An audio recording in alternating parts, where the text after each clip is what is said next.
Hello, my name is Marcus. I'm the compiler of a collection of therapy quotes entitled 1001 Windmills of the Mind.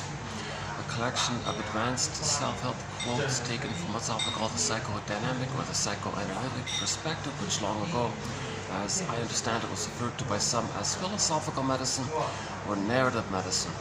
For the love of narrative medicine, to borrow a line from the singer Steve Perry, who has a song entitled For the Love of Strange Medicine. Can we borrow his song title? For the love of narrative medicine, for the love of philosophical medicine. So this encyclopedia of insights, we now have 10,000 quotes like this. Most of them are kind of short like this, a few little bit longer ones. On occasion there's like a whole passage. Imagine this times 2,000 pages. So it's a rich, in-depth, now they're clear, they're fun, they're educational, easy to understand. I'm not a professor, shrink, midwife, doula, nutritionist, gynecologist, I don't have a master's degree.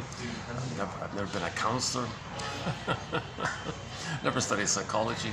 I'm the compiler of the quotes, so they gotta be clear. You know, if 1 out of 10 gives a person a little aha moment, a little recognition, now they know more about themselves, they understand themselves more. I regard that sort of as the goal, as the quality of it all. That if 1 out of 10, so we have now 10,000 quotes here. So if 1 out of 10 is, if that's the case, that 1 out of 10 gives a person that little aha moment, and then each person in effect can have their own customized, personal for them, 1001 Windmills of the Mind.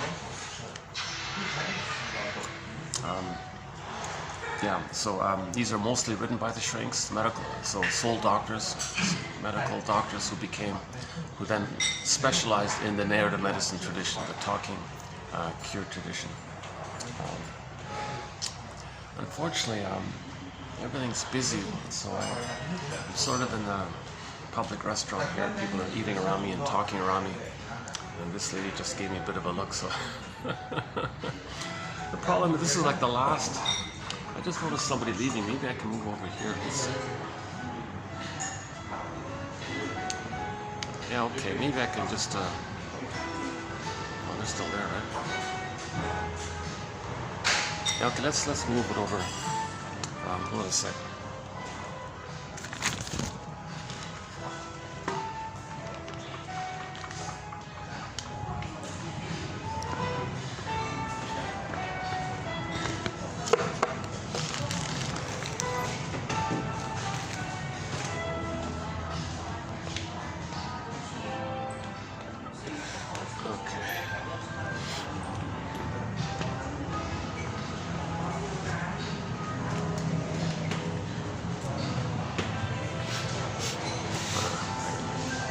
Okay, a little better, I guess.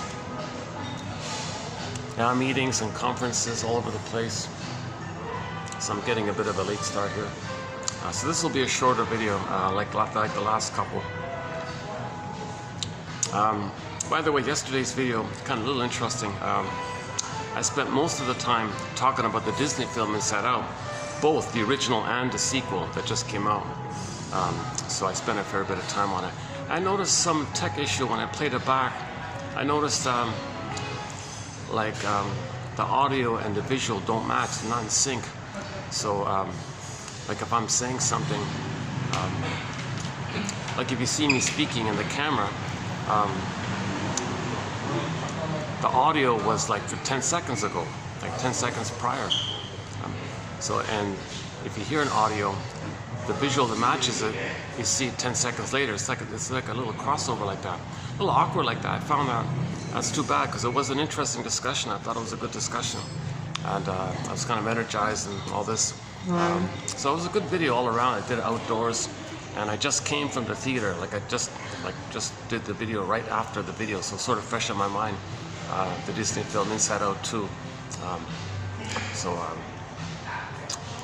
Before we get into today's batch, so we'll be doing a TQ 2839, this batch here. So in every video we're doing roughly on average 10 quotes. Sometimes they're longer, sometimes they're shorter. We just completed 3 videos on the work of Karen Horney, one of our mentors, Karen Horney. These 3 here. This is a bit of an exception in our collection here, where we do a lot longer passages. This is very rare. But just before she passed away, she gave some talks, and somebody has a transcript of it in a book called The Unknown Karen Horney. These are excellent lectures, excellent talks. So I sort of read like an abridged version of those talks and discussed it. In particular, the one entitled Paucity of Inner Experiences, the middle one, the second one of the three, marked 2837. I thought that in particular is a good one. Yesterday, 2838 was sort of a follow-up, and the first one was also good, 2836. So that's I'm very glad to find that material. We have a lot of great quotes by Karen Horney, very compassionate. She's considered one of the mothers of psychoanalysis, right? Some people call her the gentle rebel of psychoanalysis, or the mother of all self-help books. She made a huge contribution. Her writing is very compassionate, analytic, and empathetic. So she maintains the heart of psychoanalysis. And the psychoanalysis is the heart of psychology, says Reuben Fine. So she's really sort of a core. Oh, that's a pity.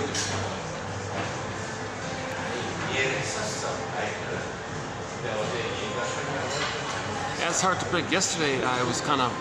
There weren't many people around. In that other restaurant where I went to, yeah, it was calm over there. Except for there was a little sad news to that venue. Very nice venue I go to. There was like a 5-minute thunderstorm, just a sudden burst of wind and all that, and it blew down the tree, one of their old ancient trees they have there, and it damaged their roof. A little sad. I felt kind of sad for them like that. Really nice place, sort of my go-to home kind of place. So I do maybe once a week I go there to do a video. So yesterday I was there and did that video about Inside Out, plus the third of 3 Karen Horney. So maybe I can add something on the topic of Inside Out. Oh, these guys are pretty loud, aren't they? See, if I go in there, the ladies annoy when I'm talking. And I'm kind of a little edgy. You hear these guys talking kind of loudly. Where else can I go? Jesus. Yeah, this guy's pretty little intense. No, he's just a naturally loud talker, I guess. Let's see, where else can I go? Jesus. Yeah, I'm having a rough. Today's been a little awkward getting the video out today, to tell you the truth. Once in a while I have this. Sometimes I arrive at a place, smooth sailing, do a video straight through, great, a good video. Sometimes I have to bounce around 5 times. I get to a place, and within the place I got to bounce around 5 times. I'd love to. It's too hot. I can't do it outside now. I thought those guys left when they came back. I don't want to bother the lady there. She gave me when I started speaking, she gave me a little, sharp, stern little look. Ooh, ouch. So wow. Oh, maybe they're leaving. Oh, quite the opposite. Their buddies are joining. Oh, it's going to get worse. So we're going to get 4 alcoholic businessmen rambling on. Let's find another place. Jeepers. Actually, this hotel does have sort of an accompanying residence section. Let's take a peek over there. I've never done it there. Let's see if I can get lucky if I can go there. Yeah, hold on a second.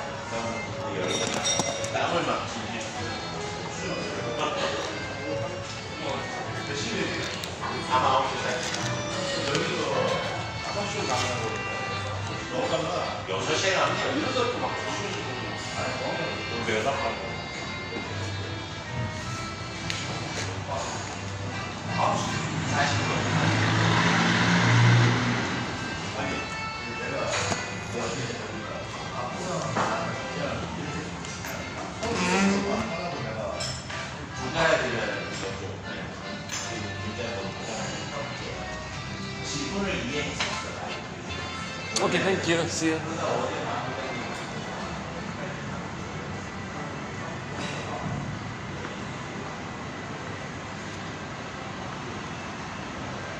Okay, let's give it a try.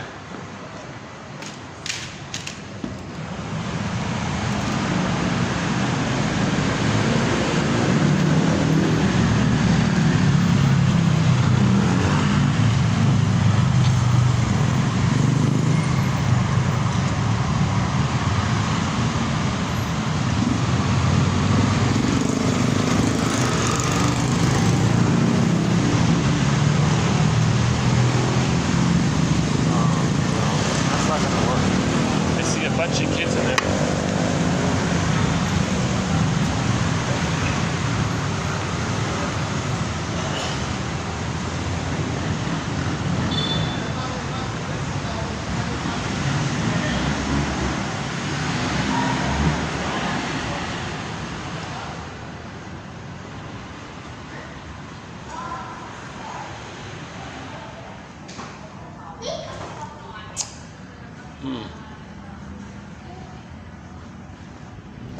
Well, maybe.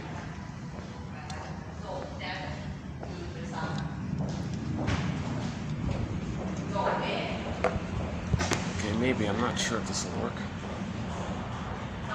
If they'll accept my being a guest of the hotel restaurant part, if I can use the residence lobby part. But very expensive, yeah, to rent in here. I asked one time. My goodness, forget it, yeah.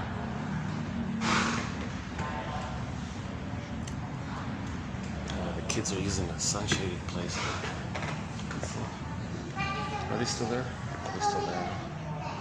Or, oh, hang on, maybe just right here. Maybe just right here.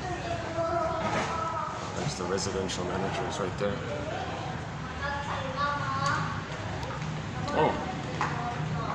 Oh, okay. No, they moved. The kids moved. Okay, hold on.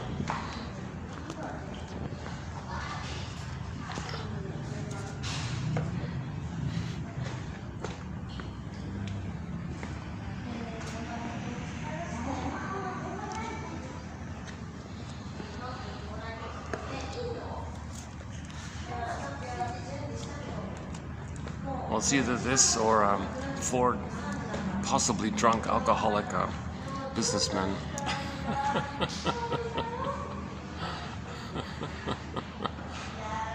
I'm just guessing. I don't know if they're drunk or not. Yeah, let's do that bit about the Disney film Inside Out. It's sort of on my mind still. So I'm not going to redo the whole review. So I did like an hour plus review on it.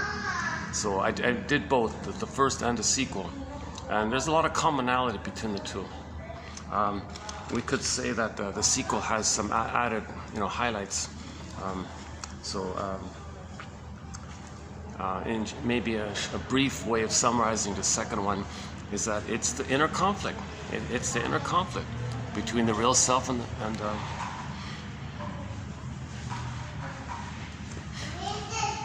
well, there's a bit of overlap. We can say it's the inner conflict between the real self, or the search for the real self, the authentic self, and then the false self, and what's going to dominate the person. Like, what's the person's sense of self going to be? The authentic self,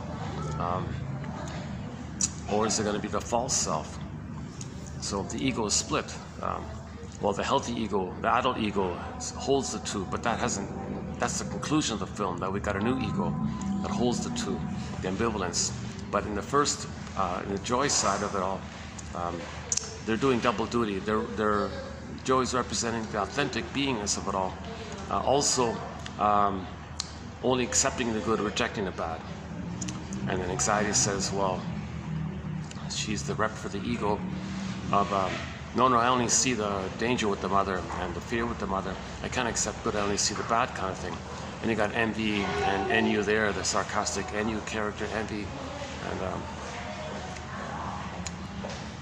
hi.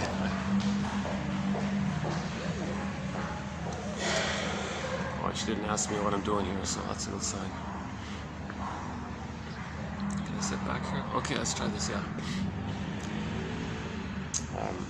Okay, so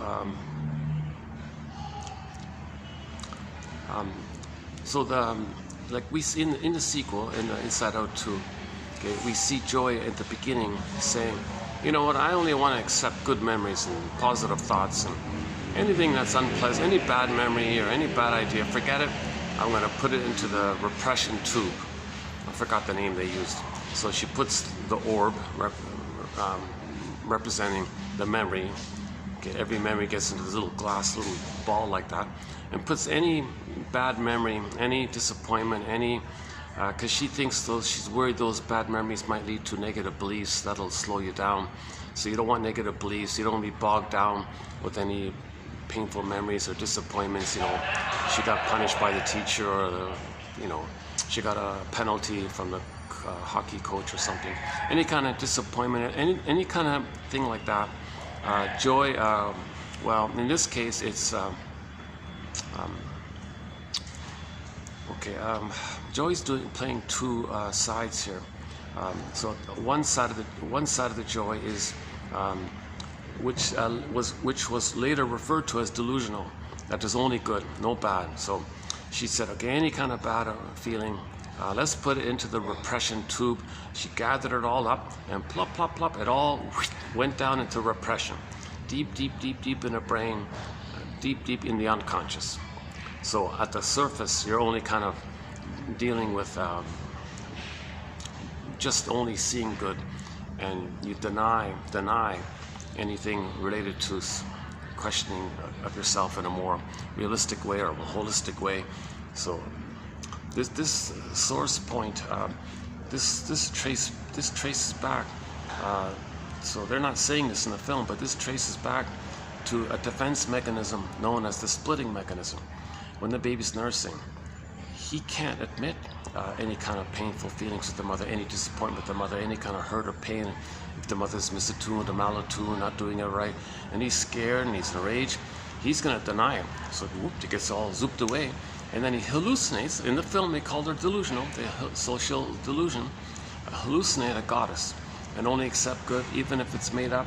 And so she has this exaggerated, overly idealistic, perfect, everything's good. Her mantra was all perfect, all good, like that. And anything bad, no, forget it, repress it. So they're referring in a fun way to this splitting mechanism. So in the Disney film 2, we see joy, not the healthy ego joy, not the authentic self joy.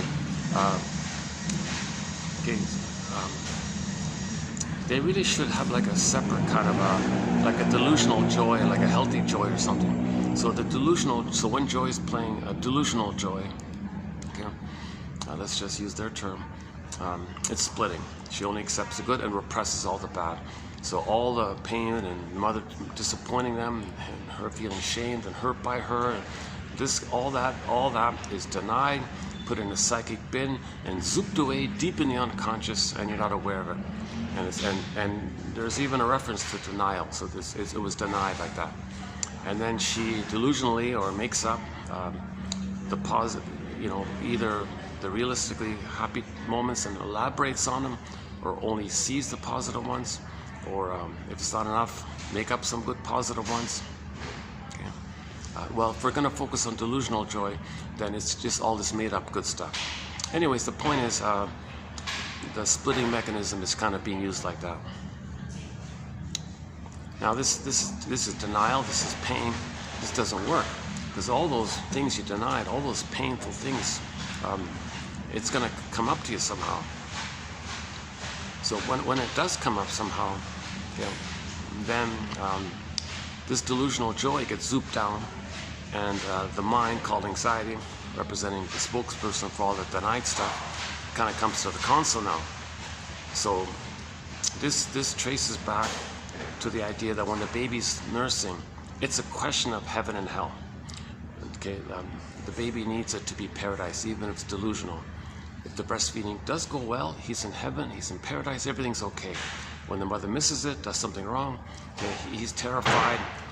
He's a goner. He thinks persecutory anxiety, immense fear. That's why there's so much anxiety later on. Immense fears. The baby feels immense. He's not going to make it kind of fears. Persecutory anxiety, knowledge anxiety, they call it.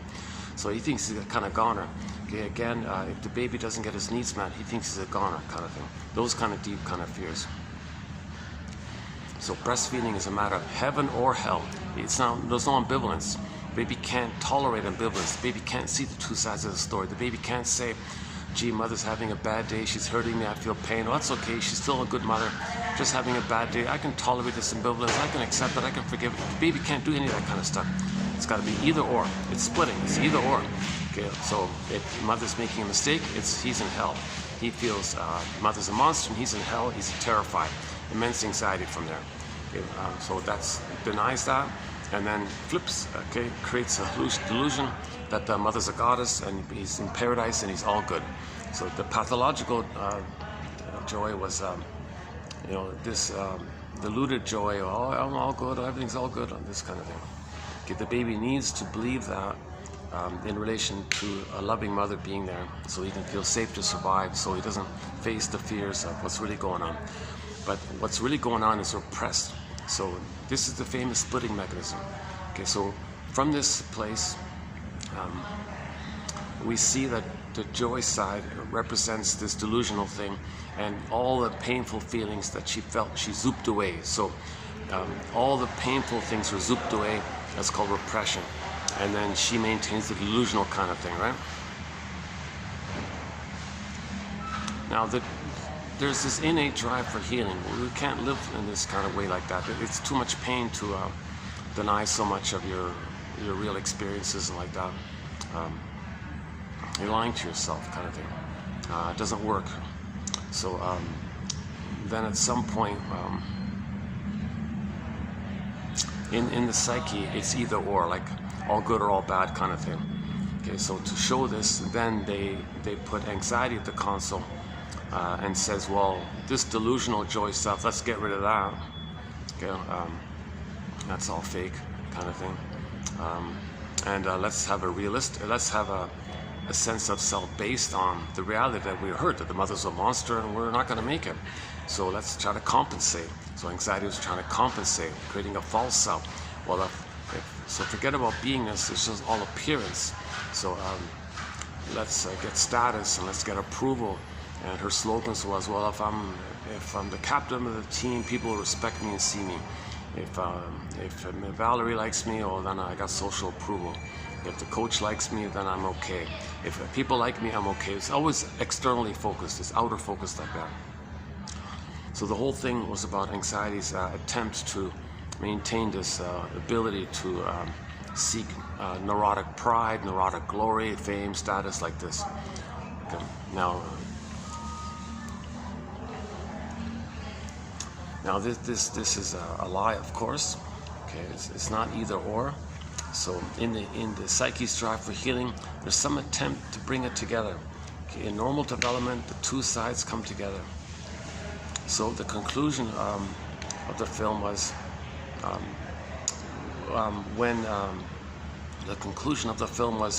both were rejected.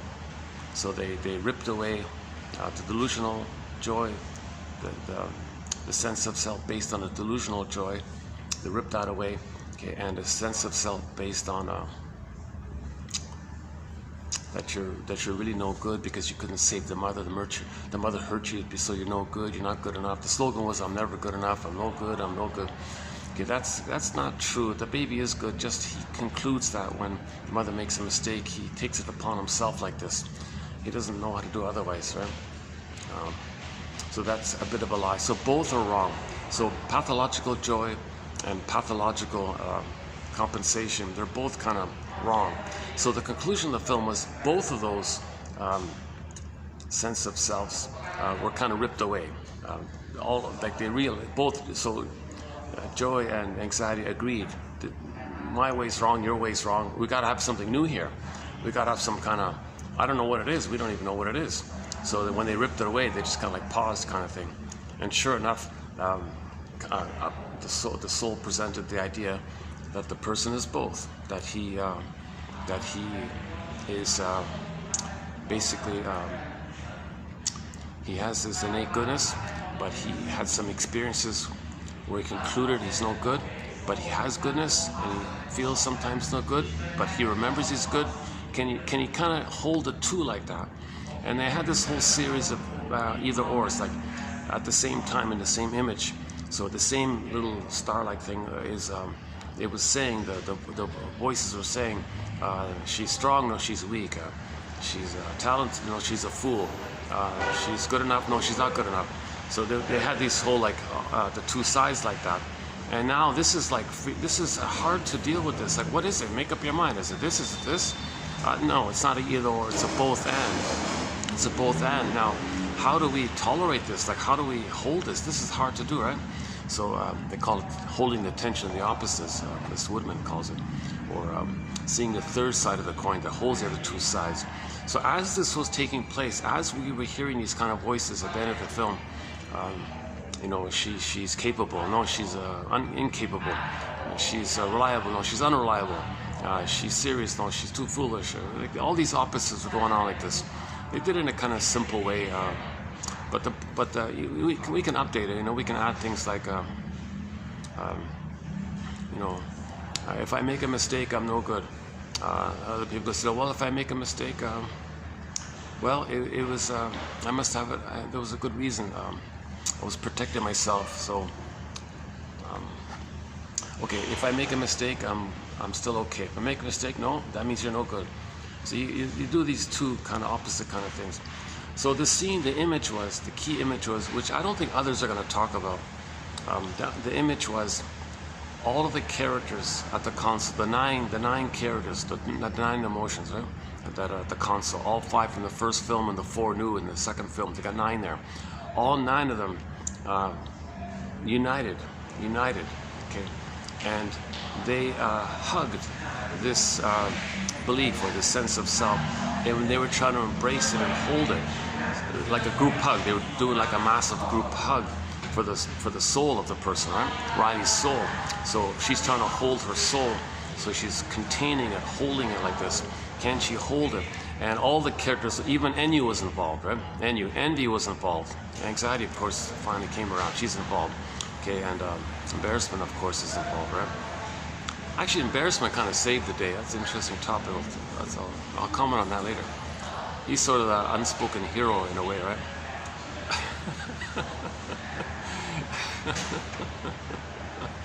I don't think people are going to catch that point either.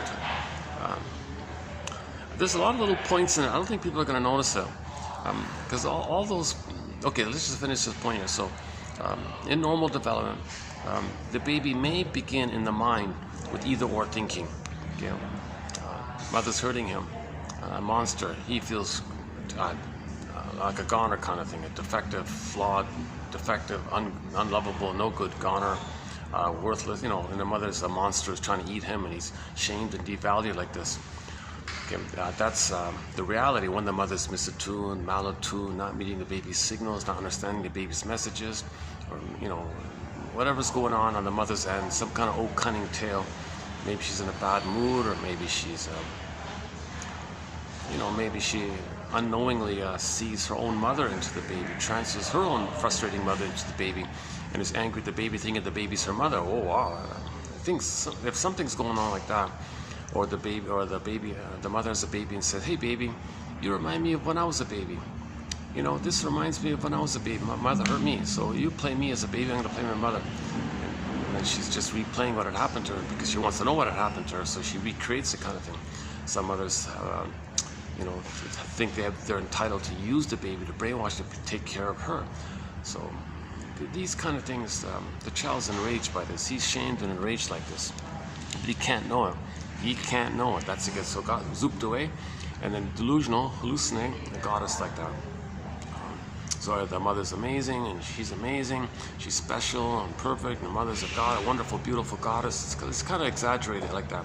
And now you got this whole, you know, goddess demon kind of motif, and myths and fairy tales portray this. Myths and fairy tales, when you see this good fairy, bad witch, or goddess and demon, that's what we're talking about. That the baby, the mind of the baby is pictorial thinking, imaginal thinking. It's primary mentation.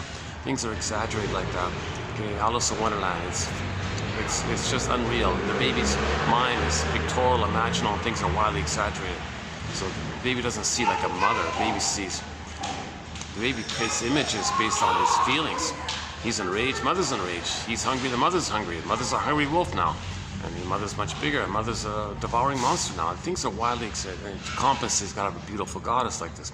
So in the baby's mind, that's the theory, this unconscious imagery going on like this. Which myths and fairy tales described, by the way. Now, all babies may briefly do this in the beginning to cope with the situation, because no mother's perfect. No mother can provide a perfect, blissful, perfectly attuned, perfectly bliss-like, womb-like condition, because babies need an extended blissful oneness, paradise Garden of Eden, Shambhala, Shangri-La, Nirvana, Avalon, beautiful paradisical, unico, mystical, one blissful, happy, one with everything. He's the center. He's like babies think they're little gods and kings and everything's for them, and it's all about him and everything takes care of him, or he takes care of himself. He's in a blissful oneness with whatever it is. Either it's himself or the mother. He doesn't know that the mother's his mother. He thinks the mother's him. But he's one with it. Whatever it is, it's called the unico mystica. One with this big mystery. So all babies have this kind of oneness of the mystery like that. Now when they come out of the uterus, that's got to continue. Now no mother can perfectly do that. It's really hard. Theoretically, it's possible. Right? If you leave the cord, leave the placenta, natural birth, and the baby's handed to the mother directly, with no interruptions, no pills, no, barring medical emergencies and all that. But I mean, ideally, when the baby comes out, you hand the baby, you leave the hormones. Okay? The room is warm, no bright lights, no shocking things at birth, no prenatal trauma, no prenatal distress syndrome. Mother doesn't smoke and drink while pregnant. The natural birth, okay, Laboyer, Klaus and Kennel, that material, lotus birth, maybe the pelvis, the issue about the tailbone, to allow, with the contractions and gravity, everything flows out. Baby's handed to the breast. He latches on, suckles, skin to skin. No towel, no washing. Just directly leave the cord, leave the placenta. Let those two fall off on their own accord. Let him have that perfect sync. Let the music play on a perfect attunement, a perfect back and forth flow with the skin to skin. The baby suckling, the nerves in the child to the nerves in the nipple to the mother, and then the loving gaze like that. So the mother's like fully present, like a loving presence. So if he gets that for the first 4 to 5 months, theoretically he may not need to split. He may need to. He can get his paradise and then start to hatch and develop at 4 to 5 months onwards. But usually what happens is no mother's perfect. So to deal with that imperfection by the mother, he'll do the splitting. So, okay, I'll deny when she hurts me and I'll make it up when she's good. Kind of thing. Now, normally, assuming the mother is well-meaning and all that, quote-unquote good enough, and her loving responses outweighs sort of the shame and the pain with the baby, then he gets to a place at some point where he's strong enough to realize, by having received more love than shame, that with the strength of having been more loved than shame, theory is he can then kind of like, okay, wait a minute, I think I get it now. Mother's like a human, and sometimes she's doing it wrong, but you know what, I got a lot of memories of her loving me, but sometimes she's doing it wrong. This is awkward, I feel awkward, but I think I get it, I can hold this ambivalence, I can hold the two sides. So mother's mostly loving, but sometimes hurtful. Now in relation to that is the self. So mother, self, mother, self. So loving mother, loved child. Okay, shaming mother, shamed child. So it's always linked like that. So it corresponds to the other, to the self. So in relation, so as he's saying, mother is mostly loving, sometimes hurtful. It corresponds to his sense of self. Okay, he's okay, he's not okay, basically, right? So in normal development, this takes place, and then finally the child is able to integrate the two and see the mother as a whole person, and that he's a whole person. Doesn't gotta split it. See, anxiety and joy is kind of like things are like split, right? You want a whole ego, right? It's called whole object relating. You're a person, mother's a person, and your three-dimensionality, third side of the coin. A little ambivalence. No one's a god or a demon. No one's a special chosen exception. No one's a devalued, unloved. It's more like we're all like human, right? And unique and all that. The mother's a person in her own right. The child's a person in his own right. The child's been given a uniqueness by the Great Spirit. The mother has a uniqueness by the Great Spirit. Okay, now we're all this big earth community that's traumatized, so we're all at the same time traumatized in our partially traumatizing environment. But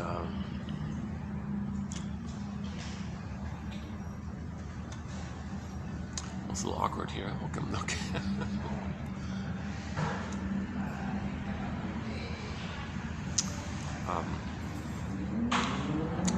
Okay, let's just I see. I don't want to interrupt the office. The office is just right there. Oh, and the concierge is right there.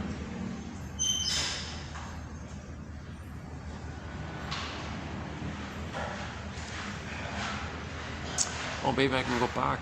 Yeah, I'll check when that lady's finished her meal. The lady who gave that harsh look. Oh my goodness, it looks good.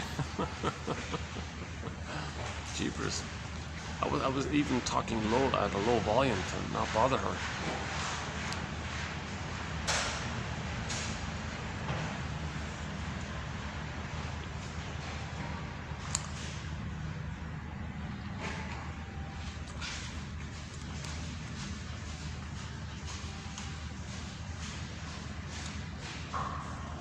Okay, let's just leave it. Oh yeah, so that's called, so the jargon is Melanie Klein's theory about the positions.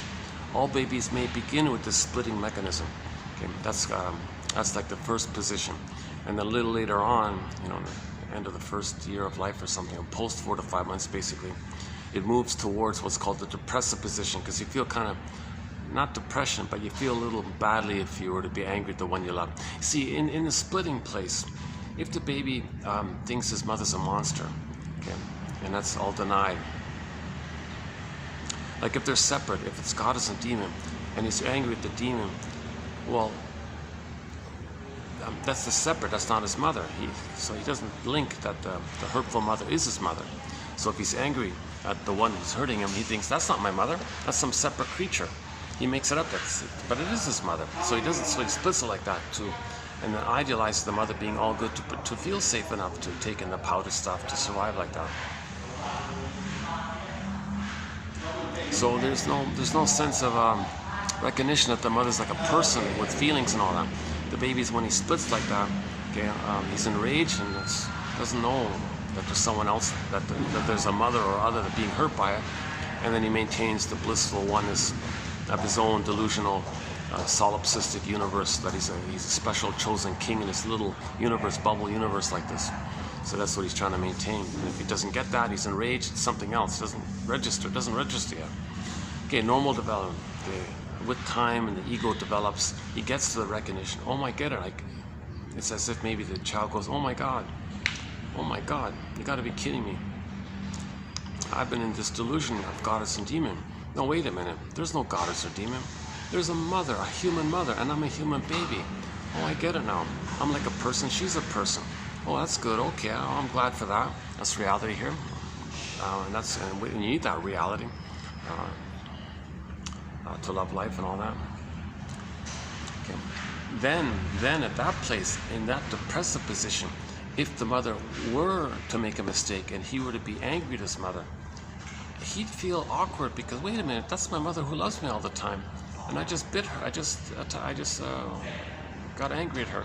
Well, I feel kind of badly now, so he can make reparation. I'm sorry about that, mother. Or he'll be more mindful not to be angry at his mother because he knows the mother's loving. So things are more ambivalent like that, a little more confused, but that's the natural state of affairs. So at the conclusion of the Inside Out, there was this scene of this confusion. Okay, so they did it for the self. Okay, she's lovable, she's unlovable. She's a good child, she's a bad child. They did like that. Now, they didn't say it for the mother, but it corresponds to the mother is loving and frustrating. Well, he's loved and frustrated. So, and the beliefs around it. So you can do by the feelings of the beliefs, that kind of thing. So they just focused on the child's sense of self like that. They never talked about the mother, the link to the mother that causes this splitting. So anyways, while that's going on, and there's a lot of confusion around it, so the sense was there's this desire to create a sense of self that can hold the ambivalence, that can hold the tension of the opposite, that can hold the two as a whole. So the perfect image is the third side of the coin metaphor. The third side of the coin holds the other two sides. Okay, it's called the golden mean, the middle way. The middle way, the Tai Chi symbol as well, right? You hold the two sides. Tai Chi symbol, right? The middle way. The way. They call it the way, actually, don't they? The way, right? The middle way, the golden mean, temperance. Sometimes it's called temperance. It's not some extremism of either or. It's temperance and middle way like this. So you saw the 9 characters doing the group hug thing, holding it, and just staying like that. Just try to accept it. Just It's complex, it's confusing, but we're good, and there's pain, but we're loved. And what new thing can we create about ourselves that we can accept? Like, how do we accept all this? Like, how do we tolerate and be okay somehow? So finally, a new sense of self-image created. This new dynamic kind of star-like image appeared. And then when you get down, you calm down. You're okay. Right? And then the conclusion was the regular, normal, pleasant joy feeling from the self appears at the console. So at the conclusion, we can see, Riley, being present. She grounded herself, right? Because she was disassociated before. She was like dreaming in a trance or something. So she, felt the table and all this, felt the chair and all this, the bench, right? And then she saw the sun through the windows and all this, and just noticed the sound of like when she was skating and all this, and she was more mindful and more present. They were trying to say that she was mindful and present and calm and relaxed and easygoing, and things had a little more flow to her. And then she wasn't so like greedy and selfish like she was before. So she was more of a team player like that. And it was about enjoying the thing. And it didn't matter if she won the hockey game or not. It didn't even. And turned out she won anyways. Like she got on a team and all this, but high school team. Because she was more mature like that. That's the quality you want in a team player. Someone who's going to be mature, like her mentor, Miss Valentina. Right? She was a good role model, a really mature, healthy kind of adult like that, right? Young adult, mature like that. So she's moving towards Valentina, right? So Valentina's already pretty much got the psychological birth like that. So Riley's on the way to being like her.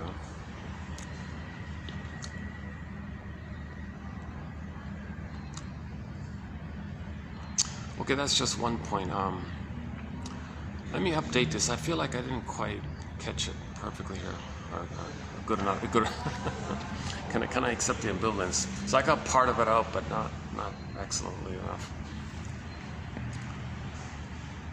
So can I accept the ambivalence with my description of this? At least I think I got the main point out, but maybe I didn't. I'm a little cloudy on it, partially myself. Okay, the second point I didn't cover in yesterday's video was this image about the stream of consciousness. So I remember, if I remember correctly, when they were looking for the authentic sense of self, right? For the authentic sense of self, because whatever authentic sense of self she had, it got repressed as well, right? It got zooped to the back of the brain, so it was really lost in all this, behind all the repressed memories. So they were on this journey, the hero's journey, to find the soul of the person. So now we're talking about the sense of self in a healthy way, the authentic self, the beingness that we're all given, kind of thing. So that's so they're searching for that. So they're in the unconscious, the five, the gang, right? The Joy and company. They're from the first. In the first film, there were five, and they're all in the bottle, and they got the new four on the console. So the five in the unconscious, they're on this search. We got to find the poor soul here, because it got repressed, deeply repressed. So how do they find it? They're lost in the unconscious. So finally, they got the idea. Let's follow the stream of consciousness, like a river, like a stream. Maybe that'll lead us to the back of the brain, they said, and they'll find the soul, the sense of self, right? Like the positive, authentic sense of self, the soul, like that. So they're interesting, and then they were looking for it, and they couldn't find it. I remember that, like, where is it? Like, they're looking here and there, here and there. So that I think that's code for how difficult it is to free associate. So stream of consciousness means like you free associate. Say what comes to mind, say what comes to mind. It brings up, you go back and back, and it brings up to you, right? So the delay in finding the stream of consciousness, I think, represents the difficulty of free associate.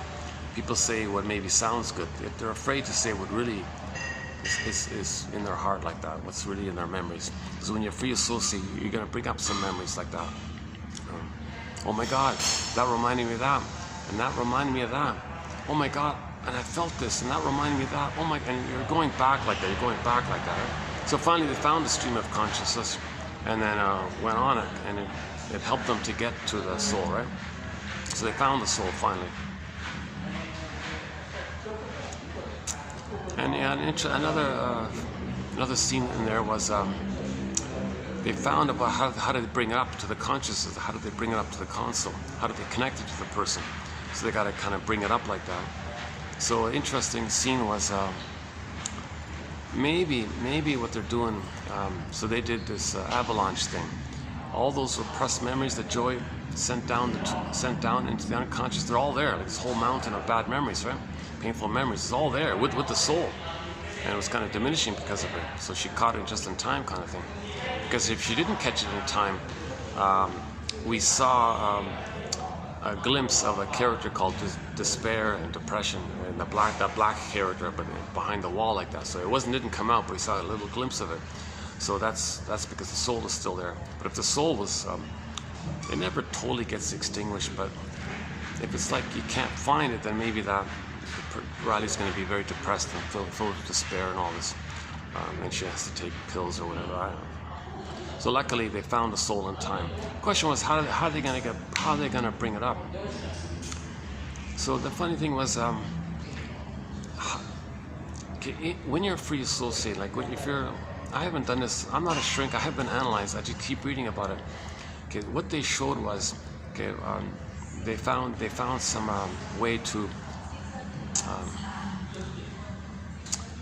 create. They found some dynamite, right? And they blew up that. They wanted to purposely create some kind of rush of forward rush of all the old memories and feelings from the past and bring it up and ride it up. So that's called the belated release of all your repressed feelings, things you couldn't feel, now you want to feel. So you want to have this kind of belated release like that. It's a kind of a catharsis. So they were trying to show catharsis. They were trying to show some kind of purification, some kind of release. Okay, so it's a belated release. So when Riley had those painful memories, they denied it. He couldn't feel it, couldn't process it, so it's buried, like it's still alive like that. It's not healthy like that. It makes people ill. So finally there was, so Janov talks about this. When people do free associate, then you might have a lot of memories coming up, a lot of release. So maybe that's the morning. Maybe that scene with the rush, the avalanche of the old memories, kind of flushing out, doing that little wave like that. Maybe that's like the morning, the big release like that. So there's a belated release of what you couldn't feel. Now you're feeling a big rush like that. So this would be like a burst kind of thing. That's why they put the firecrackers to burst it up like that. So maybe that's just an approximate way. So then they rode that kind of thing, and it took them almost to the top, right? And then another similar type of thing. They got it to the rest of the way. So they finally brought up the soul to the console, and then it was just in time because the soul, the false self, run by anxiety. Okay, this is all based on the bad breast experience. Okay, this is the either-or thing. So no more delusional. But it's too much on the other end. The baby feels. Actually, she's kind of facing what really. Now, come to think of it, anxiety being like that, disassociating, being tranced out, and oh my God, you're really feeling, and she's feeling, I feel no good, I'm unloved, mother hurt me, mother abandoned me, mother rejected me, I feel defective, I feel I'm not worthy, I know mother didn't want me, mother didn't want me around, all this kind of, really kind of hard stuff like that. So she was trying to, she was disassociating a little bit like that. Now it's dangerous to, you can't, there's a limit to that, right? You notice it a little bit, but you can't, you need help because the baby innocently thinks that. But when you're older, you can forgive the mother. No, she didn't mean it that way. She was just a little confused. She's a member of Homo Traumacus. She had a trauma herself. There were some good things from her. It wasn't all bad with her. So you got to get the two. Hence the idea. You got to get the two sides in the healing. So when Joy came back up, you're looking for the two sides. Then you're not swimming in that either-or mentality. So Either or is hurtful for the person. The healing is to bring the two sides together. Yeah, okay, so when anxiety, hopefully I'm not bothering these people.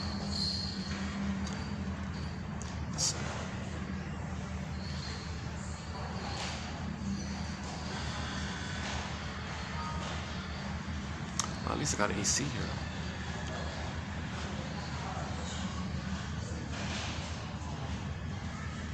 Well, this is a bit of an exception. I don't usually come to this end of the town. I wanted to give myself a break, and the sun came, it was hot today, a little bit late and all this.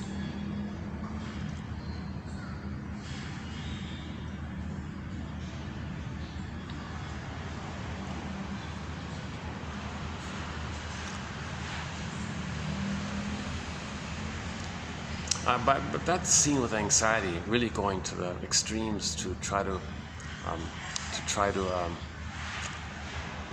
master the trauma with the mother.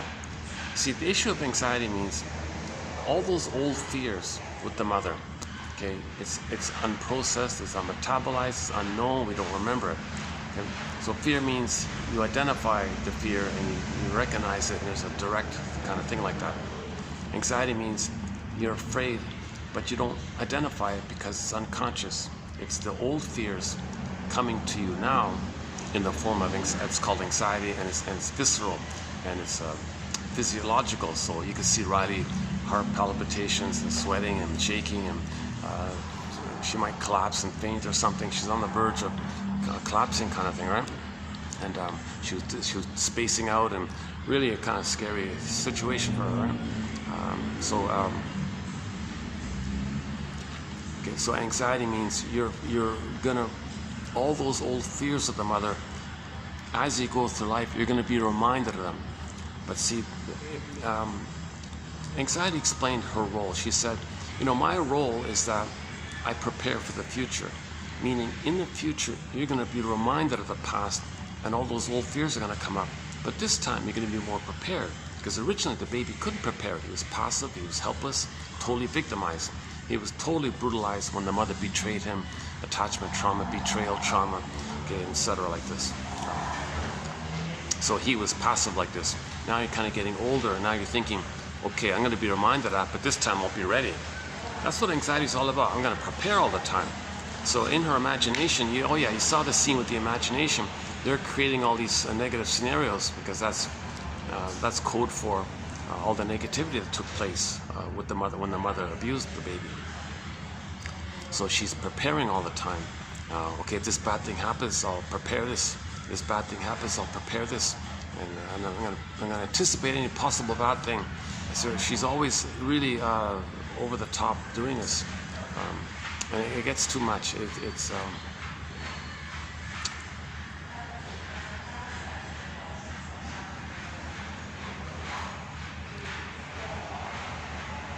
We gotta forgive ourselves for we can't take all the blame for what the mothers do to us. It's realistic to say, no, the mother did actually hurt the baby. Life's unfair like that, but that's on the mother's end. She's repeating her trauma. It's one of these old cunning tales like that. But Fairbairn calls it the baby's like a little judge, when the baby's traumatized. All right, I'm no good, mother must be seen as good. The baby makes this decision. Again, if the mother doesn't meet the baby's needs, he feels unloved and rejected, so he thinks he's defective like that.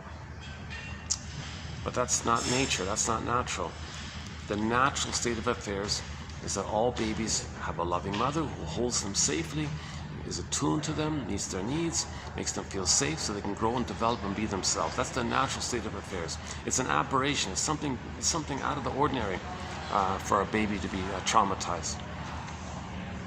It's out of his world to think that. That's why this alien topic comes up. Later on, when people think about aliens or something, well, that's code for that it's an alien thing for a baby. It's out of the baby's world of imagination, of expectation, that the mother would betray him and traumatize him. He only expects that mother will be there for him, and that's the natural order of the normal world. If the mother hurts the baby, that's an alien thing. He has an image of the mother as a monster, like an alien monster like that. So later on, people will think about these strange alien images or whatever. That's code for the experience, that how they reacted to the trauma with the mother. In other words, the belief in aliens is code for babyhood trauma. Keep it simple.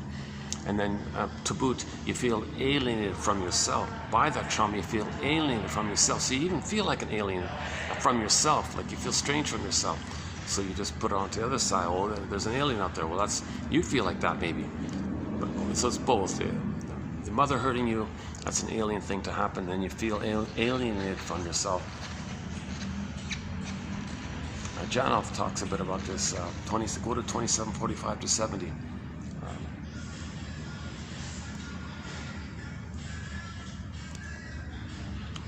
I guess they put up with me because they see me walking by fairly often, you know. Well, not.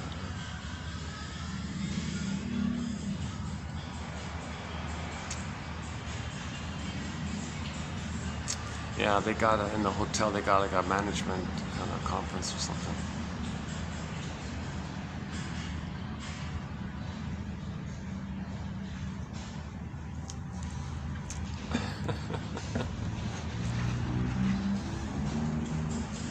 I'm sure the trainers have high EQ, a high emotional intelligence.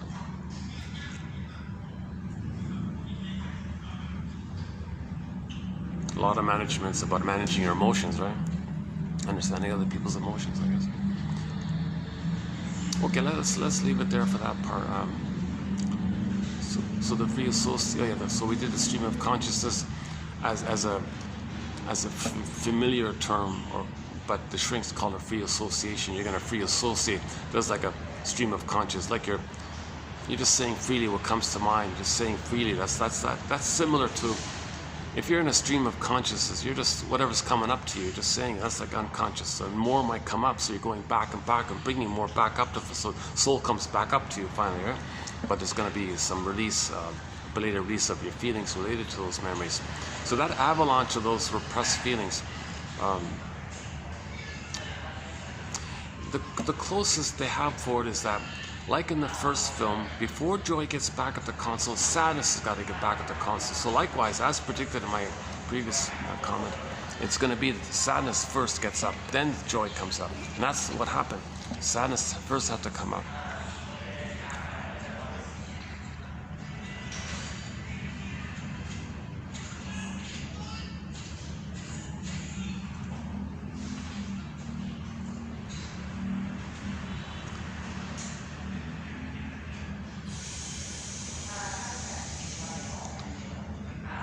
I can see a guy watching a film on his iPhone in front of me here. I can almost even see the film. Jeez. Yeah, it just came out Inside Out 2, right? June of 2024, Inside Out 2. A 9-year delay. It took 9 years to get the sequel, eh? Hopefully it'll come out every year. It's very good. It's very good.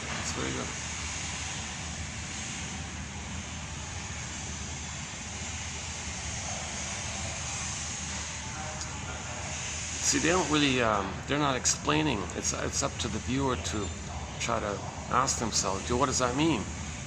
Stream of consciousness, and then bringing the soul up.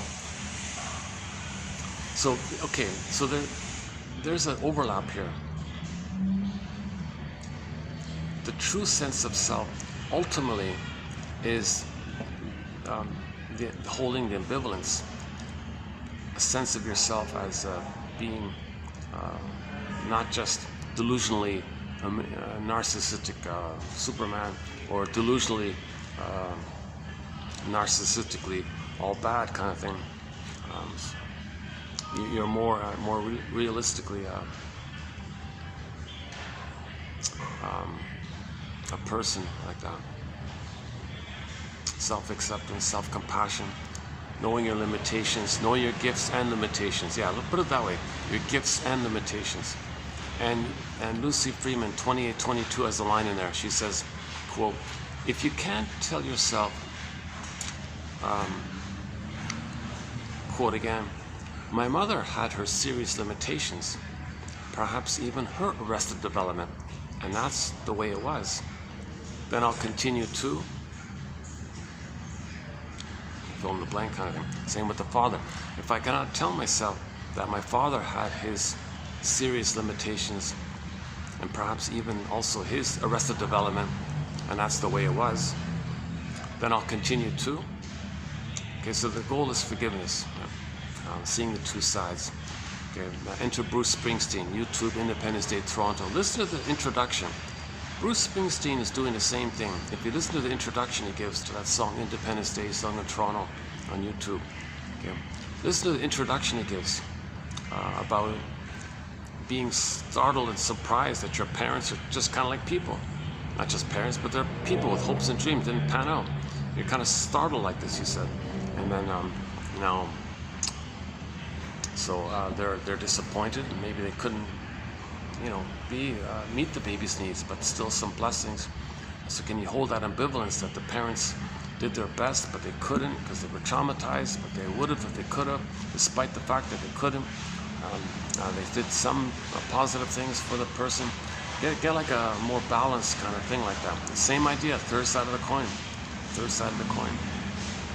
So he's talking about the third side. Then you get emotional independence, the name of the song, Independence Day. He means emotional independence day.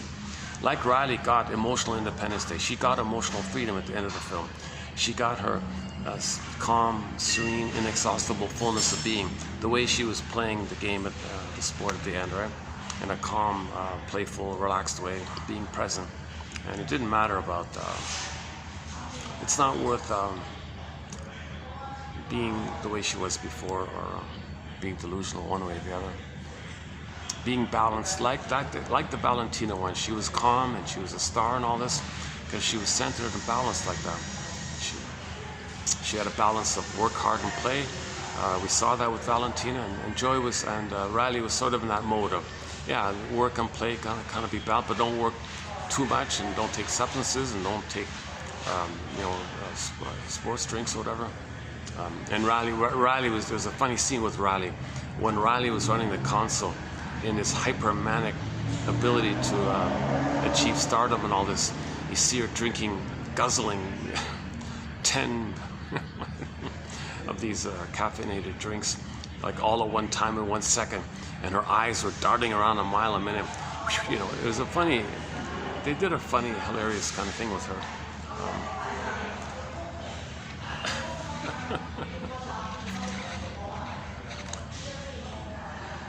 But the main takeaway was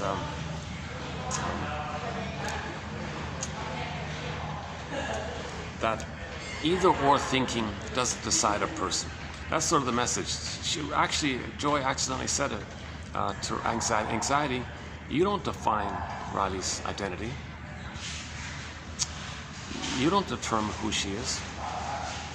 Anxiety goes, I don't? Oh, and then she backed off. And the Joy said to herself, playing pathological joy, so she's doing both, right? Healthy joy and pathological joy. As pathological joy, wait a minute, I was doing the same thing as anxiety. I was trying to define Riley based on pathological joy. Oh, and then she backed off as well. So both backed off. Okay, so Riley's false sense and then the pathological sense that Joy was having. So they both went away and created a new third, the third. So we saw the third. We saw the third. So that final scene with the two sides being discussed all the time, and everybody holding it, containing it. We got to contain it ourselves. We got to accept it ourselves, not reject it all. And everybody all of you's got to be involved in this. You got to accept all parts of yourself. You got to accept you got to accept your full humanity. That's holding it like that. That's what that scene is. Then you get a new natural. Now Joy plays the healthy Joy.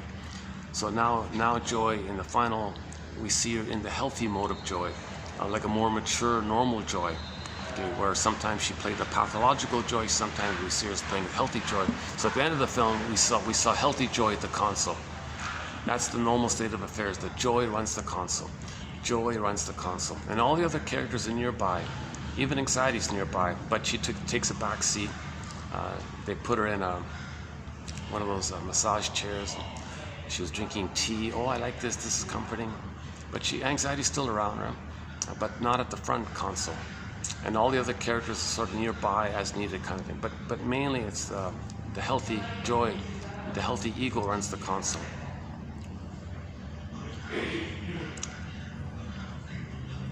Yeah, I saw somebody's comment about it.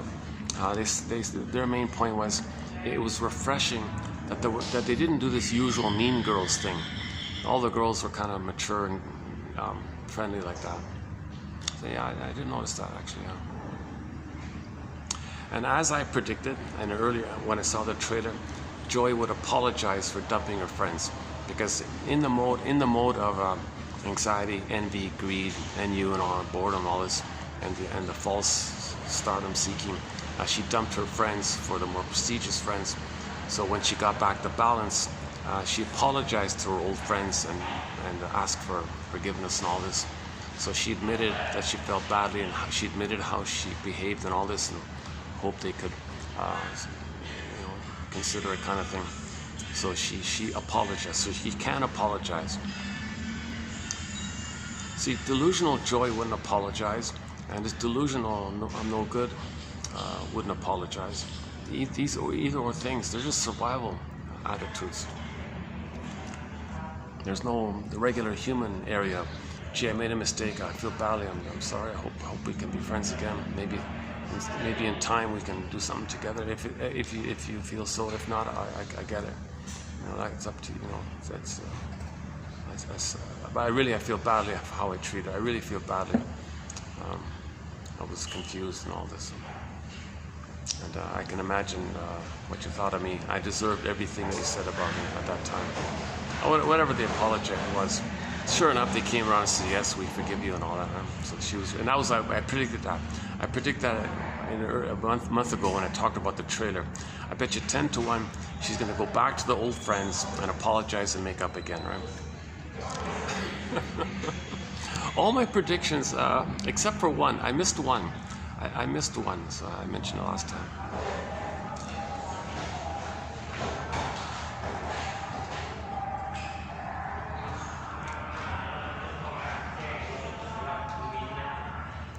Okay, so once again, in the first film, in the original film, Inside Out, the basic message was we have two groupings or sets of feelings. The primary basic feelings related to our beingness, that's joy and sadness. But when that was zooped away, we went back to the survival brain, and that was fear, anger, and disgust. So we got the two. So imagine the 5 characters: joy, sadness. Put a circle around it. That's our basic primary feelings for our ontological self, our feeling self, our beingness, serene, inexhaustible fullness of being. Joy runs the console. Joy can step aside to let sadness run the console, to the losses, that there's no pain like that. Pain means when you don't feel.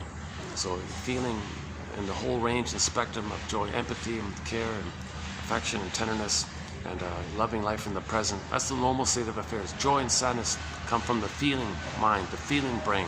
Okay, the middle, the mammal, like that, the beingness, the sense of self, the ontological self, the embodiment area. That comes from there. I feel there for amness. Now, when that's all traumatized and frozen and repressed and split off and denied, like petrified, turned to stone, frozen, flash frozen, rabbit becomes a velveteen rabbit. Okay, the soul becomes a statue. Like these kind of metaphors. Then you go back to the primitive. You regress back to the survival brain, which is visceral. So the visceral emotions are called sensations. So although we call fear, anger, feelings or emotions, they're more technically about the anxiety of the visceral sensations of the stress response, adrenaline, cortisol, okay, heartbeat and blood circulation, and sweating and these kinds of things. That's the second set. So the first set's the primary normal one, but when there's trauma that's gone, we go back to the survival brain. Okay, the famous triune brain, the brain with 3 parts, the triune, okay, the 3-in-1 brain, 1, 2, 3 like that. The survival brain, okay, it's visceral like that. The middle brain, the feeling brain, that's mainly us, and the thinking cortex, the thinking cap, that's makes us conscious and all this, and we can speak and everything. But the feelings area comes from the mammal feeling brain, the middle one, the mammal, that's the joy and sadness represents. And empathy and love and all the normal state of it. You can make I statements, you can free your soul see, you can make amends, you can intimacy. It's more normal. It's the more normal way of living. Now when that's all frozen, then the person goes to survival mode. So now the brainstem is flared, the amygdala is flared up, which fear and anger represents. That's two sets like that. So in the first film, joy and sadness zooped away, and yet mainly anger at the console. What a pitiful state for a child to live with, be always angry all the time. So anger just means that the needs were not met. The needs for their beingness, their identity, their emerging self were not met. So the pleasant feelings zoop away, go back to the first brain, flares up anger. Fear easily gets overwhelmed, but then that's the source point for later on anxiety, those old fears. And so mainly anger is going to be at the console. That's not a basic thing, that's not a natural thing, that's a symptom of severe trauma for anger to be, for the amygdala to be flared like this. Okay, and then finally, so that's the motif, the hero's journey. We've got to get joy and sadness back up the console. So at the end of the first film, yes, joy and sadness came back up.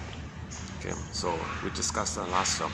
Okay, in the second film, the new one, same basic idea, joy and sadness got zooped down along with the other three. Okay, and then they got to come back up, kind of thing. And I was close enough. So anxiety is code for the fear. So in the second film, all 5 of those first characters are bottled up, right? Repressed. So the leakage or the link on the surface for fear in the bottle is anxiety. And you can see all the jokes that the Mr. Fear character was making about how amazing anxiety is. Amazing. Anxiety knows this, and anxiety is amazing. This admiration, that's the focus on the link, that the anxiety is just preparing for the old fears. So he admires anxiety because now he's going to prepare for those old fears. So that's the link between anxiety at the console and fear in the bottle. So Joey's in the bottle. I was saying NU, the boredom one was there. Anger's in the bottle, they got envy there. And then disgust sometimes plays shame, they got the embarrassment. But they didn't focus on the shame. In the second film, they didn't play the shame. They played only the embarrassment for the disgust character.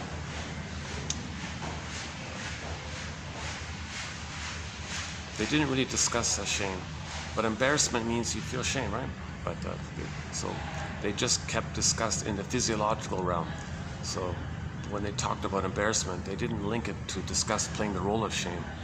But at the end of the first film, disgust meant shame, because only when you feel the shame and rage of the trauma, you get back your soul. So at the first film, disgust played double duty, played shame. So when you feel the shame is linked to your identity, being rejected. You feel shame when the mother hurts you. So when you feel that kind of shame and rage like that, then you get joy and sadness back. So that then in the new film, they just limited the role of disgust, still in physiological, like good smell, bad taste, bad smell. I don't like broccoli, those kind of things, simple kind of things. They made her like a prima donna fashion kind of character like this.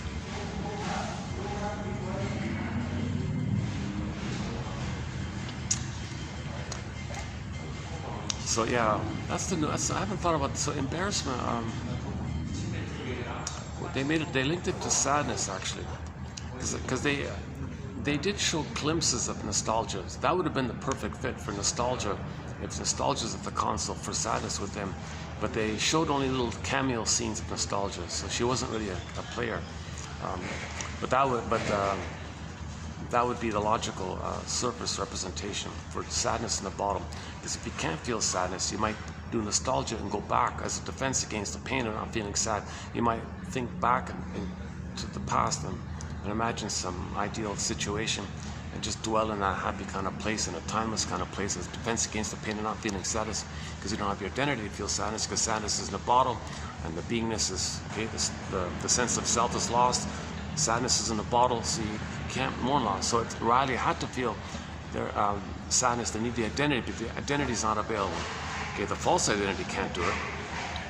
False identity rejects sadness. So sadness in the bottle. So what do you do if there is a loss and you feel, well, one defense against the pain around not being able to mourn losses is nostalgia. So nostalgia would have been the appropriate character, and I did 3 videos on the topic of nostalgia. Very interesting topic. I highly recommend those 3 videos on nostalgia. We talked about the Happy Days. The Fonz was in there. The Happy Days episode, season 11, episode 14, about the car. That one. The Fonz buys a haunted car. That episode, interesting episode, entitled "The Spirit Is Willing," about pathological nostalgia, about this nostalgia. That episode really ties into the topic. At that topic, a little tag on we did was season 8, episode 21, about the importance of getting your story. That topic, about entitled "Mother-Child a Reunion." That one. So. It turns out that they linked embarrassment to sadness and left disgust just as a regular disgust character, like distaste and dismell.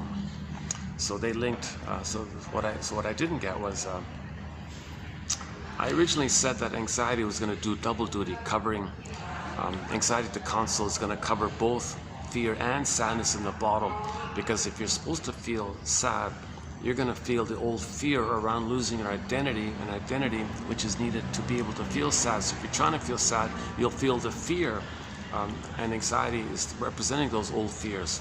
So anxiety is covering both fear and sadness in the bottle. That was my original premise. Then somebody announced nostalgia is going to be there for the sadness. So okay, let's talk about nostalgia. So it turns out it wasn't correct. The grandmother just made two little mini cameos for like 1 second or something. So it wasn't a character there. So so now I think what I missed was embarrassment is the surface for the sadness. They're very sensitive characters, maybe, and embarrassment does link to the identity, and sadness is the closest emotion to the loss of your identity. So that makes sense that way. Embarrassment can be the surface representation of sadness in the bottom. Okay. So the result is anxiety, fear, okay, embarrassment, sadness, envy, hatred of the good, okay, anger,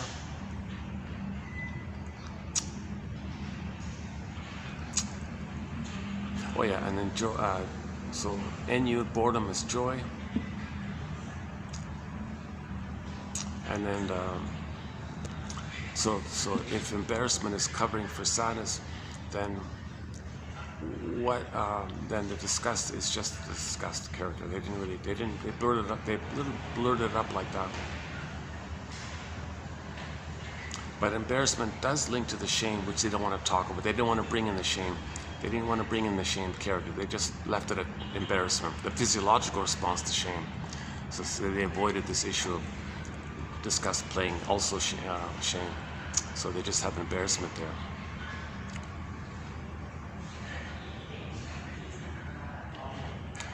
Another thing about the NU, the boredom one, that boredom one, they linked that also to the deep sarcasm we saw in the film. So there's a scene there called sarcasm. So NU was the sarcastic one, and that's the really hateful area. That's funny because I thought that sarcasm would have linked to anger and envy. So they linked the sarcasm to the envy, to the boredom. So envy means boredom. They linked the boredom to the sarcasm. You're so bored like that. So I didn't catch that link. And I left it always open as a question, what are they going to do with the envy character? Because they don't do much with it. They don't really. Riley's too young. Envy's not going to be a dominant feature there. So I get that part. But envy means hatred of the good. But they always show envy as overly idealizing. I want this. I want this. Give me this. A little bit greedy, a little bit too desirous, like envious. So they're showing that one way to get in touch with envy is called reaction formation. If you don't want to fully know your envy, you flip it and say you over-idealize something. That's the greedy part called envy, the greedy part, and you want it. But at the same time you might hate it, but you don't want to know that you hate it. So you flip it by saying you're greatly desirous. Sometimes people say they greatly desire and admire something. They maybe really hate it. It's called reaction formation. So that might be there. That might still be going on.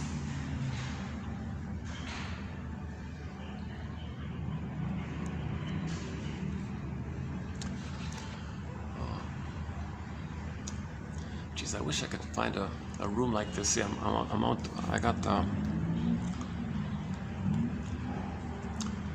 so I got guests on my side and to my front, and in the office and the concierge guy. Oh my God, this would be a nice living room kind of place. A nice little room here. I always feel most relaxed when I find these, floor-to-ceiling window things. These nice, huge, 2-3 story window things.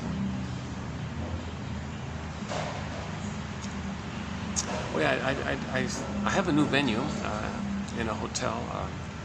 So once a week I go to a very expensive hotel. So I'll go there next time maybe.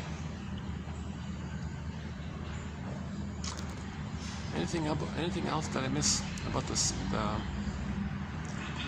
There's more. I just saw it the once yesterday. I was trying to make mental notes to remember things. Like I gotta tell, the brainstorm, okay, like things like that. It was just, they did some fun little things, like when anxiety was brainstorming, looking for ideas of how to win approval. All these ideas were flying around, so there was like, you see the storm of ideas like that, and the characters were witnessing this, and we're in a brainstorm here, like in the first film, Brain Freeze, everybody froze. They did some kind of play on words there a little bit. Okay, in conclusion, right? The healing result to get a healthy, normal joy at the console is when we're not doing delusional joy, we're filled with denial, okay, and we resolve the splitting, okay, and we don't invest too much in the false self, thinking the false self is the true self. The false self is not the true self. That scene was graphically portrayed with anxiety in that blurred out dizzy face at the climax of the film. So you're not the false self, and she was trying to make the false self be real. You can't make the false self be the real self. That's why she was like spaced out and just blurred out like that. And then the body, the physiological response. So you saw Riley like shaking, she was about to pass out or something, right? So the false self, it's just a defensive strategy. It's meant to be maybe a small part of the person, not meant to be the main part. So in the conclusion, anxiety sat at the back, and maybe once in a while it can hop up. Now anxiety, there is a thing called healthy anxiety. So most of the anxiety was pathological anxiety, right? Like normal anxiety references the past years, but there is a thing called normal anxiety, but that's kind of benign, like you don't know if this is going to happen or not, but like in the future, like a realistic kind of thing, and you don't know, so unknown. But that's like present and future kind of things. Most anxiety is about the memories of the trauma with the mother in the past coming up all the time, because in that brain there's no time. That's why it's always like that.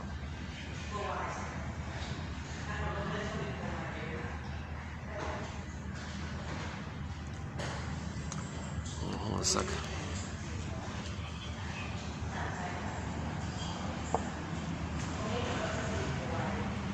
By the way, for the price of a coffee, one can get this encyclopedia. The link is below. Patreon.com/narrative medicine.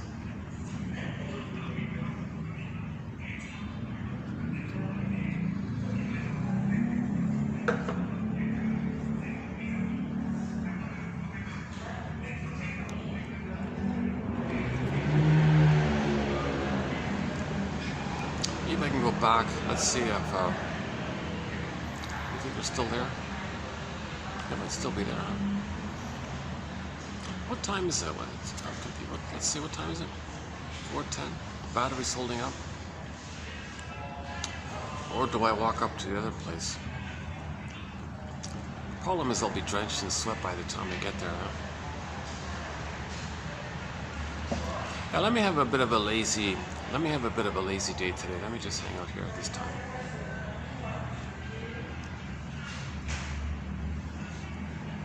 Oh, check out this this very colorful truck. It's nicely painted.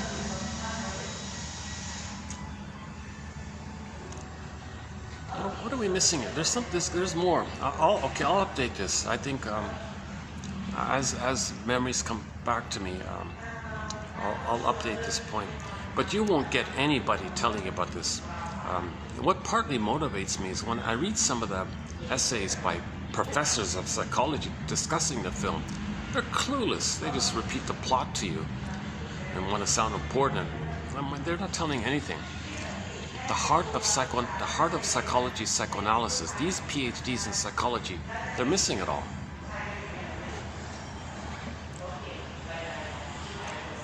The one professor didn't even tell you about what I said here about holding the two sides. It's not an either or, it's a both and. The conclusion is it's about both and. It's not either or, it's both and. Everything's both and. Okay? Every story has two sides. If you don't like something in a person, well, that's their defense against fear. Okay, so that's something like that. Or you don't like something in a person, well, it may be yours and you don't want to admit it. It's called projection. And you're trying to get in touch with yourself by seeing something you don't like about yourself, by attributing that to others, and so that's like a mirror to know that it's within. Or you don't like something about others, that's their defense against fear. So these kind of little narrative medicine type of things help us move towards the third side of the coin. Okay, go to our Route 66 quotes. The classic TV show Route 66, TQ 25.99. 25.99. We posted 11 quotes from that classic show. Great show. Some of the best quotes in our collection. In our 10,000 quotes, some of the best quotes are right there. 25.99. The fifth one I remember is about the third side of the coin. You got one about the albatross, and the one about the future, and the love and the hate one, and the birth trauma one, and there's a couple of others. Yeah, but let's give the mother some credit. Riley's mother did do a very good job, because the first memory in the first film was Riley was born happy. So there's no birth trauma, no prenatal distress syndrome. She didn't smoke while pregnant, etc. And there was a natural birth. She was happy. So she did a great job. No prenatal trauma, no birth trauma. The problem comes afterwards. But she did a good job to give the baby a good start in life. Because that good start, Janov says that babies are not traumatized. They'll be good at sports, dancing, music, athletic, that kind of area. Ambidextrous. They can be a switch hitter in baseball or whatever. Play tennis with both hands, whatever. They'll be healthy like that. So the mother did good. That's why Riley's a hockey star and all this, right?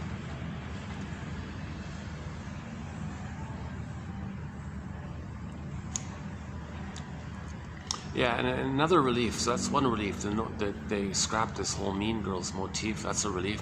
Another relief is it's such a relief to take a break, to have one moment of a breather, to see something that's not bombarding you with LGBT propaganda. So they didn't do it, because I had it as a question mark. Are they going to make Riley and Valentina are they going to do it in that way? And I didn't know. I just posed that as a possible question. And no, they didn't. So that's great. Yeah, that's a relief. It's a little over the top. It's everywhere you go with this. It's been going on for decades, this kind of thing. So I have I have one theory about it, which I discussed in the previous video. I don't want to bring it up here today, but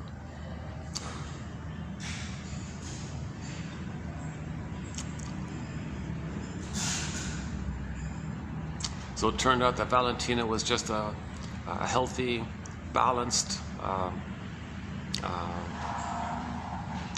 as mature and healthy as you can get. You know, she was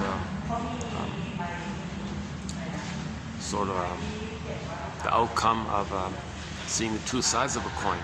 And you can see Valentina was kind of like that. She had empathy for others, understood others, saw the potential in others, and worked hard and was skillful and confidence in herself, and was a good leader in all this.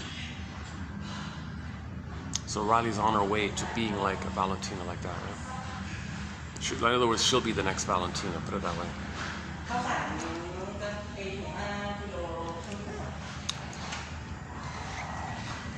Yeah, that professor, the lecture of the professor, he did. Yeah, she did make one point that you notice that there's less of the parents in the scene. That kind of makes sense. As children are growing up and all that, the parents are more and more in the background as the person knows more and more themselves. So you barely saw the parents. They were basically not really even around. So the parents weren't really an issue at that time. You know, one thing that's a little one thing a little confused me. Yes, we get the idea that the hormones come in and she's in puberty and she's now she's a teen, now she's now she's 16 or something. The film, I think, is the transition from the end of middle school to the beginning of high school, right? They didn't say it clearly, but they said she graduated middle school and she's about to enter into high school in the fall, so like a little summer camp or something. So it sounds like she's in grade 9,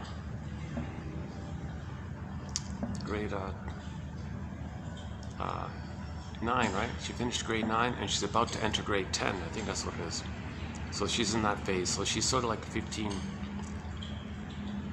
They skipped it. See, at the end of the first film, she was 11 or something. Is that right? Or 13 or something. Then they skipped 13, 14, 15. So they jumped. They did a bit of a leap. Everything was fine in middle school. So she had a good middle school. Now the transitions from the end of middle school to the high school, something like that. And so when that's what little confused me. I didn't really notice this, but they claim that when the hormones kicked in and that suddenly everything was exaggerated. Like they showed her flying off the handle easily, or getting wildly sad, or exaggerated feelings of shame and disgust. So there was I'm not so sure that's really the case, right?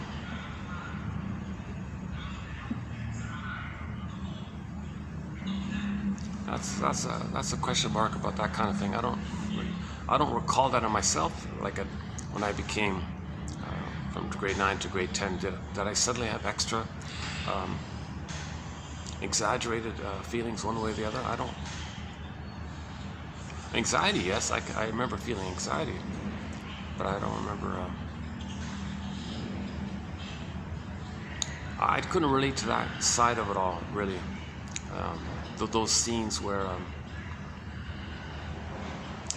when she was screaming hysterically at his mother, "Back off, mother, you're annoying me. Oh, I'm the worst, I'm crying crazy." Just the little things, right? And you can see the characters touching the console. Why? I barely touched it. Why did she react like that? The console's broken. Well, it's a new console, the post-puberty console. Yeah? So that part's a question mark about that. But maybe generally it's true. Maybe like in broad terms.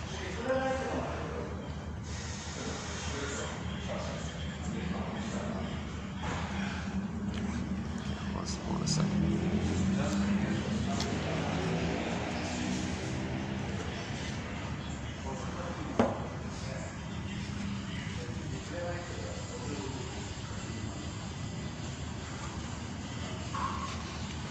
These guys have been nice enough to tolerate me. Why don't I, let me go back, see if I can go back to where I was. Let's see. Give me a second. Oh, we haven't done the quotes yet. Yeah, hang on. Well, stay tuned. Yeah, we'll do today's quotes. Hang in there. Hold on.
maybe.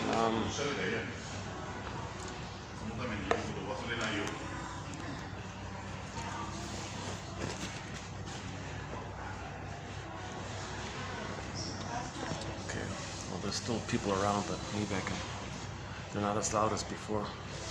Okay. Let's jump into today's quotes, yeah. The first three is sort of a bit of a tag-on from Karen Horney's previous quotes. So once again, the paucity of inner experiences, that's a key one. And that leads to externalized living. So anxiety is a good example of that. She was very externalized. Like her identity was based on status and include acceptance, and she didn't have any inner sense of self. She just had a set of belief systems that she'll survive if she gets status and approval from others. So she's always trying to win approval and going to extra lengths to that. And since the beingness was missing, she didn't have the proper basic feelings. So she was moving towards being immoral, because she was gonna steal some book or something, break into the office. She broke into the office to read some book or something, and she was not caring about things. She was moving sort of in that direction, right? See, when you have your basic feelings, you're ethical and moral like that. So everybody was surprised that Riley was gonna, break into the building or something. That's because the soul was gone, right? I mean, from the positive side of it all. So Riley was very externalized living. So the name of the film is Inside Out. So the ultimate way of understanding that phrase is we want to come from the inside, having our inside. What is the inside? You want your authentic self, your beingness, your sense of self, from this feminine element, feminine principle, from this yin, okay, the midnight blue, the yin, the beingness, from your beingness, out of your beingness. Okay, you have your feelings, and from your beingness and your feelings, your doing out will be ethical and moral and virtuous and honorable and helpful and loving and so on, right? But you gotta have the beingness for that. If the beingness is damaged or missing or wounded or something, your doingness is like immoral or distorted or confused or that kind of thing, right? So we want to come from inside out. The name of the film, Inside Out, not outside in. Anxiety was doing outside in. And she was like very focused on the outside, and you saw her imagination imagining all these outer scenarios and how is she going to deal with this and deal with this and deal with this. So she was like manically trying to figure out every little thing like that.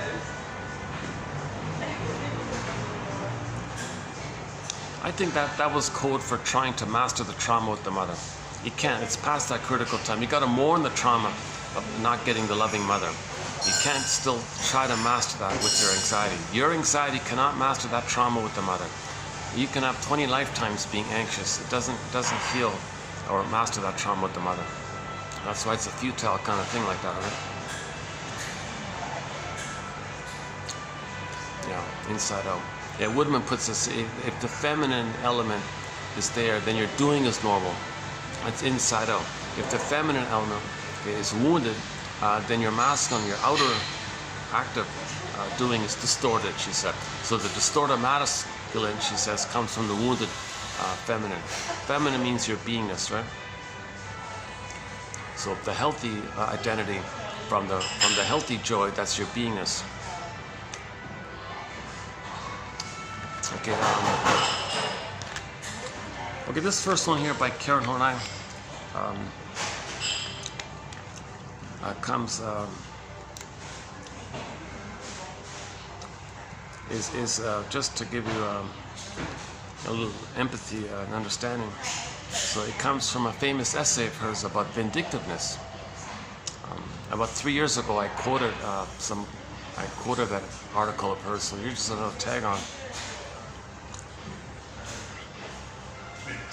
Now, we didn't see anxiety being vindictive, but we could see maybe that NU character with the sarcasm linked to it. We could see her being vindictive, and the Wicked Witch would be there. So they didn't show you, like when sadness and and joy were in the glass bottle. That's like Snow White. So in Snow White, you got Snow White is a metaphor for our beingness. It's a personification of our beingness. Now notice that the beingness is in a coma in a glass box, and they got the Wicked Witch like that. So we didn't see. So the parallel is joy and sadness are in the bottle, and we didn't see the Wicked Witch, but we saw sarcasm, envy, okay, the boredom, the sarcastic character. Okay, envy's going to be there, anger's going to be there. That's pretty much code for the Wicked Witch, and there's even that link to that dark, that despair character that was sort of so-called secret. They said we got a peek of that character, all a little bit linked like that. We put it all together. That's the Wicked Witch motif. But she's only 13 or 15, 14, 15. She's only 15, right? She's only 15 or 16, or going on 16 or something. So it's not really there yet. But you saw the potential. So that gloom character kind of peeked out and popped in again. It didn't make sense that the gloom character helped break out the glass. That part didn't make any sense to me. How they got free. See, in the first film, it was when you feel the rage and the shame, and then things can come. Healing takes place. It didn't make sense that the depression character, Mr. Despair and Gloom, could free up those characters. That part, I don't know what they're thinking.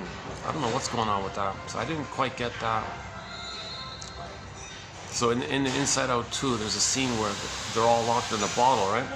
How did they get out of the bottle? It turned out this Mr. Gloom guy did it.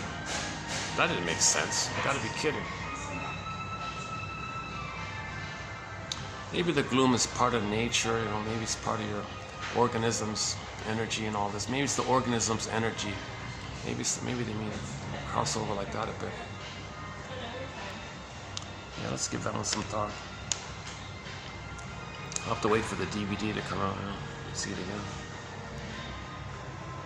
Okay, so if let's say NU and sarcasm gets more, and envy and anxiety, and gets more of a voice on the console, at the console.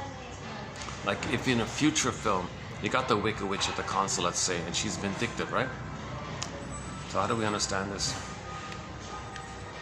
So once again, if the beingness is frozen, the positive feelings zoop away, you go back to the survival brain. Part of the survival brain includes vindictiveness, right?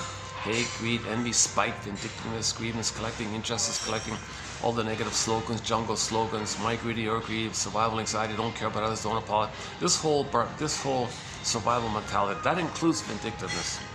And vindictiveness keeps the more hidden disorders going.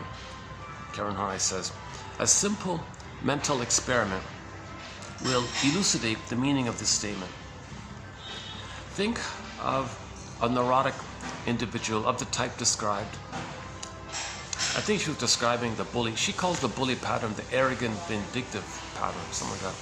Think of the neurotic individual of the type described, and then imagine him stripped of every trace of vindictiveness, including also the hope for triumph.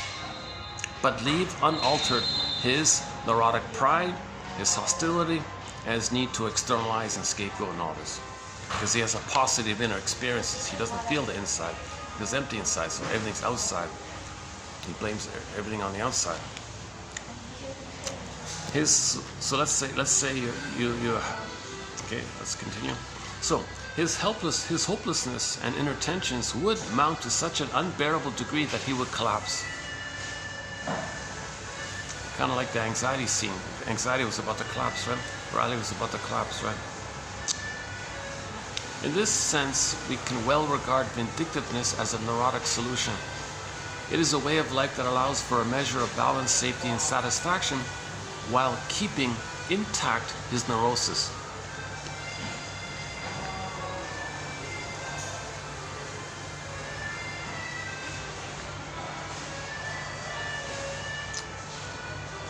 So at the end of the first Karen Hornite video, we did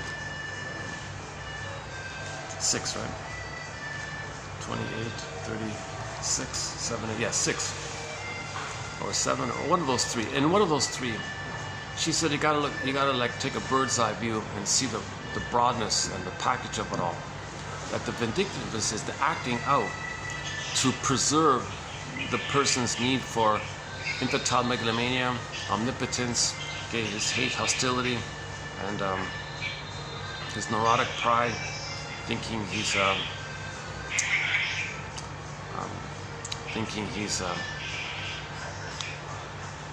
a king or a god, like he used to be on the throne in the uterus. He's holding on to that. Okay. Paucity of inner experiences, so he externalizes. He's got to see outwardly. So if he's got to see outwardly, and he's got neurotic pride, and he's got anger, then being vindictive keeps it all together. Vindictiveness keeps the more hidden disorders going. So this keeps the system going, kind of thing. So if you see, in other words, if you see a person being vindictive, let's say, that's their defense against the fears of not getting their narcissistic supply, their narcissistic neurotic pride, okay, discharging the tension of the hate, of the pain, because they don't feel. Remember, the hate, there's a lot of hate and tension because the pain, because you're not feeling, so you got to externalize and blame and displace.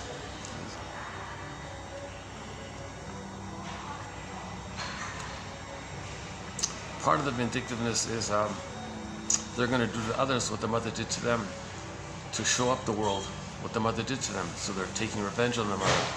Look, world, look at what my mother did to me. See others, I'm going to see others as innocent me, and I'm going to be the mother who hurt me. So look, watch this world. I'm going to show you what my mother did to me. So they'll be negative towards others to say, that's how negative my mother was towards me. That's a way to show up the mother, to get back at her mother, get even on her mother, show her up. So this idea. That's part of it.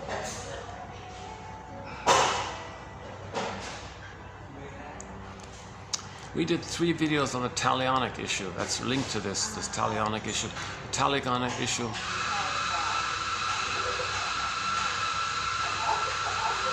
Oh, jeez. That's the second intense look I had today. He looked tired, that guy. That was the security guy checking everything. Oh yeah, oh my God, this place has the most intense security. All the hotels I go to, these guys have the most vigilant security for stuff. I don't know what it is. Maybe I keep thinking maybe something happened at one point, or maybe somebody important lives here. I don't know what it is.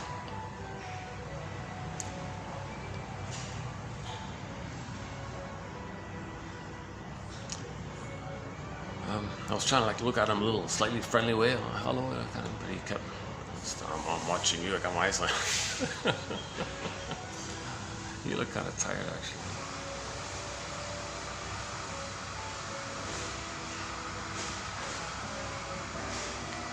I don't come here too often. Yeah, they don't know me too well here. Just gives me a little bit of a break. You got to change things up sometimes. Okay, so the negative things that you see other people doing is part of their system to preserve their narcissism, to preserve their need to blow off steam, okay, to preserve their belief that they're an infantile god in the uterus, because that's all they have left, because the soul was damaged. So they find others to play the wounded soul, and then damage or hate other people's soul, because that's evocation of a proxy. They're finding others to play their wounded soul and damage it the way their mother damaged them. So this is all vindictive and talionic, this kind of thing.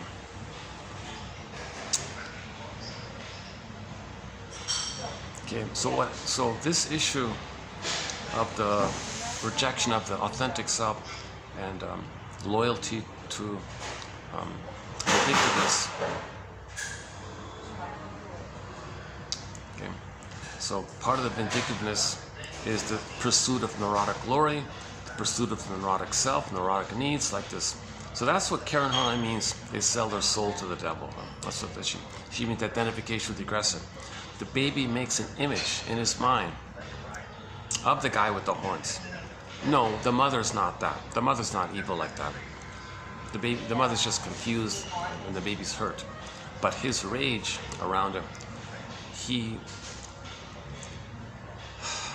due to primary imaginal thinking, Alice in Wonderland thinking, he creates an image of the mother like that. But that image doesn't mean the mother is that. It's called the imago. This imago is the held, personified projections of his rage and oral greed. So he sees it. So he creates a character like a monster, a guy with the horns. It could be any, the boar queen, any kind of dangerous witch, any kind of scary creature, could be, including the guy with the horns. When people sell their souls to this character, that is when they sacrifice their real selves in the pursuit of glory. So that's Riley was doing that, right? We see that. She sacrificed, threw away the soul, the positive side, when joy represented the authentic self. She threw that away, and she was making a deal like that. So she was going to be in pursuit of status and glory and fame and money. Who cares about people and feelings and trust and tenderness? Who cares about that? The jungle slogan, got to get status to feel that you're the mother above yourself and others play you. That's the status and the glory. They are doomed to suffer inner torment. Obviously, there's a lot of pain when you do this. Some never emerge from their torment. But it is a redemptive force in others. It's redemptive. It can be redemptive. So Riley is a better off person for making this effort to heal the two sides. She's better off at the end, right? A redemptive force in others, turning them toward love, belonging, and healthy human strivings. For example, Faust, the famous Faust, Goethe's Faust. Faust overcomes his misery in becoming constructive, acknowledging what he has in common with others, recognizing the value of simple human strivings. So Faust came around, right? So you could say it Inside Out 2 is a bit Faustian. You could say it like that, yeah. So Riley makes a deal with the sarcasm and being conniving and manipulative and envy and basically. Embarrassment is the physiological response to shame, right?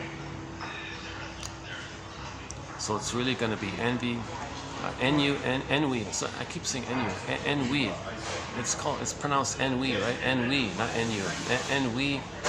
Ennui, which is the sarcasm they showed it.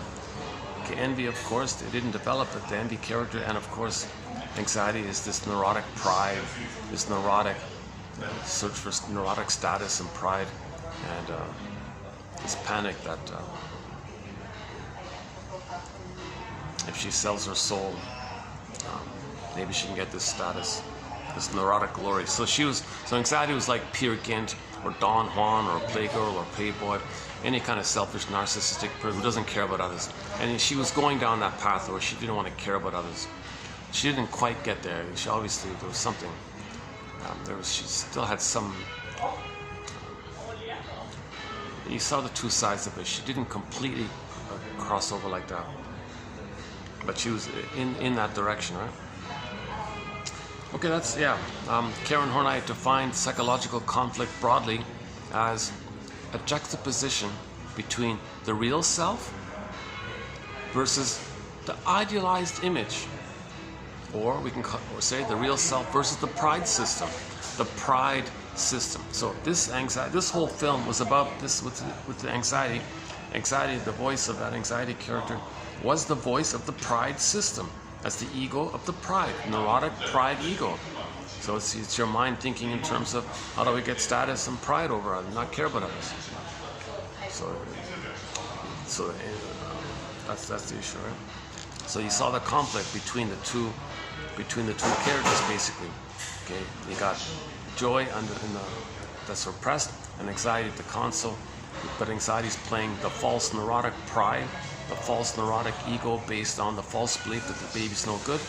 Joy's doing both, the baby is good and delusional good. So you got a confusion, a blurred there, genuine good and delusional good versus the false neurotic pride. No, I'm no good and I gotta compensate. I gotta make a deal and I gotta compensate and survive like that because there's only fear and sarcasm, okay, and so just the battle like that, good and evil battle, famous like this, right? That's one way to talk about the inner conflict. This juxtaposition, this blurring of the two between these two, the real self versus the idealized image. So neurotic, so anxiety is also code for the idealized image. She's looking for this perfect image and all this. Karen Horney, in her last book, Neurosis and Human Growth, very good book, classic book. Most people regard that as a key book in their lives. Neurosis and Human Growth, 1950, had succinctly captured the essence of the narcissistic character disorder when she wrote, quote, more precisely, the person is his idealized self and seems to adore it. It gives him a seeming abundance of self-confidence, which appears enviable to all those chafing under self-doubts.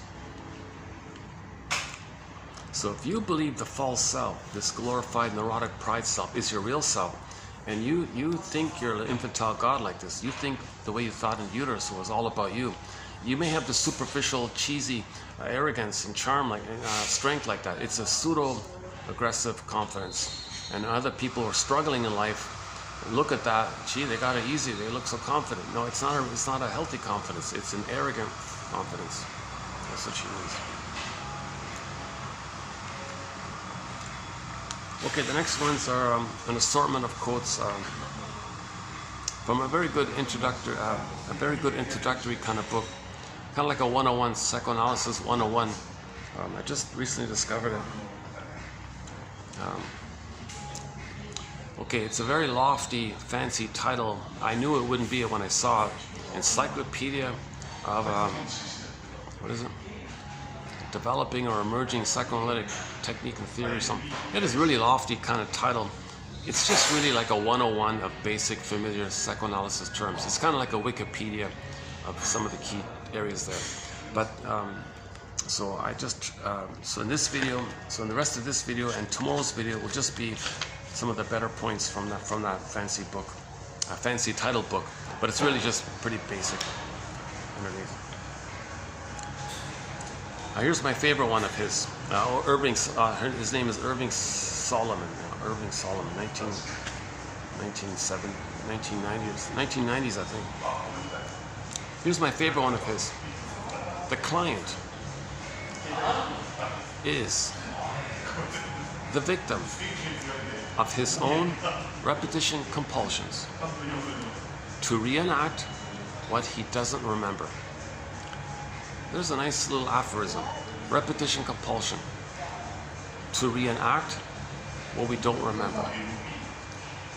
If there's a trauma with the mother and we don't remember it, we're going to reenact it. We're going to restage it.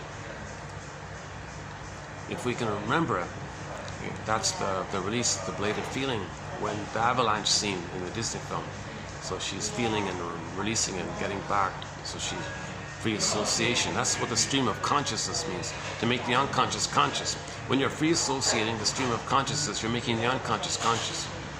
Now, we don't see Riley in a shrink's office talking. We don't see the psychoanalytic process. We're just seeing little cartoon metaphors for aspects of the psychoanalytic journey, right? And they openly say, oh no, this is not psychoanalysis. They're covering it. They don't want to open up that door.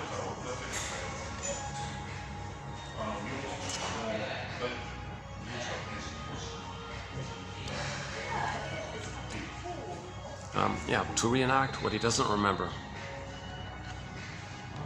What we remember, we stop repeating.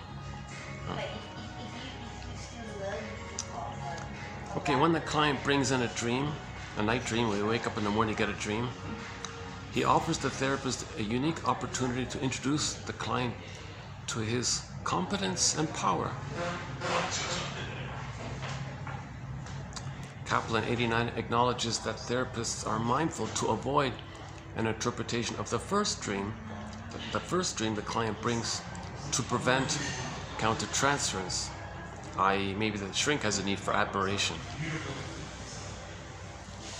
So the first part I like. So when you wake up in the morning out of a dream, You got to think of it as like a letter from you to you, a message from your soul to you, from your unconscious to your conscious. Hermes flies across with a letter. Okay, dreams are the languages of the soul, right? So you wake up in the morning, that's some of that stream of consciousness coming to your consciousness. So then whatever you remember, you say to yourself, oh, there's a letter. It's like this in my soul today. You make the unconscious conscious. And then you take a sequence that you remember and free associate. Add to the stream of consciousness. This sequence I just remember, what does it remind me of? And say some more, and you might get more unconscious to conscious. So he's saying here, the shrink says, oh, the therapist, the client brought a dream. Well, that's an opportunity to say, well, there's strength in you. There's you're trying to process something. You're trying to face something. There's a strength in you. You're trying to feel what you couldn't feel. Now you're trying to feel it. You're trying to face some repetitive thing that you're not aware of. And there's a strength in that. There's a strength in that. Now, he says, the second part here, some shrinks think to themselves, oh, I can give him an interpretation. But wait a minute, am I doing it to be admired, to impress him? I better hold off on that. Do I need that? So maybe don't do it, because maybe he's in that mode. Each interpretation that clicks. So if the shrink gives an interpretation that clicks, oh, that's an insight, appears to build an increasingly higher pain threshold. So the more you make the unconscious conscious, the more you can accept more of those repressed painful memories and metabolize and process it. So the more you build a basket, the more feelings can come in, the more eggs can come in.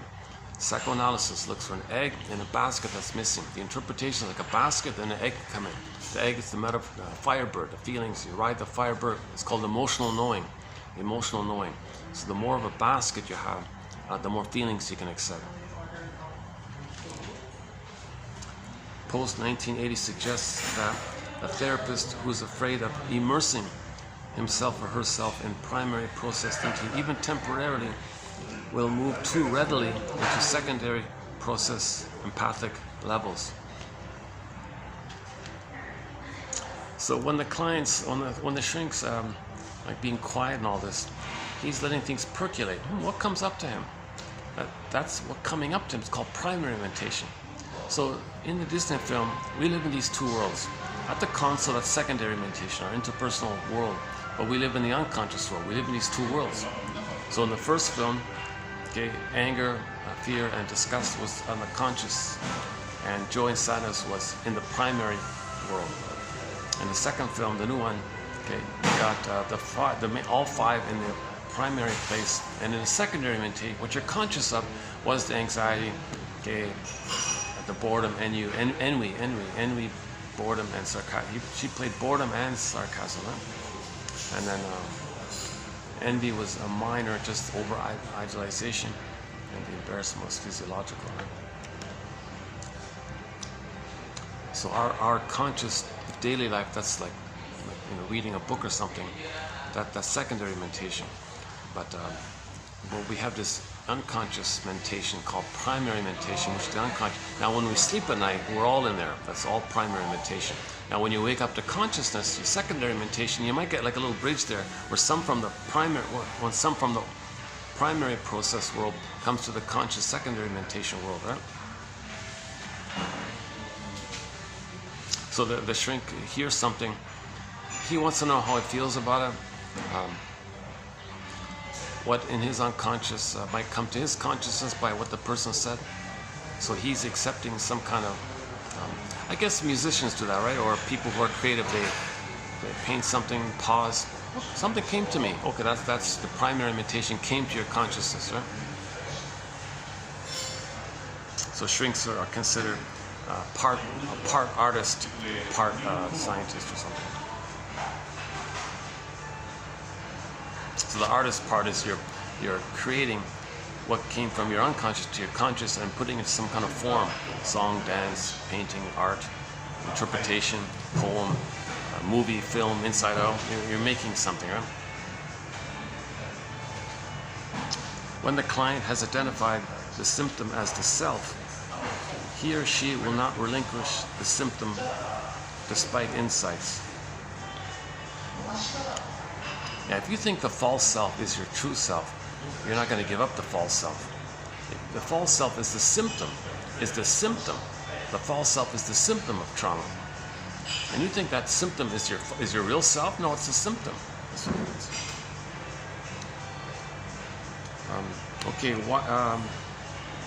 Nicole Berry Bertrand, 75, believes that the most effective element in therapy is the confrontation between fantasy and reality. The interpretation risks being received like milk, like a gift, or the interpretation is received by the person as a criticism or persecution or an attack, its contents not being comprehended. Okay. So the more traumatized the person is, the more they may perceive the shrink's words either as milk, words equals milk. I don't care what you're saying, I just want to hear your nice tone, your nice words. It's like milk, like a baby. Or he sees the words as an attack. So the baby needs mother's milk, or the mother's hurting and that's an attack. Fantasy and reality. The reality, no. The shrink is just giving an interpretation. Psychoanalysis is not a magic breast. Psychoanalysis is not attacking you. It's helping you to be your own detective. It's teaching you to be a detective, to be more conscious, to be a detective. It's training to be a psychological detective. The client had shifted from a maternal transference for craving for guidance to opposition to an intrusive mother analyst. So now you got the split, good mother, okay, good fairy, bad witch, right? So the shrink is, oh, they're the good fairy. Oh, click, you disappointed me. Oh, you're the bad witch. So you're hurting me. Oh, you're feeding me. Oh, you're hurting me. It's split like this. So it's neither, really.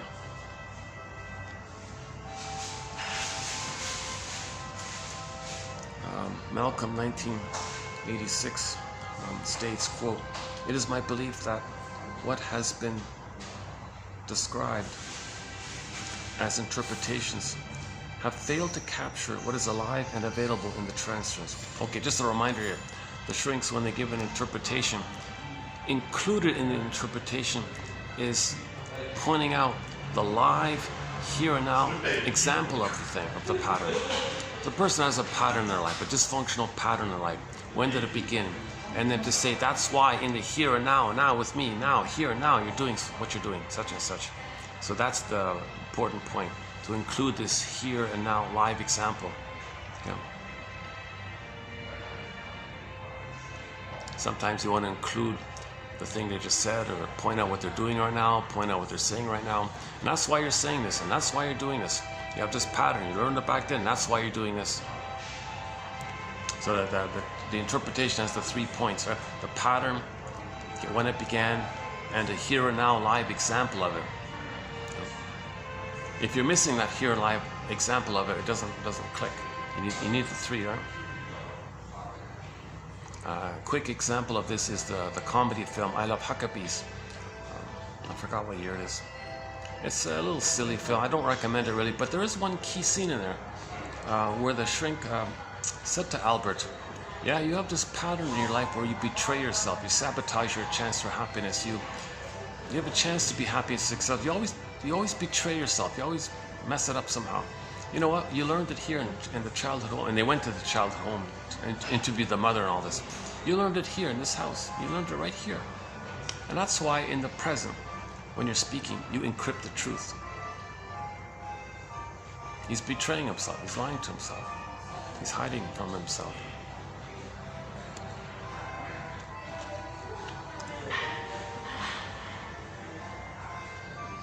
Empathy is more valuable.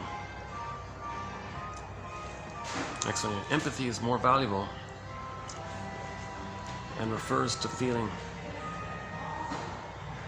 with a client in service of making the unconscious conscious. Sympathy will usually lead to confusion and an inadequate understanding and interpretation. Okay. So the shrink is meant to give you empathy, not sympathy. Sympathy means you're swimming in this folie à toi, it's all too emotional. The empathy means I understand what you're going through. You must have a very good reason for saying what you're saying. You must have a very good reason for feeling this. Empathy. What's the hardest thing about this?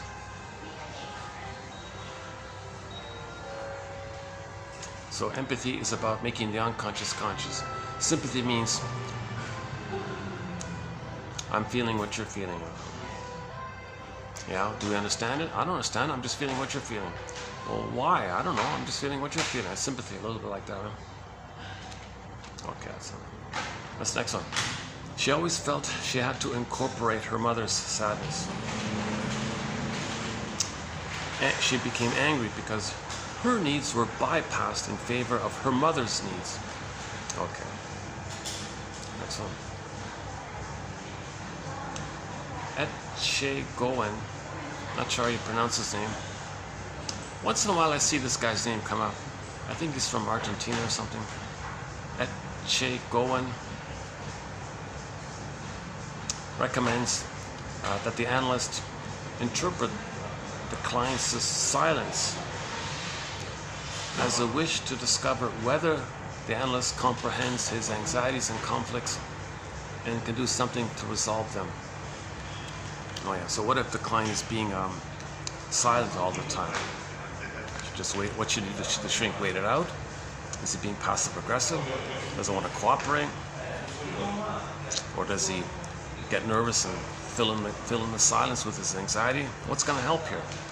As well, identify that the client is testing you to see if you understand why he's being silent, and to demonstrate some ability to help him.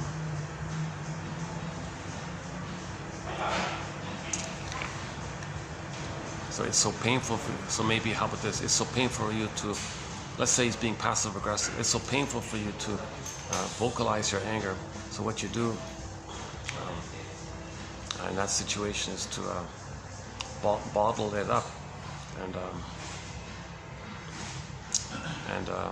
by being silent, you're not cooperating and you're not playing your role in being a co-detective here, and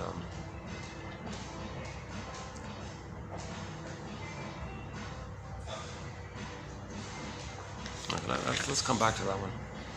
Interpretations not only reveal or translate the client's unconscious, but equally important, the different aspects.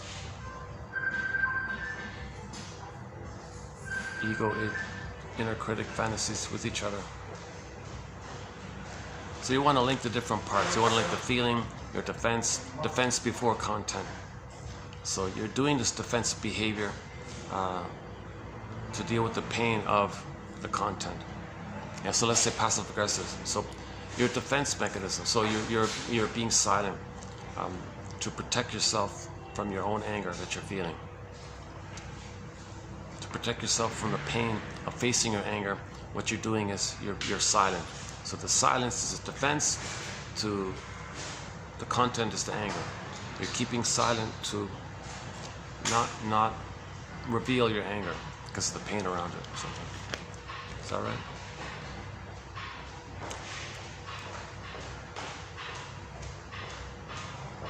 And you're afraid I'll criticize you for it, the way your mother criticized you when you had your feelings. Self-activation triggers abandonment, depression, which leads to defense. Masterson's axiom. So real self-activation, speaking something that's authentic about you, it's going to bring up all those persecutory anxieties and fears Masterson calls the abandonment depression. Then there's a defense.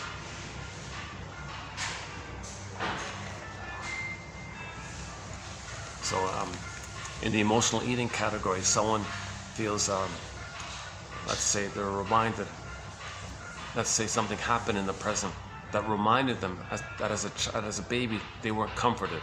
They weren't comforted. And that's why they're running for the cookies. So you pause when you open the cupboard. What am I really hungry for, says Roger Gould. You're not physically hungry, so you're emotionally hungry. You didn't get the comfort, mother's comfort, so you're looking for the trick of the sweetness, the sugar salt.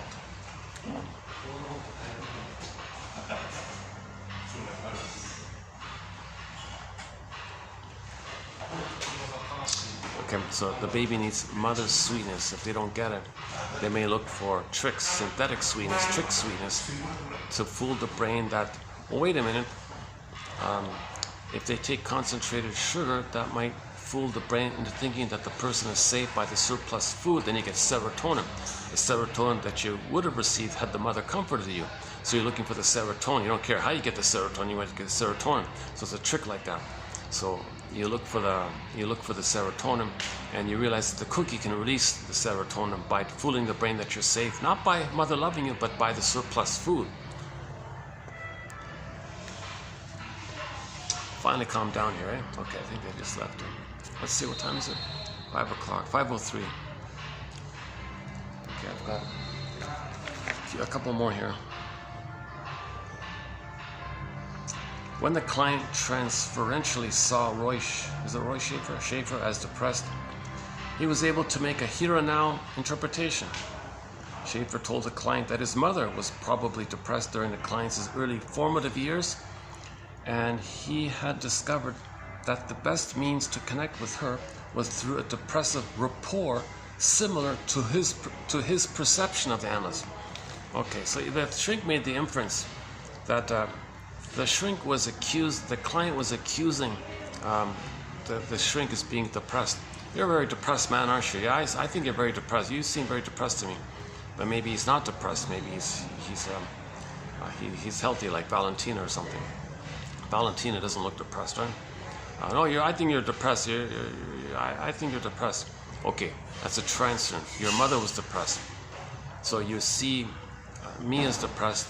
That's code that your mother was depressed. And when your mother was depressed, you related to her in a certain way based on that. So you're trying to recreate this in the present. So when there's trauma due to repetition compulsion, we transfer the past to the present, recreate the past to the present. So we transfer the past to the present. The present is called the presenting past, or we transfer the past to the present, because in the trauma, in the survival, but no time, all time is that time. Okay, so we transfer the past to the present. Transference, acting out, symbolic, acting out, repetition, compulsion. So the compulsion is the baby didn't get his needs met. Okay, the compulsion is the baby needs those needs, so there's the compulsion. So we repeat that interaction. Mother, I need your love. Mother said no. Mother, I need your love. Mother said no. But as you're getting older, you're still in that mode. So in the present, it's still the continuation of the past, or we transfer the past to the present. It's called transference. So he's trying to recreate and see that past in the present. So, oh, shrink, you're depressed. Mother was depressed. So then he had some way of relating with the depressed mother. So he's trying to recreate this thing. So the shrink points it out. Okay, maybe you're trying to recreate in the present. Maybe you're trying to communicate what your childhood was like. What do you mean? Maybe you're trying to communicate how it felt being with your mother. What do you mean? Well, I feel a tug and a pull to maybe play a role that your mother played for you, and maybe that evokes and brings up for you how you felt with her. Really? I'm trying to create this whole thing in the past and the present. Why am I doing that? Well, to get your story, to know how you felt with her. And then you can do the avalanche, back to the Disney film, the release of the feeling, the blade of feelings, and get back your sense of identity.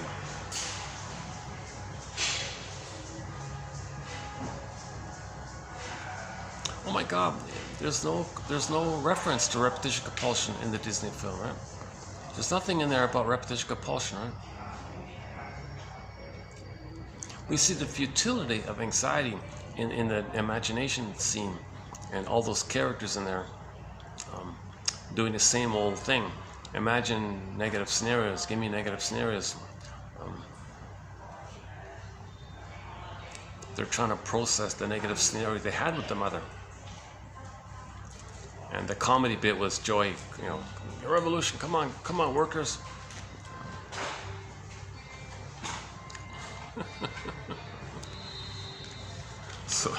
So Joy led a revolution in the unconscious.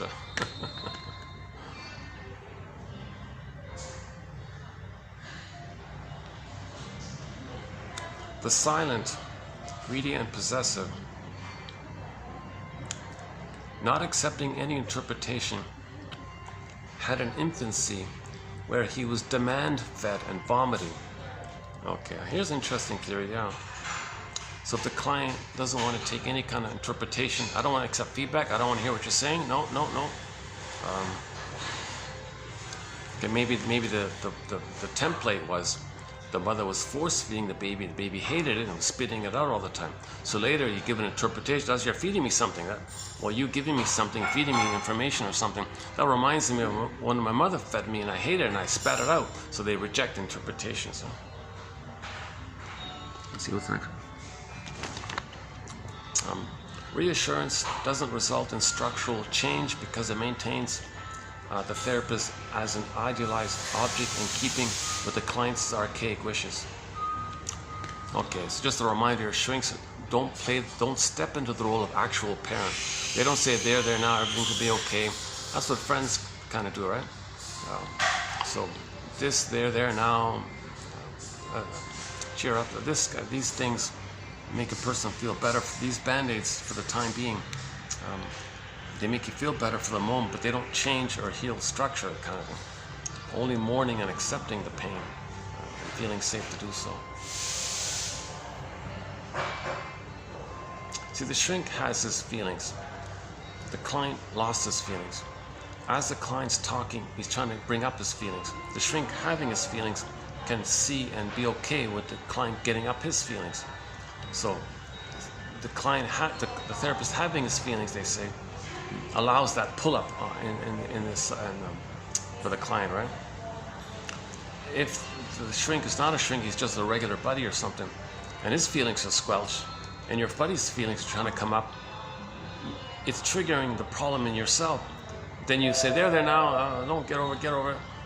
Because that's a defense against the friend's inability to accept his feelings, to squelch you from having feelings, because you don't want to be triggered of his inability to accept his feelings. So he doesn't want to be triggered. So the shrinks they're embodied, they do the analysis.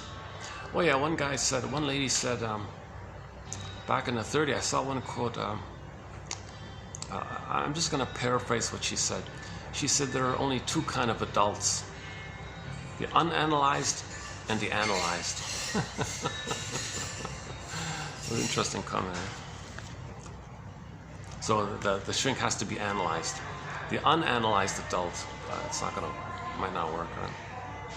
The analyzed adult can accept his feelings. The unanalyzed adult, most of them. Okay, next one. Okay, quote, somebody, there's a different author here. Quote, about externalizing. Okay, the shrink said to the client, quote, you want to hold on to the conviction that I'm bad and blame me, because if you succeed, it would relieve you of the need to look into yourself and understand what is making you unhappy. That's a basic one. That's a common one. Just one way of saying it, right? So as a defense against the pain of free associating, stream of consciousness, making an I statement, speaking the truth, emitting a feeling, as a defense against the pain, you externalize all the time.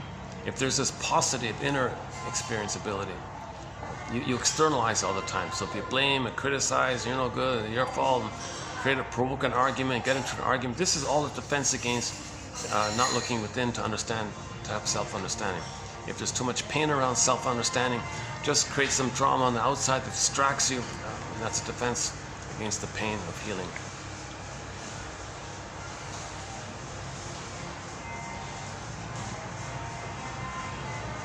So anxiety represented that. She squelched all the positive feelings and was outer focused in her neurotic pursuits. Last one here. Well, back to this guy from Argentina, Echegoyen? Horatio, his first name is Horatio, sorry. Horatio. I think we only have 2 or 3 quotes from this guy. It sounded, I don't know how funny it is, but it sounded funny when I first read it. A shrink said to the client, quote, when you were a baby, you must have felt that your mother fed you water instead of milk. Again. I forgot the context of it.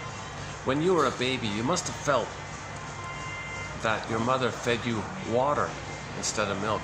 Oh yeah, okay. The client was complaining Ah, shrinker man, you're saying that weak, diluted things. It's useless. There's no nourishment in what you're saying, no value in what you're saying. You're just saying fluffy, puffy things. There's nothing in there. You must have felt that your mother fed you water instead of milk.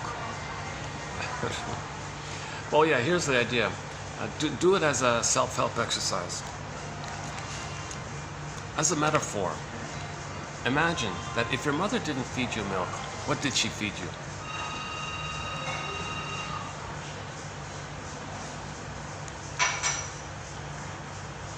Huh? Fill in the blank. Bitter coffee? I don't know. Black coffee? Or, and just fill in the blank. Okay, that's it, yeah, 28, 30, okay, that's it, 20, so the first two are from Karen Horney, the last two are miscellaneous, and the rest are all from Irving Solomon from his book called Encyclopedia. It's not an encyclopedia, it's just one book, it's not a whole encyclopedia, it's just one little book, a little dictionary type of, it's an alphabetical dictionary type of, it's like a dictionary basically, of general ideas. So this is part one of his work. And tomorrow we'll do part two, yeah. So what we just did was part one, and tomorrow we'll do part two. This is part two here. A little bit on interpretations.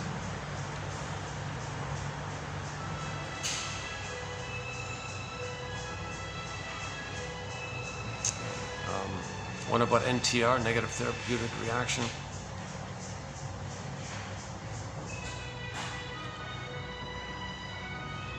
Okay, a little bit about Melanie Klein's theory about the positions, that one there. Oh, one about charm. Oh, there's the charm one. Yeah, okay, one on charm. That's a new topic.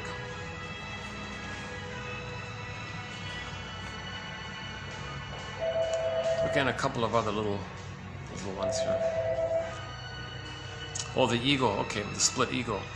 Pressman 69 splits the ego into two main aspects: mature and archaic. The mature ego pursues the aim of therapy, whereas the archaic ego is dedicated to the preservation of the child and transference pattern. Okay, so your unconscious repetition compulsion, it has a mind of its own. That's the archaic ego. It's kind of like your unconscious has a mind of its own. The puppet master has a mind of its own. That's the archaic ego. But your healthy mind ego, that's the healthy mature ego. And there's a battle between these two egos. There's another way of discussing this inner conflict between the healthy mature ego, the reality ego, versus this archaic ego, meaning this dedication to see, like anxiety. So anxiety is like the archaic ego, and the joy would be like the more healthier ego, right? Actually, no. The outcome at the end of the film was the mature ego. Because joy played double duty, half mature ego and half delusional ego, pathological ego, also archaic.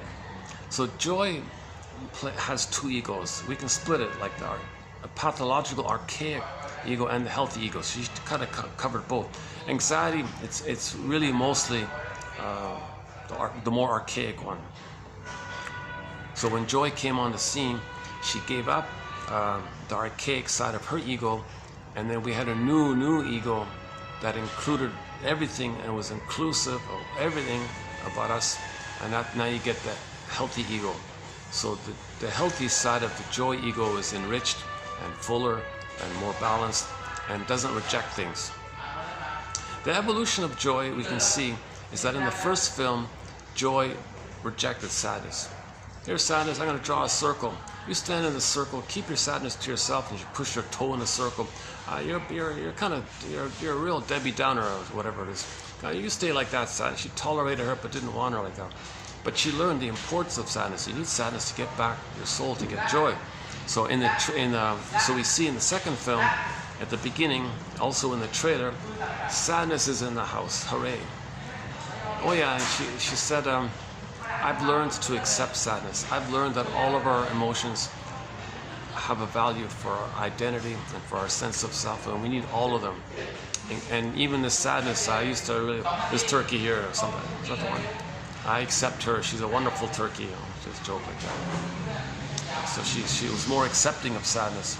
So the ego, the healthy ego, is more accepting of sadness. It's all of it.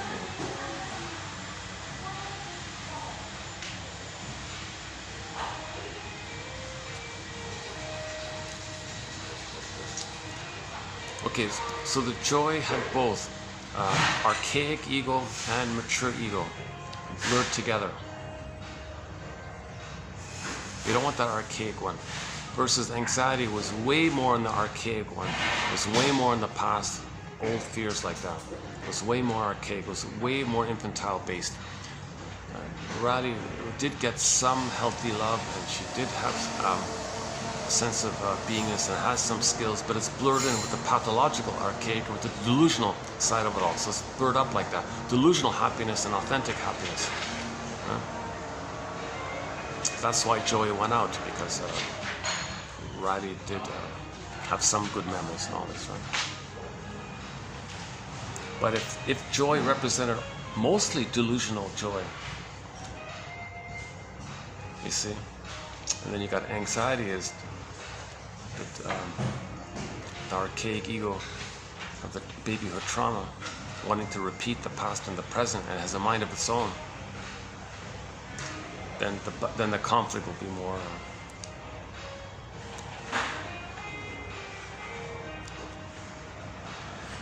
you don't want the anxiety to win in that case, because you don't want anxiety to strip away whatever goodness the person had, right?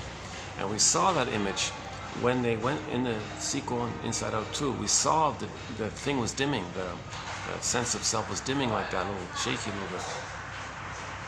Because anxiety was busy up there, so the thing was dimming, so you saved it in time. So you want to save your soul, you know? You want to save... it's the appreciation that the Great Spirit made us unique.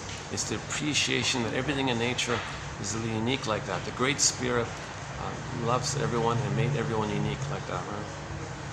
All babies are human beings.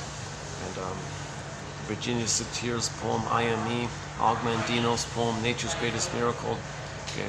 Never in all of history was there ever a baby,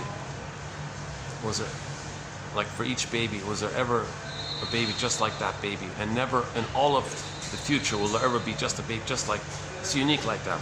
It's a miracle like that. The mystery, this Great Spirit likes it like that. The Great Spirit makes every tree a little unique.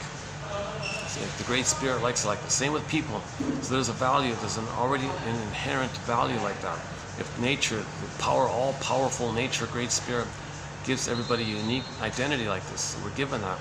It just needs mother's nourishment to grow into it. That's the normal state of affairs. The role of the mother is to provide that nourishment, emotional feeding, so we get that.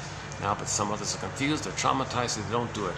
So then the tree tilts or something. The tree bends and warps. That's not its innate state.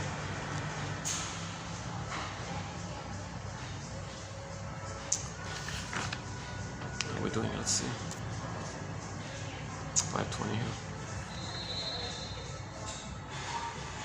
I've got about an hour of light. I could walk outside for a bit. I've only got about 10 minutes before I start sweating.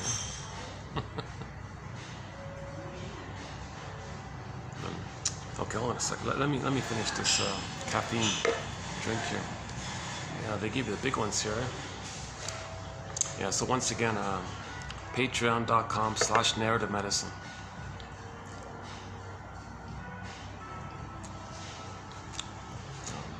I started with the GoFundMe. It doesn't work where I am. I moved over to buymeacoffee.com/psychoanalysis. It also doesn't work now where I am. So I started with the Patreon. And their system is different. You don't have to be a member. Just you chip in for the coffee, you withdraw the thing, but you get the encyclopedia.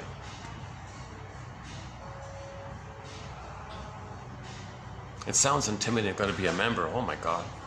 That's why I never signed up with Patreon to begin with. I don't want people to feel this obligation to be a regular monthly member. Jesus Christ.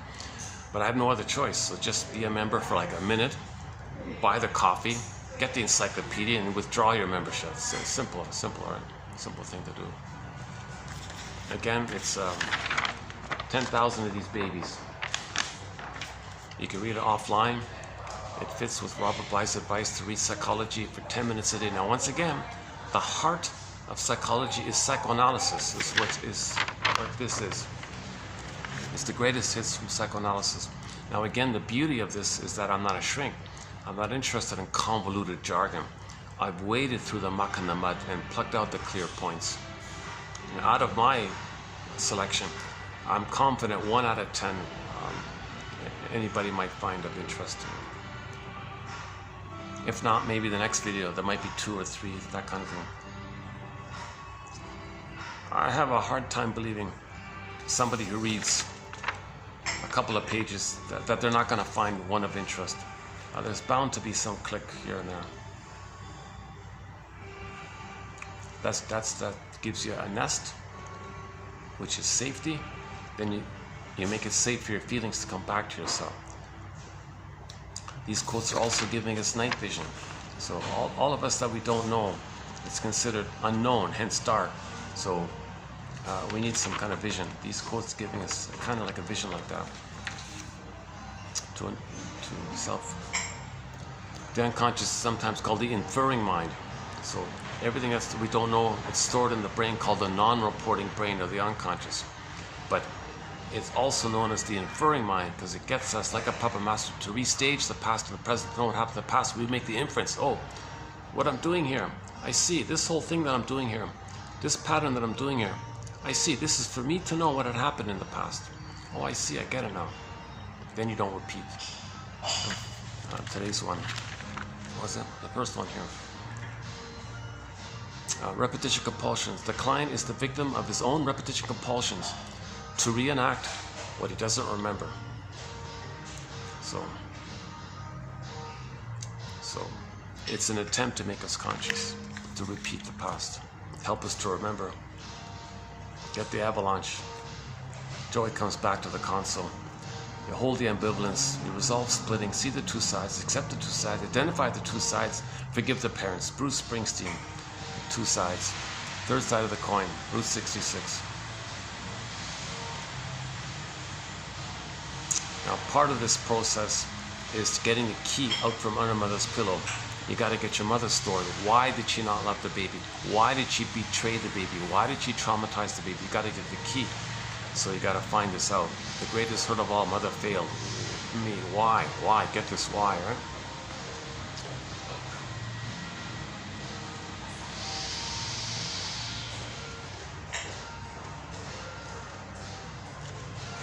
One second.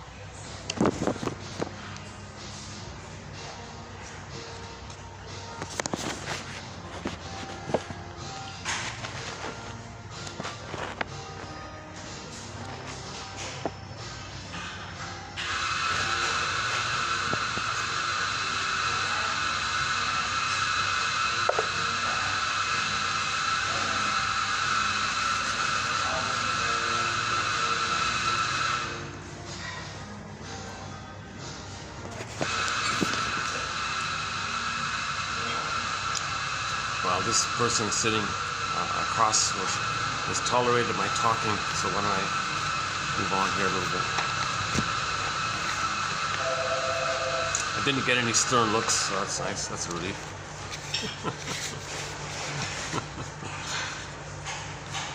One sec. Hey, one more sec. Hold on a sec.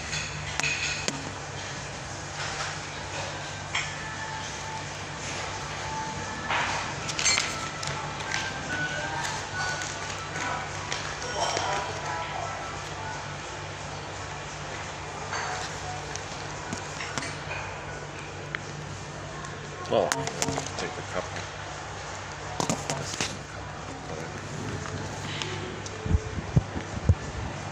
Aha. Oh, it's quiet in here now. All right.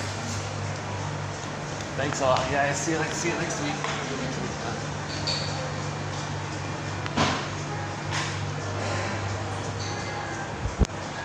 Oh, maybe we can just sit here for a bit, yeah. Oh, wow. There's some ancient, older, wow, like an old black and white.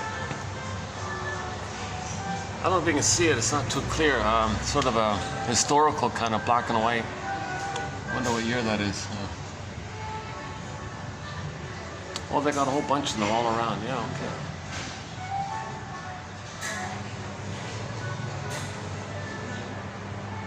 Bit of nostalgia, right? Bit of history.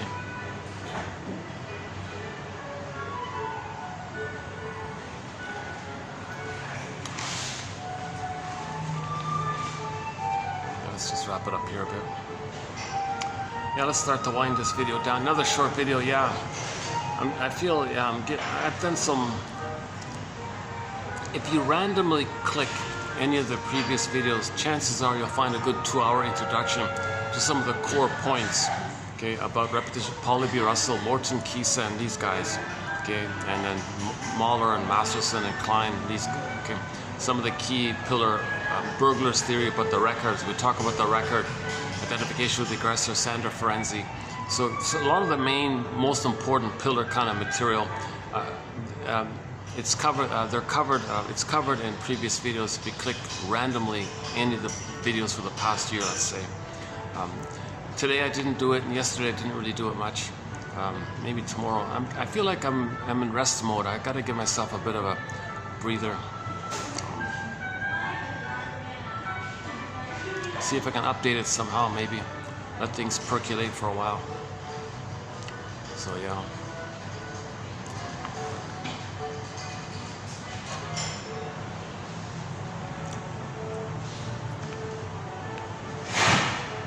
Yeah, we did. Oh yeah, I mentioned nostalgia. We did 3 videos on nostalgia, very important topic. Oh, I talked about Happy Days, yeah. And then we did the Borderline one, recently discovered. Grotstein and Christina Lawson's book, Understanding Borderline Mothers, important material. We did the Janov. I talked about Janov, 2745. If you want a good introduction to psychoanalysis or psychology, psychoanalysis, check out the Janov material, 2745 to 70. 26 videos. You'll find, in my opinion, the top 300 quotes of his. So Janov himself synthesized psychology in his little way, and out of that synthesis of his, I plucked out the top 300 quotes there. I think that's a pretty good little packet, like a self-contained little kind of package as an introduction to psychoanalysis. But once again, as I often mention, the best intro to psychoanalysis is the comic Psychoanalysis. 1955, talk about nostalgia. It was only 10 cents back then. Apparently, if you can find it, it's worth 1,000 of it. But they reissued the comic. Yeah, 4 years ago, February 2000, they reissued, they reprinted the comic.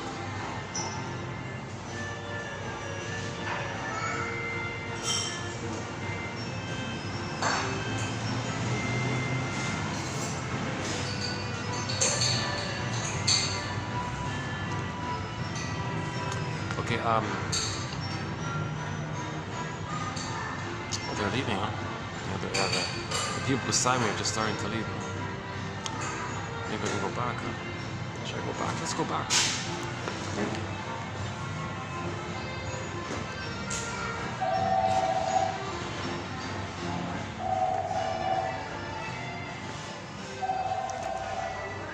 Yeah, it's not bad. Oh, it's comfortable. Yeah, let's stay here. Okay, let's spend a few minutes here, yeah.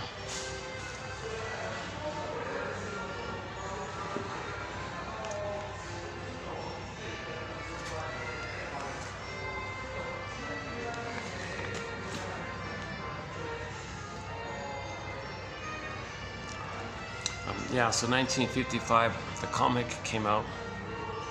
Oh yeah, we got a quote coming up. That guy said an interesting thing about this. He said in the 40s, 46 or something like that, 48.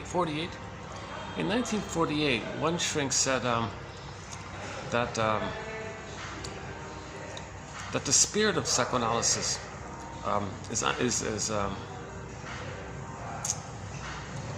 well, the way he said it was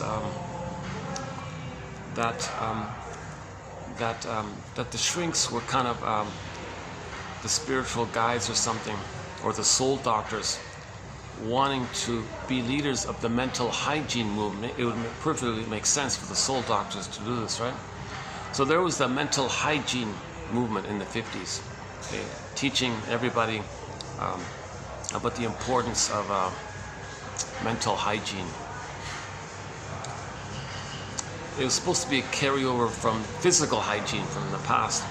People were unaware of the importance of physical hygiene, but when people became aware of it, their health got better. So they carried that idea. Well, it's the same thing with the emotions and your attitude and your thinking and your mind, your beliefs. You got to question these things. You got to reflect. You got to own your projections. Identify what you're transferring, what are you repeating. It's like hygiene. It's like kind of same kind of idea, right? Self-reflection. Own your projections and what are you repeating? Did you identify with the aggressor? Are you shaming others to tell the world how your mother shamed you? Are you seeing others as your mother who hurt you and now you're angry at them? Like there's mental hygiene, some of this reflection like this, and like hygiene, you do it every day. So we were meant to do this self-introspection every day. That's what Robert Bly said. Every day, hygiene, 10 minutes a day. He said, read this stuff every day. Same idea. That's the old idea. So they called it mental hygiene. Somebody complained they didn't like the term, so they changed it to mental health. And then shrinks backtrack and say, well, we don't like that because that implies something static. Either you have it or you don't have it. Well, no, it's a hygiene. It's a routine, like physical hygiene, like dental hygiene. It's emotional, mental hygiene, right? Like, so we're stuck on this dilemma. So, anyways, it was a part of the mental hygiene movement of the 50s and all this. And he said, we don't have any quotes from this guy, but he said that the shrinks and the psychologists and the psychotherapists, this whole community, this whole healing community, they're leaving the profession in droves. They're flocking over to Madison Avenue, and they're all becoming ad men to become advertising people. And then he said, Freud was a boon to Madison Avenue. So all this awareness of psychology is just being co-opted to sell products on people, to trick people to buy stuff they don't need or whatever. Like the famous cigarettes, right? Torches of freedom. Wow. Really? So they wanted women to start smoking. Hey ladies, if you buy this cigarette, you'll be free. It's a torch of freedom, a symbol of your freedom. Really? You think damaging your lungs is going to give you emotional freedom from your mother who hurt you? Nonsense. But they want that fantasy. Yes, I want freedom. Oh, you mean this nicotine thing can give me emotional freedom from my trauma with my mother? You got to be what a nonsense. But they're just, they want that fantasy that they can have the freedom, but they're not thinking realistically. Damaging your lungs has nothing to do with forgiving your mother so you can be free from her. You want emotional freedom. Oh yeah, torture freedom. You got to be kidding me. And I thought, as a background, I thought maybe some women get the idea. Oh, okay, well, if I'm on a date with a fellow, let's say I don't like him, I can blow smoke and create like a smoke screen and have a little freedom from him because I don't like him because I want my freedom like this. I want to have some like a little weapon like that or something. Maybe they were thinking in those terms. And a lot of advertisements, appeal to your infantile wishes and all this. They might describe the product as a breast, as a good breast, but not use the word breast, but just describe the breast. It's durable, unconditional, stable, reliable. It's there for you. You can count on it. You can lean on it. You can count on it, and go on and on like this. And people may associate their old unmet need for the good breast with the product. Oh, that product is the breast. I want to buy the product, not knowing that they're motivated by their need for the breast. So they buy the product. They make you unaware of it. So they use this knowledge to sell stuff instead of heal people and educate people. So they sold out. So he was saying a lot of shrinks sold out for money, basically. And then the mental hygiene movement kind of lost strength or something. And this seemed to take place. My impression is, well, it was strong in '55 with the comic psychoanalysis, but they never reissued it the next year. And then when the Bergler was sort of like the last strong voice, Edmund Bergler, right? He passed away in his early '60s, right? So maybe then it kind of really this spirit of teaching. And then you got all the entertainment industry distracting people. So he was warning. I thought his quote is interesting because he was warning people back in 1945 that the effort to give people emotional health people in this area are being led away from it, or being scared away from it, or induced away from it, or the appeal was too great.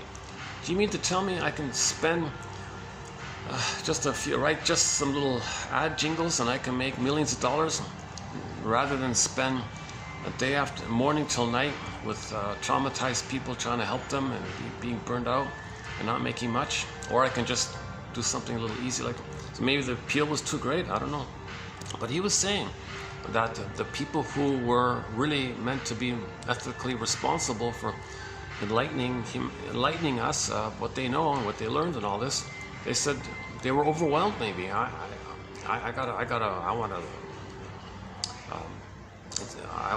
maybe they were, temptation was too great. I don't know why so many shrinks sold out like that. Burglar was a holdout. Burglar stood his ground, kind of thing, and they attacked him, right?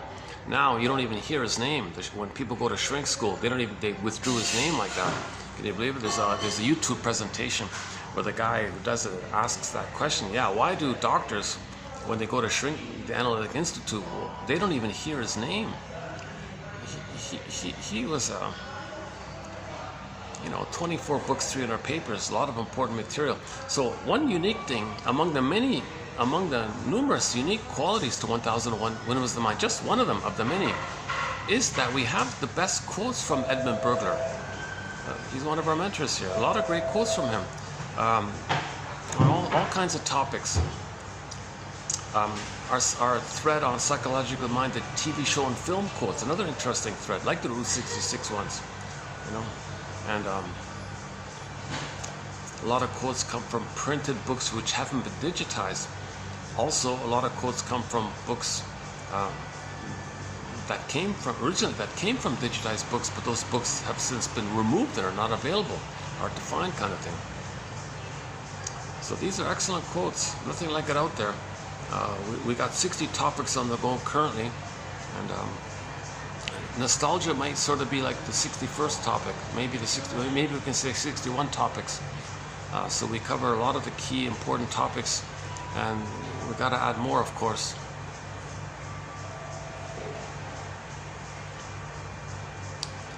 Psychological interpretations, the myths and fairy tale. That's a fun key topic,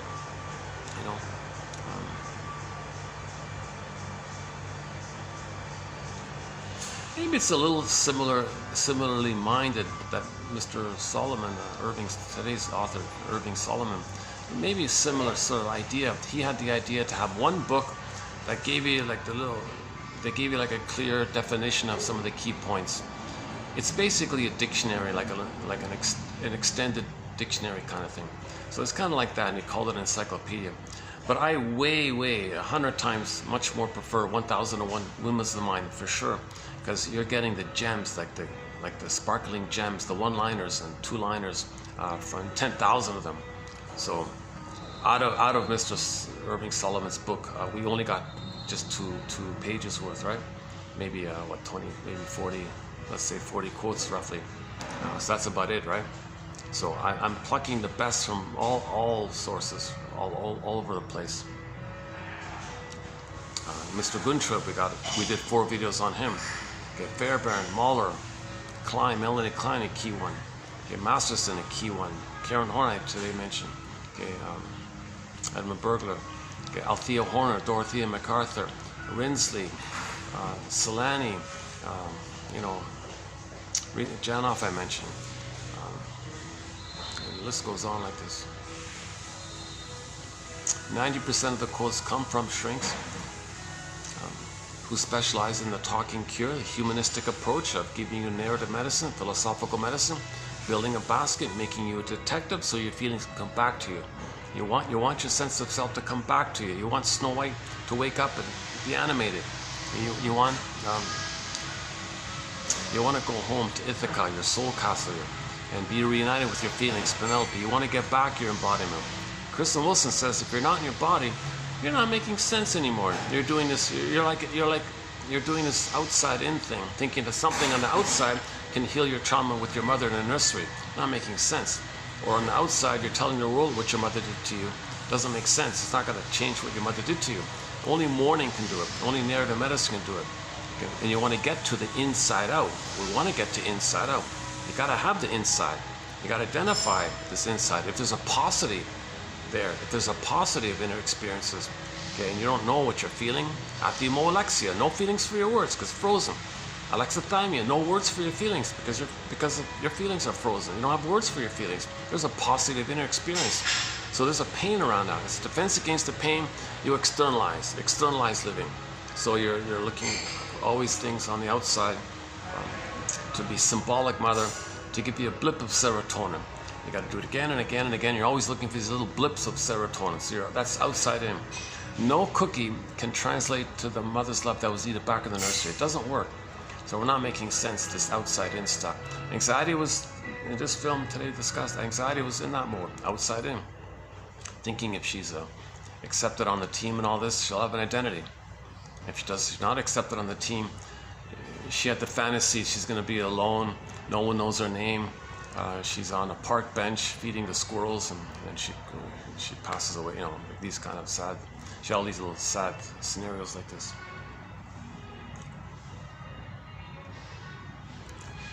Pathological Joy was saying, are you kidding me? We're gonna be the star. The Olympics is gonna call us. We're gonna be in the Olympic team, and we're gonna energize the whole world and inspire the world, and the whole world will be saved by. So these two either/or extremes, right? This idealized devalue. So that's this reference to the splitting. There was no like balanced reality kind of thing. So the conclusion was a balanced reality. The medium, the golden mean, the middle way, the way, the middle path. The way means the middle way.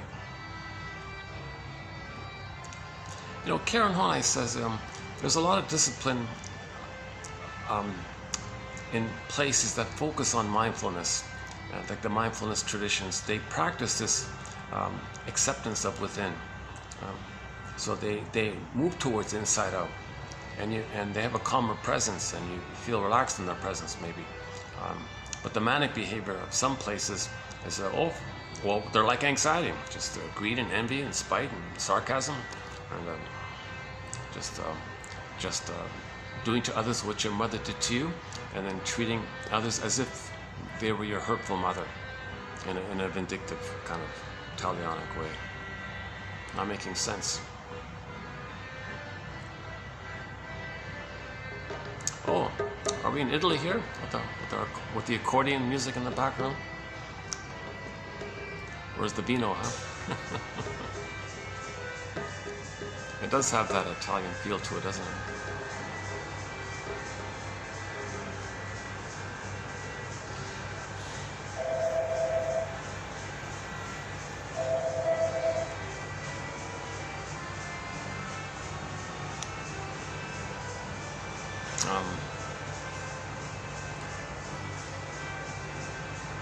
I feel like I'm missing something about the inside out. There's something else. I don't know what it is. I can't quite bring it up. I remember thinking there was some other important point about it. I didn't write it down. I watched it in the theater and all this, and there's people all around, kind of thing. So I wasn't really. I was making mental notes. I think I missed something. It'll come in the next video. Maybe I'll remember it for the next video. Stream of consciousness. Yeah, I think one clarifying point I made in this video was this issue of how joy played both the healthy joy and the pathological joy, and the sense of self is based on that. So that's why she wrecked it, because it was mostly pathological joy actually, but there's some good in there. So anxieties, efforts, the identity of the person linked to the anxiety character, and the identity of the person linked to the pathological joy character, they were both given up to allow space for the third to come up, the middle way, the golden mean. And it was hard to do, hence back to the kumbaya, the group hug. So they all have to do the group hug to comfort themselves. We have to accept all this. I don't think any psychologist is going to present if you listen to any psychologist on this Inside Out film, they'll just rehash the plot and sound bombastic and important about it and tell you about the special effects. They always do that. Oh, the special effects. Oh, they did a great job with the special effects. Wow, you know, and they're so vibrant, and the colors, and the hockey scene is so dramatic and, you know, so exciting. We'll just talk about big, obvious things. Psychology is mostly trite, erroneous, or too vague, says Reuben Fine, a shrink who is also a chess master. I didn't know that. He's got a few books. Yeah, he's okay. Reuben Fine, yeah, we got a few of his quotes on there. It turns out he was like one of the top chess champions back in his day. So here's a shrink who's also using his shrink skills to win chess games.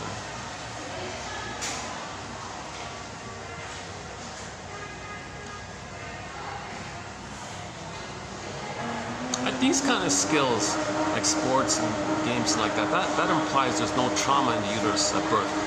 If somebody has two left feet or something like that, they're not good at sports, or they run out of breath quickly, or they sweat too easily. These kind of things, or their tone, they can't sing, carry a tune. This Janov was saying that's trauma in those earlier times. All that stuff's damaged. That's why we're thrilled to see healthy people. Because that's a proxy of our lost healthiness. So we're vicariously connecting with our missing healthiness. That's called the gold of projection. You're projecting your gold on outwardly, but that's to see that it's within, but it's damaged, but it's still there. So if you admire somebody, that's a projection that you also have that, but it's just undeveloped, and you got to forgive the mother for the situation. And find a way to turn your trauma into, find the gifts somehow.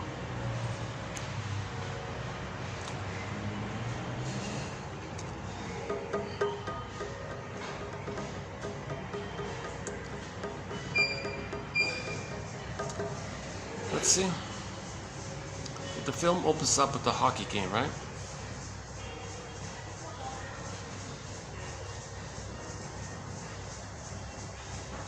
We learn about that, they give us like a 2-minute summary of the whole middle school years. So she's graduating from middle school, so she's completing grade 9. So she graduated from grade 9. So it starts from the end of grade, so it starts from the end of grade 9. And there's now the summer break between grade 9 and grade 10. That's the whole story is about this time. Yeah. And they show that puberty took place. Somewhere along the line, the puberty took place, right? Forgot which one. You know what else? Oh yeah. Oh, okay. Then the puberty button was on the console, and Joy said, "Oh, we don't want this. This is annoying. We don't want this." She actually tried to repress puberty. She thought she could arrogantly deny the complications around growing up. She tried to wreck it. It didn't work. Then the wrecking crew came in. You can't control this, Miss Joy. Nature decides that Riley's going to be a teenager now, from childhood. Transition from child to teenager to adult. There's a transition going on. You can't deny that. Even you think you can do it maybe psychologically, but not physically. Physically no. So that's the dramatic scene with the wrecking crew coming in. The console changes. That's the second part, right?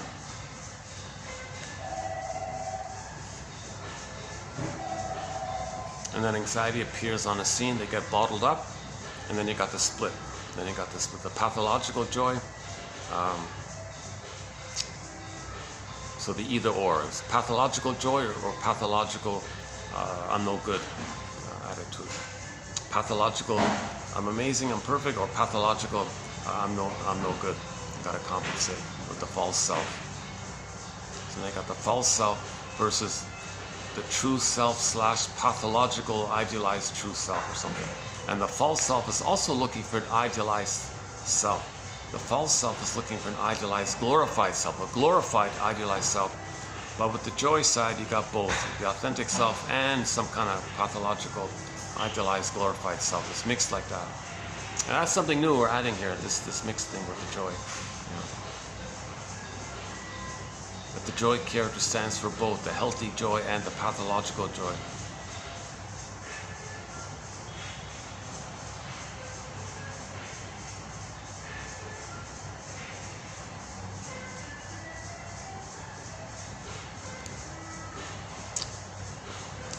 And you can see they're the two main egos, right? The joy ego, and for the healthy joy ego, that's the mature mind.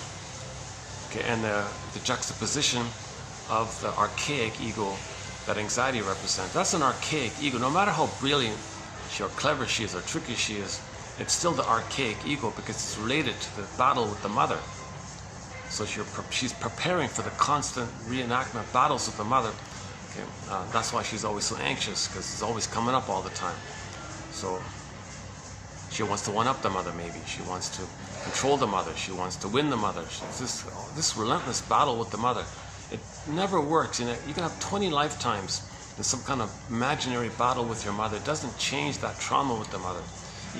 You think you're trying to master, you're trying to process, you're trying to win it. No time machines. You can't go back like that. That's why I take it to an extreme. We saw anxiety spinning around in a disassociated place.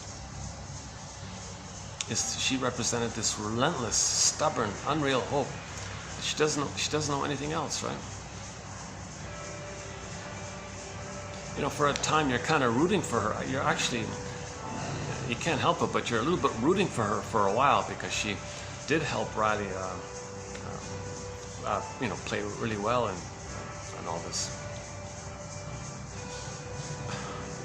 I think we can all relate to that anxiety character to one degree or another in our lives.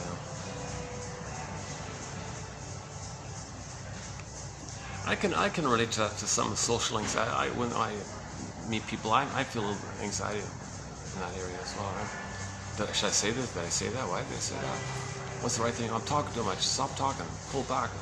Let them talk. But I'll be abandoned. I got a chance to. I don't know. I still to this day feel anxiety, in particular in that kind of area. Social anxiety. Yeah, so we saw anxiety, have social anxiety. She met the Valentina girl and did some foolish kind of behaviors like this out of anxiety.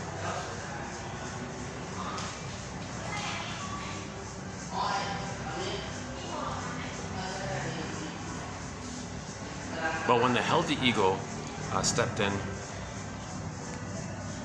she apologized. But when the healthy ego was lost, she kind of apologized, right? Or it's manipulative apology, strategic apology.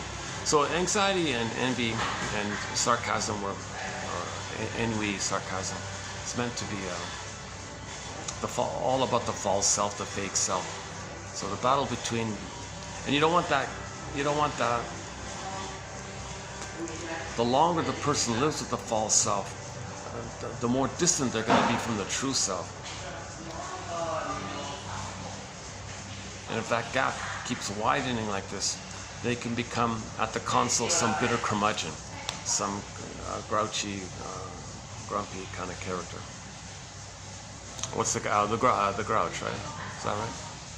The Grinch, the Scrooge, and those kind of characters. So that's a pitiful, sad state.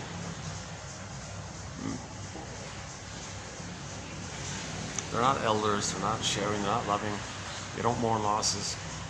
They never can mourn a loss. They're too controlling, too vindictive, too greedy, too envious. They're in this battle with the mother all the time. They spent their whole lives fighting with the mother through the anxiety of being a curmudgeon. Of course a curmudgeon is anxious all the time, right? Little things make him enraged. Of course that's anxiety, right?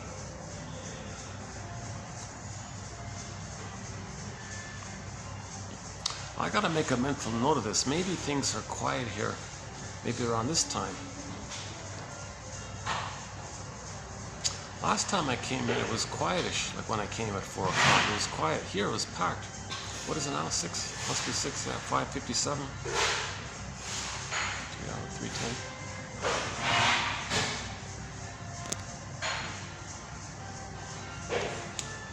How does it look with the mirror, huh?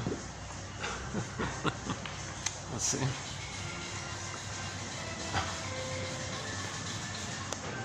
Sometimes you get a funny looking, funny effect here. Let's see. Oh, maybe like this, huh?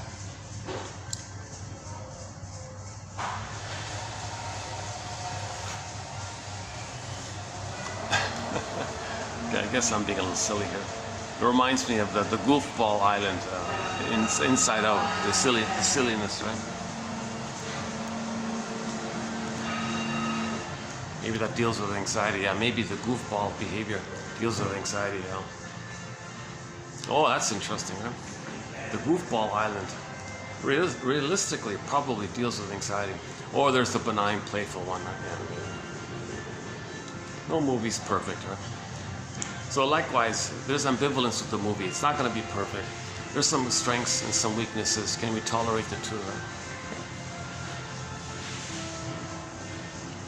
It's not a home run. Yeah, somebody called it a home run. No way.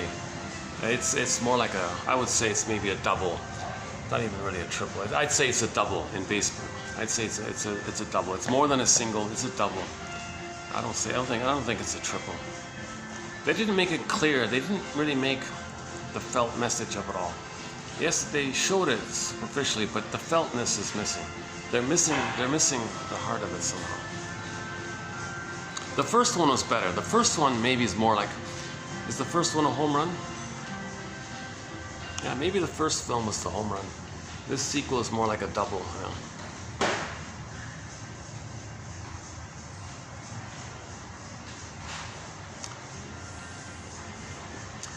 Oh, yeah. Let's go outside for a walk, 10 minutes. Let's wrap it up outside before it gets too dark.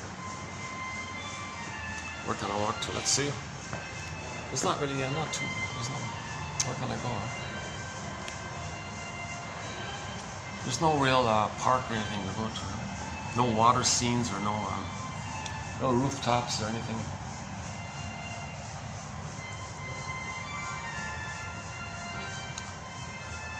That sounds familiar. Oh, please tell me that's not still Christmas music. Oh my God. No, that's some kind of circus music or something. It sounds very familiar.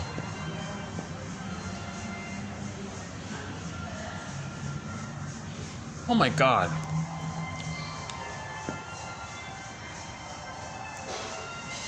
Why does that sound like Christmas music? Yeah, they play it all the time.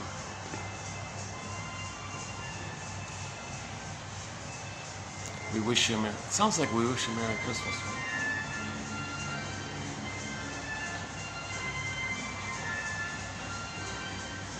No, it's similar, but not exactly right. Our soundtrack, should we talk about the soundtrack? Yeah. I could spend an hour talking about the soundtrack, all the great songs on it. All genres, all around the world.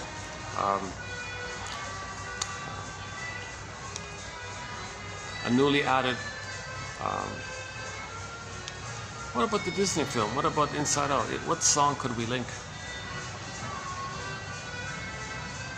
Well, anyways, for the nostalgia topic, the classic rock band Centers has a song called Dreaming. I played the bootleg, the live bootleg one for that one. I'm dreaming of the man I used to be, where I'm free and all this. Defense against pain of whatever you're facing in your life. You can think about something in the past where there was a dream that wasn't met. Imagine it met. Blot out the painful parts of the reality of the past and amp up the dreamy positive qualities where your needs were met, and create some kind of feeling that you're in a blissful, timeless kind of place to as code for the true issue of wanting to get back that blissfulness with the breast mother, the missing Garden of Eden. That's a defense against the pain of your life in the present. So nostalgia, that's called pathological nostalgia. We're not talking about benign reflective nostalgia that helps you to mourn. We're talking about when nostalgia is used as a defense against mourning. Yeah, so dreaming goes in there.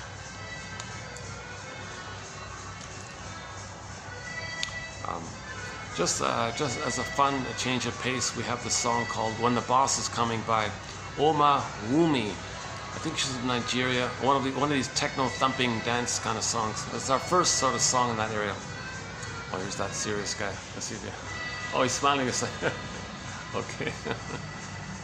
Oh, he gave me a little smile and a wave this second time around. That's that very serious security guard. First time he looked kind of like, I'm watching you, oh, who are you? Second time around he gave me a little nod and a little smile like that. Okay. But I'm still watching.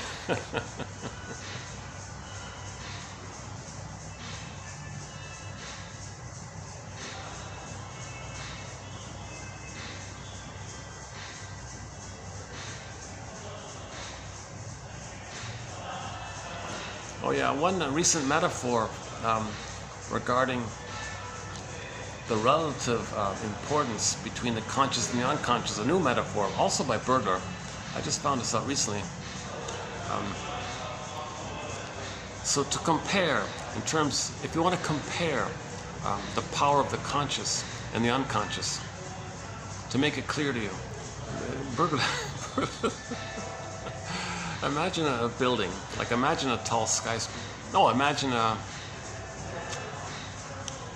imagine some kind of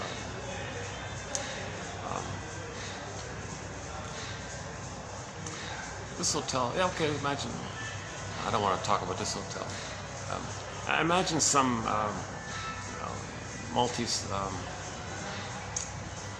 like a 40-story high. Imagine like a 40-story high hotel or something, like a fancy 5-star, 40-story, 50-story, let's say, hotel or something. Now imagine that there's an owner, but you don't know who he is. He's invisible. Compare his power. He owns the building. He owns the whole thing, but he's invisible. Compare his power to the humble doorman who you see. And even if he is a braggadocio, he said, and thinks he's so important or whatever, compare the doorman who you see to the owner of the building who you don't see. That's an approximation of the difference in terms of power between the doorman of the conscious and the unconscious. Doorman's your conscious, which you see and a little proud, and the unconscious, invisible, you don't see. It's similar to the iceberg metaphor.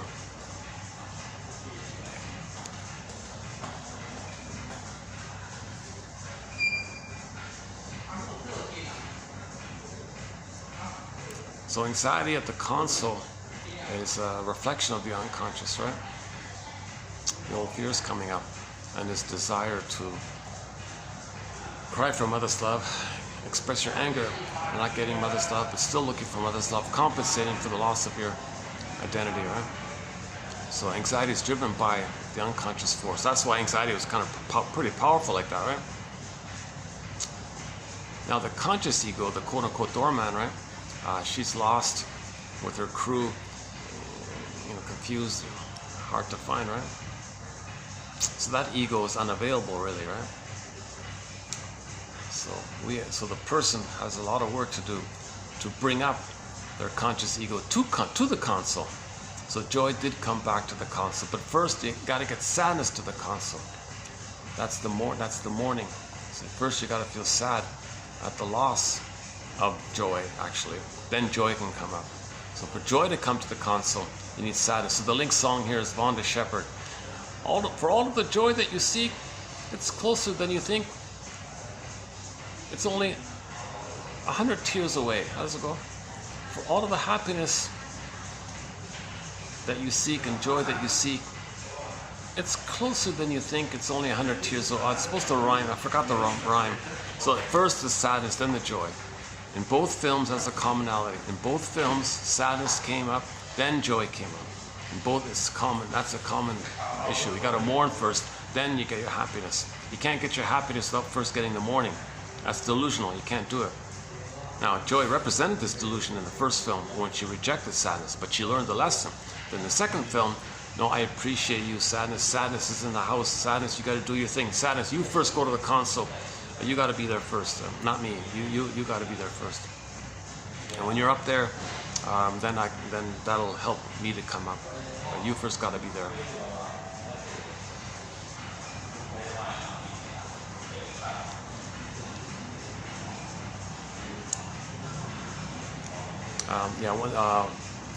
The dance song is called "When the Boss Is Coming" by Oma Wumi, WOMAWUMI, written as one word, I think. I think she's from Nigeria. Like a typical pop diva kind of woman, like a familiar pop diva type. From Nigeria. From Nigeria. It's a fun song. That's our first sort of techno thumping kind of song that you might hear in one of these discotheques somewhere. It's really like fast, super fast. That's the first one. I want to get all genres.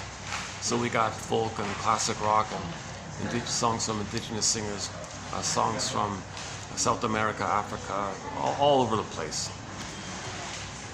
It's a great soundtrack. Our theme song is Katja Epstein's German cover of the song Windmills of the Mind. It begins with the bass tuba, it's that one there. My favorite English rendition of the song is the one done by Barbara Lewis. It's a great English cover of that song. But our theme song is the German one by Katja Epstein, who also sings several other songs as well, which are on our soundtrack. Fluschwieger is on there. That's her cover of Heartbreaker, the Bee Gees song made popular by Dionne Warwick. Why did there be such a Fluschwieger? Why did we... When I first said that, you gotta be kidding. Why did...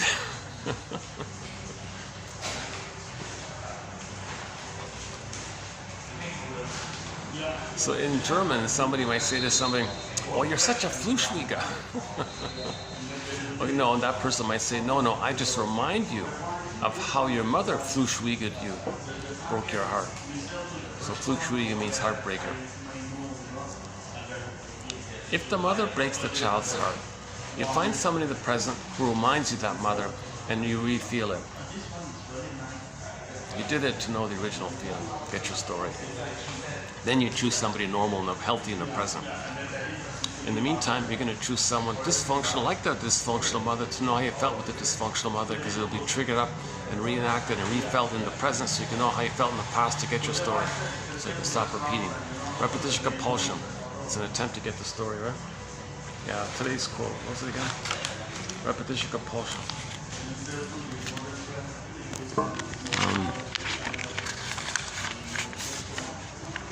The client is the victim of his own repetition compulsions to reenact what he doesn't remember. Yeah.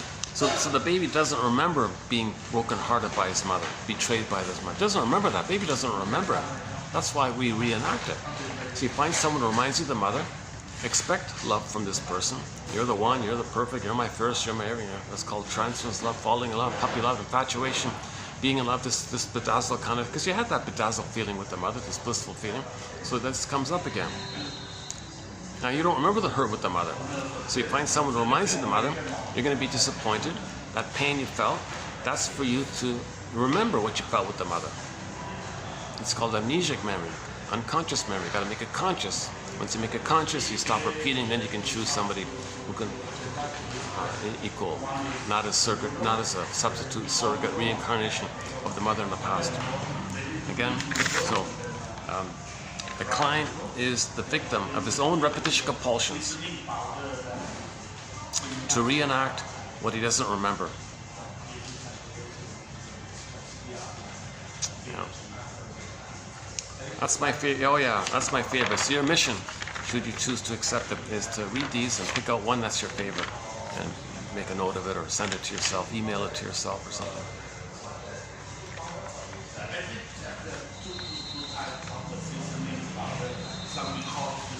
Any other good one? Yeah, that's my favorite. The rest are just an assortment. They're all okay, but in particular, that's my favorite one. Yeah, I found that one there. Let's see, 1, 2, 3, 4, the fifth one down. The third one's okay, yeah. Fourth one's okay. Yeah, the 2 by Karen Horney is okay. They're all okay. These are all okay.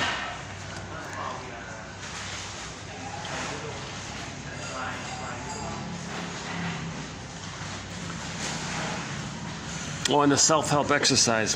When you were a baby, you must have felt that your mother fed you, okay, fill in the blank, instead of milk. So you felt like your mother fed you instead of milk, what? That's the betrayal. That's the trauma. So if the mother's filled with stress and it goes into the milk, the baby might pick up that stress. So the baby felt stress milk or something. He became stressed by it. That's hurtful for him. He might call it toxic milk or something.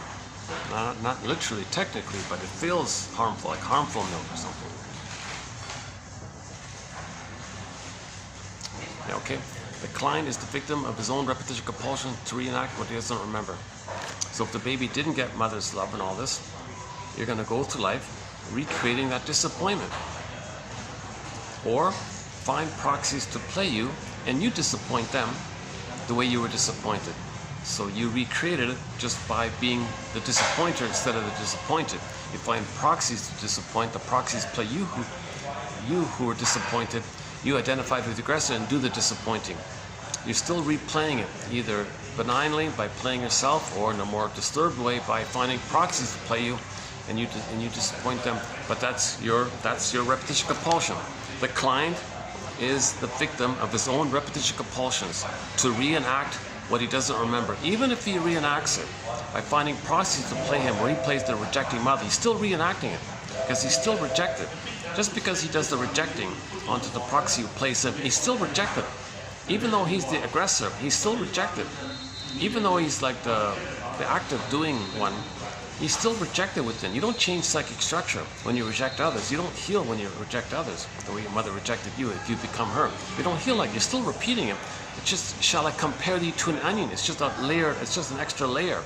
These defense mechanisms are kind of like layers. You got to peel it down like an onion. So if the person's doing the rejecting, okay, that's like a defense against feeling rejected by the mother. But you're still repeating how you were rejected by the mother. Okay, key line here, yeah. The client is the victim of his own repetition compulsions to reenact what he doesn't remember. To reenact what he doesn't remember.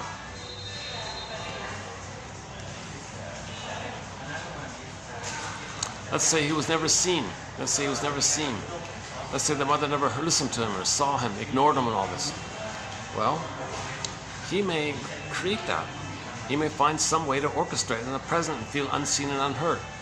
Like that professor guy, he gave lectures his whole life and said that he always felt unheard and unseen. Unheard, right? So for 50 years, this professor gave lectures, and all the students were, carefully, attentively listening to his lectures and making notes like this, year after year, semester after semester. He did it for 4 or 5 decades or whatever. At the end of his career, when he retired, he says, I don't know what it is, but I feel unheard. No one ever heard me in my life. My whole life, I did all this talking. I still feel unheard.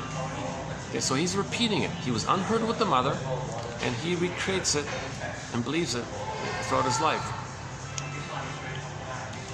Even if the students did hear him and wrote down notes, he still recreates the feeling that he was unheard. So he distorts the reality of the present to feel unheard. Nothing symbolic post age 3 can change the template. Or he ignores others. So let's say he never hears others. So one version of this is that he can spend his whole life never listening to others. So others are the proxy of him as a baby who is unheard. He's the mother who doesn't listen. So in his life, he doesn't listen to others. He's still replaying how mother didn't listen to him. It's just that he identifies with the aggressor, doesn't listen to him. So how do you replay it? How do you replay it? Find proxies to play him and don't listen to them. That doesn't change the trauma. He can have 20 lifetimes doing it. It doesn't change that trauma. Only mourning changes the trauma. Only mourning, healing the splits, Okay? And at the end of the scene, we see the two come together, twisting around, healing the splits, and create a new amalgam, a creation. That's the third side of the coin. Remember, the coin has two sides. You got to find that third side. You don't recognize that third side, then you're always like flipping to this side or that side. You know, so you got to find that third side of the coin. Again, the client is the victim of his own repetition compulsions. So whether benignly, where like the professor who wasn't hurt by his students, or more aggressively, where he never listens to others, and others are him who wasn't hurt. The client is the victim of his own repetition compulsions to reenact what he doesn't remember. So he doesn't remember. Like this professor didn't remember that his mother didn't hear him. And even in his 70s, he said, I never feel hurt. He kept reenacting it. If he could make the inference, oh my God, does this mean my mother never heard me? Okay, Bruce Springsteen, Independence Day, Toronto, YouTube, listen to the intro he gives. Gotta start there. Rosanna Deerchild, an indigenous elder, Inuit community. The more I learned of my mother's story, why she did what she did, get her story, understand her, the more of a person, not goddess or demon, but human person she became. The more you see your mother and father as people, the more you can heal. Forgive your parents, understand your parents, heal yourself, to paraphrase Barry Grosskopf's book titled Forgive Your Parents, Heal Yourself. Let's say, understand your parents, heal yourself. Reparation of the other leads to reparation of the self. Yeah, maybe I should get going here. Again, the client is the victim of his own repetition compulsions to reenact what he doesn't remember.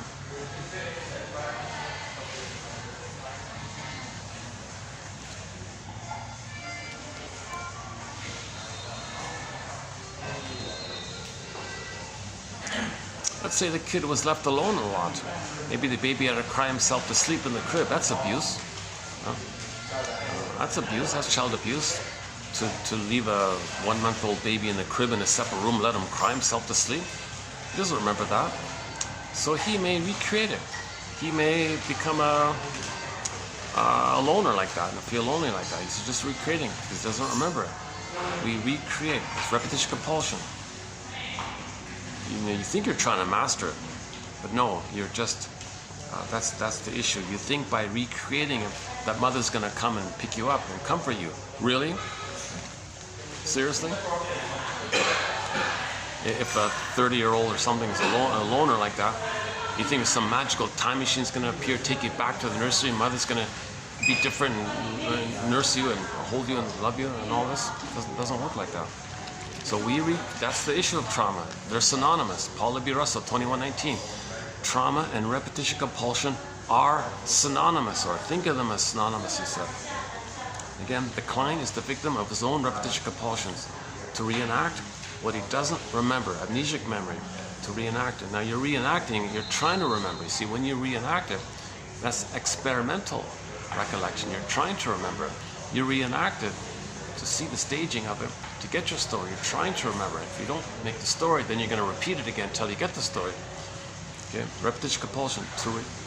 The client is the victim of his own repetition compulsions to reenact what he doesn't remember. So what other disappointments do children get? And what about the junk food? Yeah, okay, let's say the mother didn't feed properly. He may eat junk food all of his life. I don't know. That's not gonna change what happened in the past. You're just repeating it. Mother didn't feed me too well, or gave me this powder stuff, so I'm just gonna keep on doing that until he gets sick, and that'll help get the story. Maybe. Usually when you get sick, then you change, right? You gotta like hit rock bottom, as they say, right? Hit rock bottom. To realize the futility of repetition compulsion. You can have 20 lifetimes doing this kind of stuff. That anxiety clip, that could be spread out over 20 lifetimes. That anxiety effort of hers to try to be manipulative and to cheat and deceive and lie and flip-flop and blame and accuse and use tactics and tricks and And you know, she did all these little things like, what music do you like? She'd say the same music that they like to get approval. Oh, you like that? Cool. All right. Or if they didn't like something, if her friends didn't like something, and they thought she liked it, she said, "Oh yeah," and then sarcasm came on the scene. I didn't really like it. She's being sarcastic. So she's doing all these tricks for her glory, right? The neurotic search for glory. Karen Horney calls it the search for glory. Now, this search for glory, we mean it like in this pathological way, right? Again, Karen Horney defined inner conflict as a juxtaposition between the real self versus, she calls it the idealized image, or the real self versus the pride system. The pride system, this whole neurotic pride, false self system. So the false self is the neurotic pride. There's a difference between healthy pride and neurotic pride. I never mentioned this, but they had all these, well, let's put it this way. Imagine a parade called neurotic pride. Okay. Or okay, people looking for their pride, finding pride. It's both. It's pride and neurotic pride. Maybe you can say it that way. Yeah, let's do both. Let's have a parade called Pride and Neurotic Pride. Can you hold it? Can we accept the two? That there may be a parade out there, and maybe the participants can think of it as a pride and neurotic pride parade. Accept the complications and accept, you know, your inherent goodness, and accept the confusion and complications, or whatever it is. If it's just purely neurotic pride, that's not hurt. That's going to hurt the person. If you're translating the word pride into neurotic pride, not authentic self-identity pride, see, it's getting confused. So at least name the truth. There's a difference between pride and neurotic pride, and that's the conflict. That's another way of saying it. The inner conflict between pride, like healthy pride, and neurotic pride. So Joy is more in the area of the healthy pride, okay? Even though a little delusional, but still basically she represents the healthy pride or the healthy self versus the neurotic pride or the neurotic self. Anxiety was the neurotic self. Anxiety was extremely neurotic, unbelievably neurotic as it gets, right? And it's borderline getting to the really disturbing area, the criminal area. But she didn't quite go there yet. She just did the juvenile thing of breaking into the coach's office to read her book to get the secret or something. But that's a minor, relatively minor. She's still under 16, right? Oh, she's 15, right? Is that it? What is it? What is the age of? But if she continues that path, you see, that's that dark guy, that Mr. Secret there, in the black room and all that. They showed you a glimpse of this. So when Anxiety's at the console, we see the potential for that character. He was like at the door there, like in a vault like that. He came out a little bit, went back in. See, if Anxiety goes on like that, things can get more depressed, more despair, more indifferent, more, quote unquote, like more indifferent. I think someone called them the gloom, Mr. Gloom or something. That's depression, right?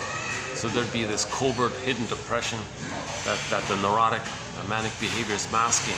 So now the neurosis would be like a mask for the underlying depression, right?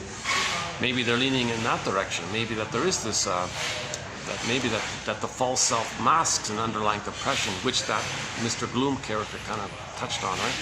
But it didn't come out yet because Joy still is in the process of finding the authentic sense of self to get back to the console. So there's still this healing efforts like this, right?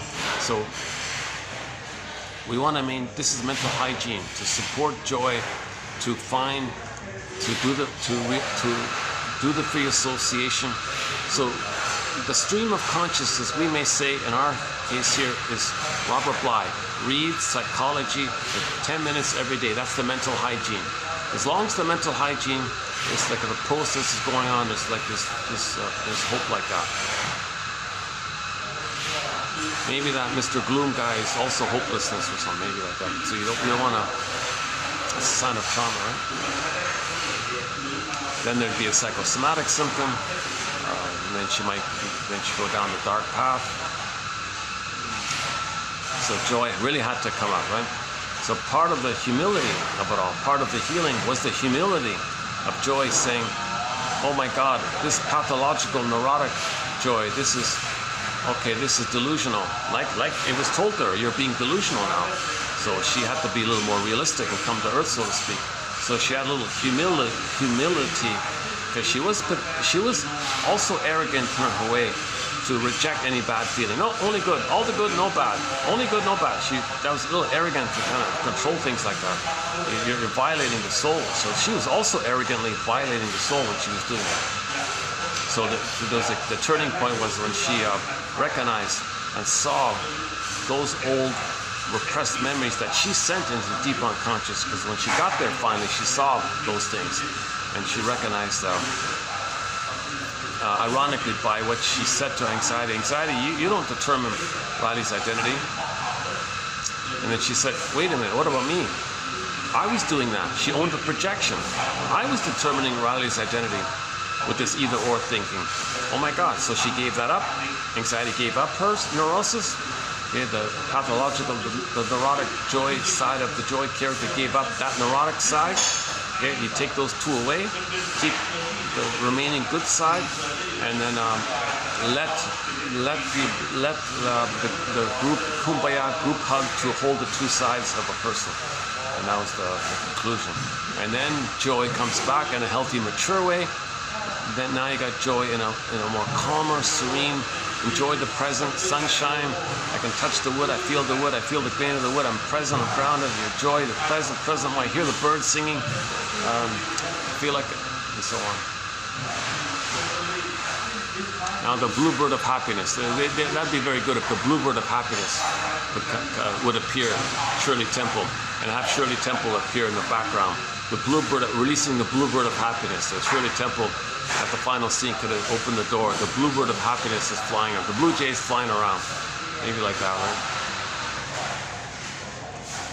Yeah, those coffee machines are pretty loud. Hey, they've got decaf now. All right. I noticed that after I bought the coffee, but they've got decaf here. So a huge relief here. So my next video here, it'll be me in a calmer way, not with the caffeinated.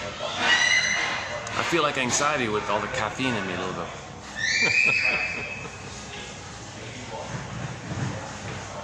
Let's see, how are we doing here? 6:29, battery's holding up. Yeah, okay, let's let these guys have their meeting there. Let me pack up and just close it up outside. Yeah. Give me a sec here.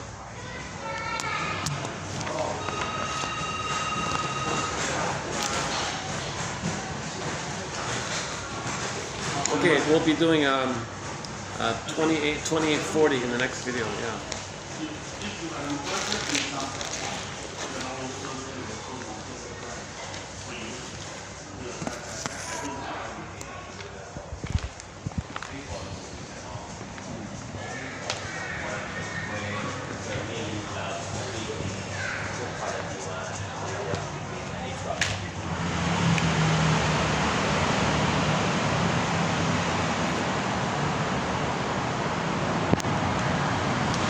Finish up here. Now let's go to the other end. Any final thoughts here? Oh, it's too noisy here to talk. It's very noisy here. You're not even hearing me, are you? What about here? What about here? So the gold. We're looking at the gold there.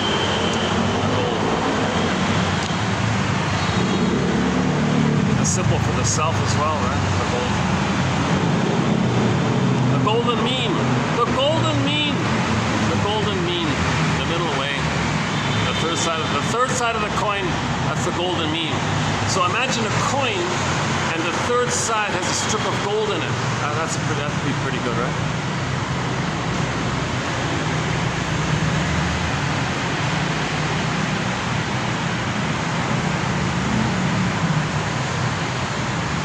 Where can I go to? Oh, hang on, maybe at the side there. Yeah, hold on.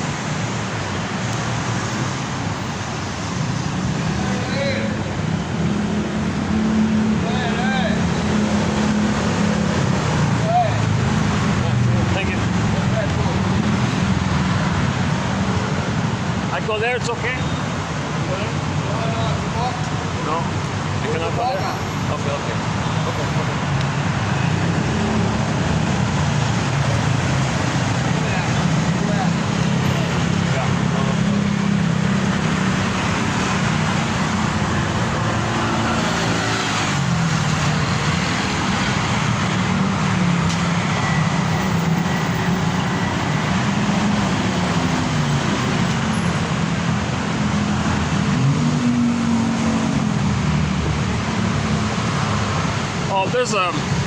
There's a little mall. There's a little mini, just sort of like a little mini mall up ahead. We'll finish up there, yeah.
It's just as noisy inside, eh? Jesus, eh?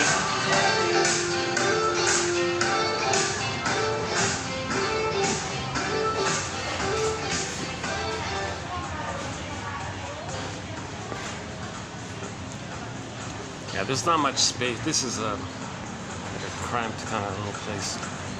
Let's see. Any final thoughts here?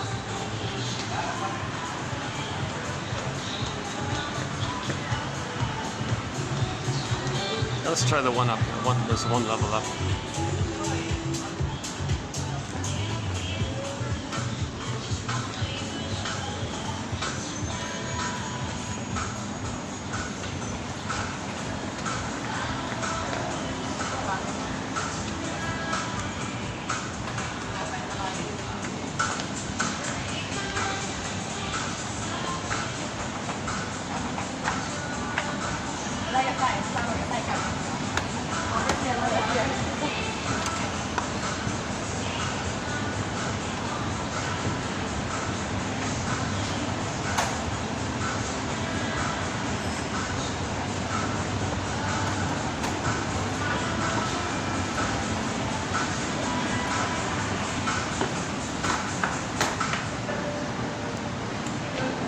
Here somewhere.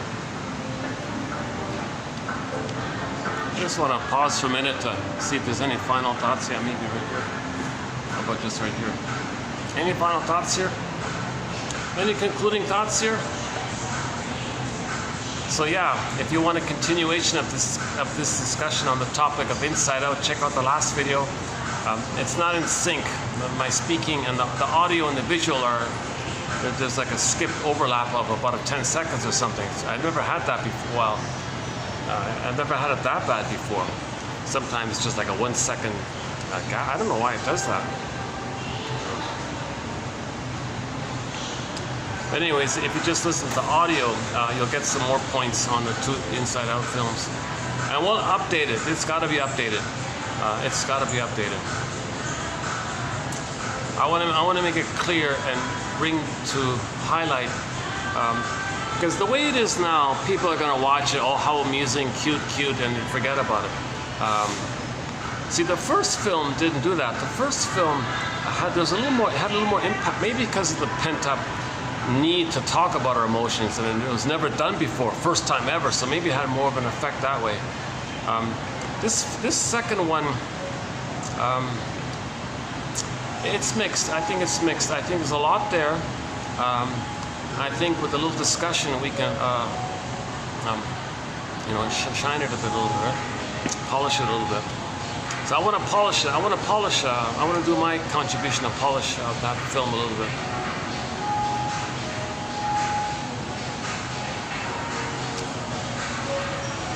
So inner conflict, right? It's the eternal inner conflict, right? We lost our authentic self. We lost the golden ball. We developed a false self that anxiety headed up, okay? And then we want to get back the joy and sadness, the authentic self, the beingness. So when joy and sadness bring up that little symbol there, that little like snowflake kind of symbol kind of thing, that's the symbol for the self. Okay, and they call it the sense of self. They actually openly refer to the sense of self as the sense of self, the authentic self, the beingness, the personness, the embodiment of a person. And the feelings are there. So you got the feelings and the sense of self. So you got joy holding that little symbol for the self, authentic self, the sparklingness. I remember a moment in the film. They were confused which way to go, and we got to go to headquarters because that's where Riley is. Oh no. Riley's not Riley without her soul. We got to first go back to get the soul. We got to go to the stream of consciousness, the free association, and go back to get the soul. Then we come up. You don't want to go up without the soul. It's together. I feel there for am. You got to get the soul. You got to get your beingness to get your field. I feel there for am. You got to get Snow White. You can't go up without Snow White. You got to find Snow White, wake her up, be nice to her, and help her to come up. So when we're nice to ourselves and recognize ourselves, Snow White can wake up and be reunited with ourselves.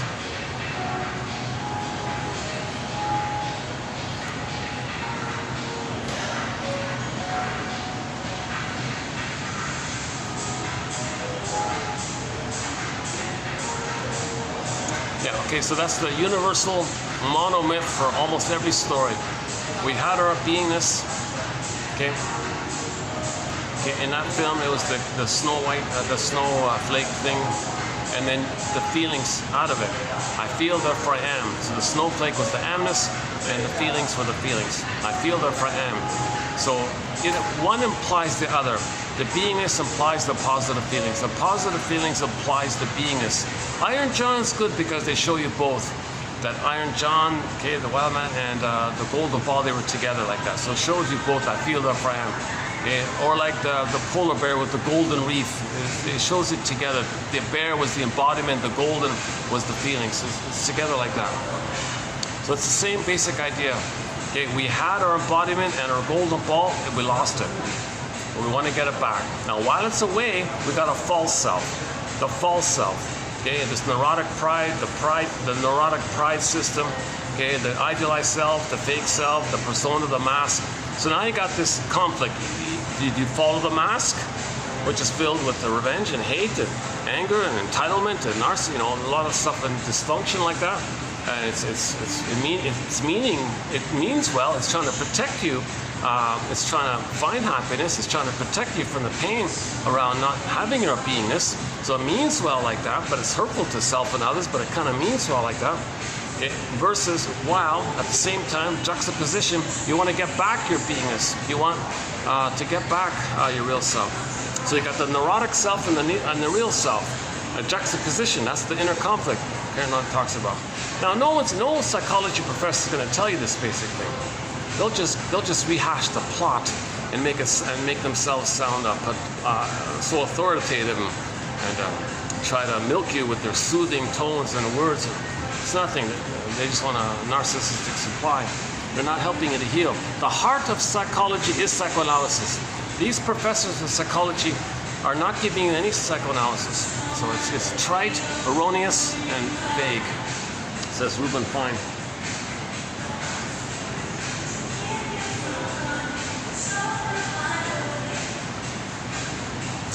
Okay, one second. Oh, there's a third floor. Aha, why don't we try the third floor? Maybe there's more space up there. Oh, I was once here before. Yeah, I remember this. I was once here before.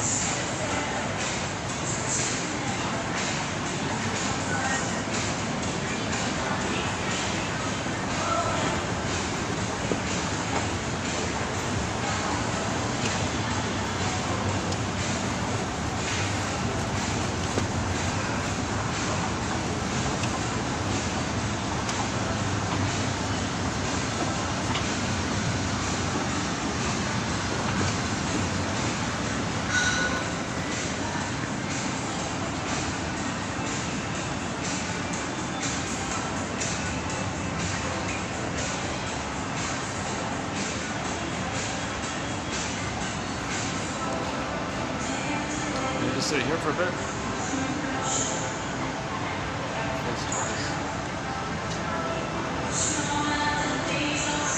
Oh, they're closed, so that's okay. I can sit here. These guys are closed. All right, we've got a few minutes here. Let's wrap it up here. A nice little spot, yeah. All right, yeah. I meant to make a note of this spot here. I'm assuming they're closed. Hold on.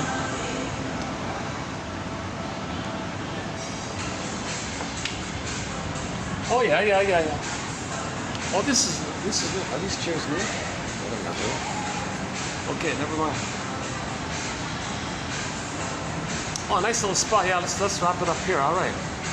Oh, I'm delighted to find a little spot like this. It's not too loud. You can hear me okay, right? Not too loud. Yeah. So the shrinks. So the psychology professors who discuss and try to give an interpretation, and they might get like 10 million views or some ridiculous thing. Can you believe it? And they're saying nothing. It's trite, erroneous, and vague. But they said it in a charming way to appeal to people's unmet symbiosis for mothering, maybe.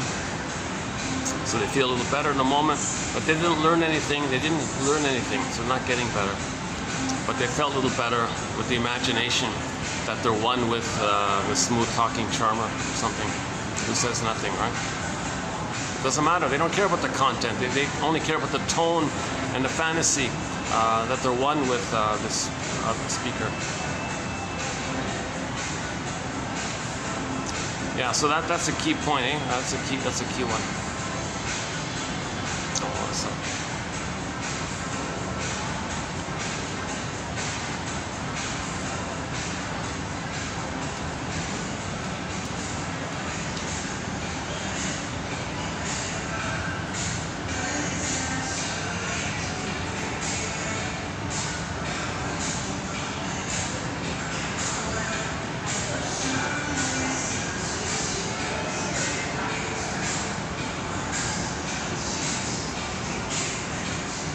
Okay, what else?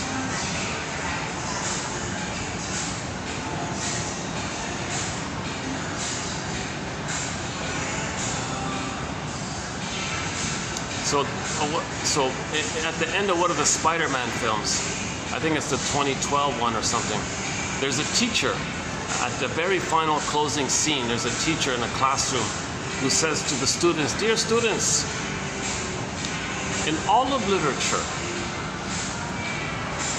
or all literature, basically, all literature is to address or asks one question." Okay? So we had our authentic self, we lost it. So who am I? Am I the false self now that's created in response to the loss of the true self? Or am I the true self that I don't know where it is? Go I know not whither and bring back I know not what, says one fairy tale. So what are we? Well, a combination of the two. You want to bring up, you want to include up the true self. Now the false self can be there, but it takes a back seat. Like anxiety taking a back seat at the conclusion of that film, you saw anxiety sitting back, having one of those chair massage things with a cup of tea, taking it easy kind of thing. So she's in the back seat. Joy runs the console. Authentic joy, authentic beingness runs the console. And the pathological has disappeared, and the pathological, unhealthy, neurotic anxiety disappears. And there still could be some healthy anxiety. So anxiety is going to be around more in the healthy form. So healthy anxiety just means like something in the future, but you're not really sure. So it could be fear, but you don't know it. So that's why it's saying healthy anxiety. Anxiety means you're afraid and you don't know what. But most of this fear is for the past. If it's for the future, that's healthy anxiety. If it's for the past, that's like anxiety proper, so to speak.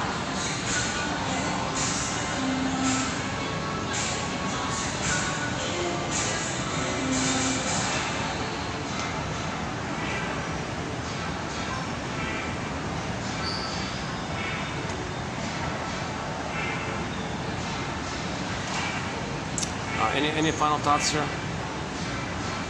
How are we doing? How are we doing now? Lighting's okay. 6:47. Today's video wasn't too bad, right? I thought today was okay. Right? Yesterday was okay, other than the tech issue of the overlapping of the visual and the audio. They didn't align. It's like a skip like that. But otherwise, that was not a bad video, I thought. Interesting video. Yeah, we had the thunderstorm. And the tree fell down on the roof of the building.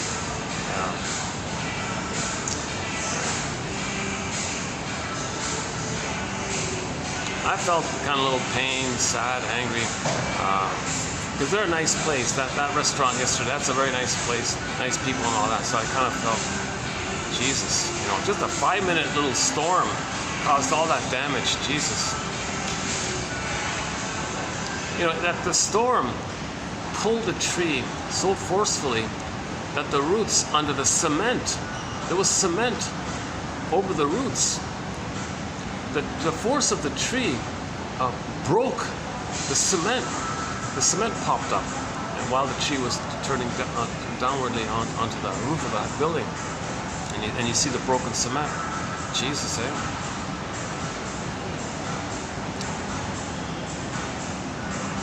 So that means the roots damaged, the roots too weak, right? The roots were damaged or something, old tree. Maybe the tree was, anyways. So yeah, yesterday's video was an interesting one. Also a shorter video, it's like similar to this one, a little shorter, 3-hour something video.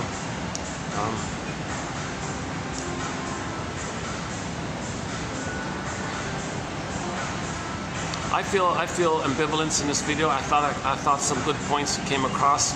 I'm still a little cloudy on some of the points, but there's ambivalence there. I want to accept that kind of ambivalence. So this video has some strengths and some limitations and even some mistakes.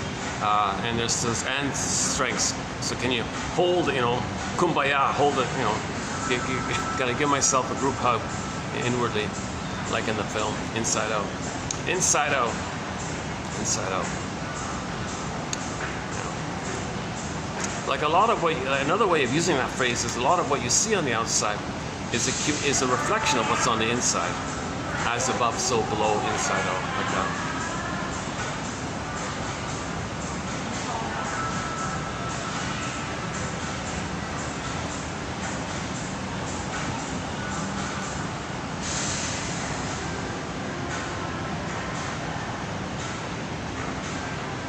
Okay, let's just wrap it up here. Too bad I couldn't play our theme song. Katja Epstein's German cover rendition of the song Windmills of the Mind, as mentioned earlier, a great theme song. And Friends of Mine by Steve Perry is a newly added song to our soundtrack. Na Ying's song called Mo, her most recent live rendition of it, done in May of 2024, that's added to our soundtrack. We've got several of her songs on our soundtrack. Great singer, Na Ying. Sertab Erener from Turkey, her song called Olsen, that's on our soundtrack.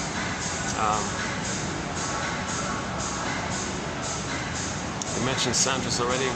Dan McCafferty, lots of classic rock, indigenous songs from around the world. Sikani Purizaki, instrumental, a flute song called Splendor in the Mountain. Nice little flute song that's on the soundtrack. Oh, there's a very fun Portuguese song. Oh my God, from Brazil. What's it called again? Okay. That was a while ago.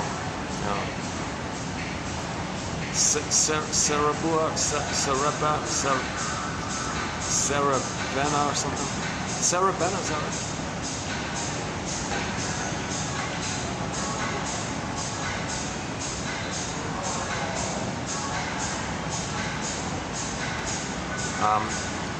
Regarding Solveig's song from the Peer Gynt opera, Elizabeth Grunner does our version of it, the opera singer from Germany, Elizabeth Grunner, Solveig's song. One of our threads is the Peer Gynt story by Ibsen, Peer Gynt. Oh my God, an excellent, if you can find it, I don't know if you can find it anymore, it was on YouTube, the best animation, 30-minute animation of the Peer Gynt story is the one, in my opinion, done by a guy named Vadim Krzyzewski. It's originally in Russian, but there are English subtitles.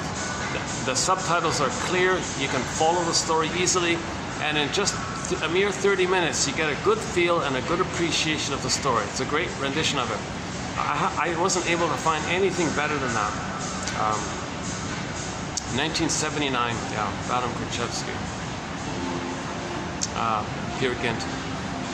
My favorite Odyssey rendition is the TV miniseries starring Armand Assante, the one also filmed in Turkey, that one there. And apparently Jim Henson did some of the special effects with the Muppets and all that. Oh, Jim Henson, he sang Windmills of the Mind, right? Is Jim Henson the voice of Kermit the Frog? Anyways, Kermit the Frog does a rendition of Windmills of the Mind. This is a silly, frivolous one. Yeah. That's a hard song to sing. A lot of people try to sing that song. Really, only two people can do it, in my opinion. Barbara Lewis and Katja Epstein in German. Even when Katja Epstein sung it in Spanish, I think she lost it. There's only two renditions of it. Katja Epstein's German one and Barbara Lewis's English one. Barbara Lewis, yeah.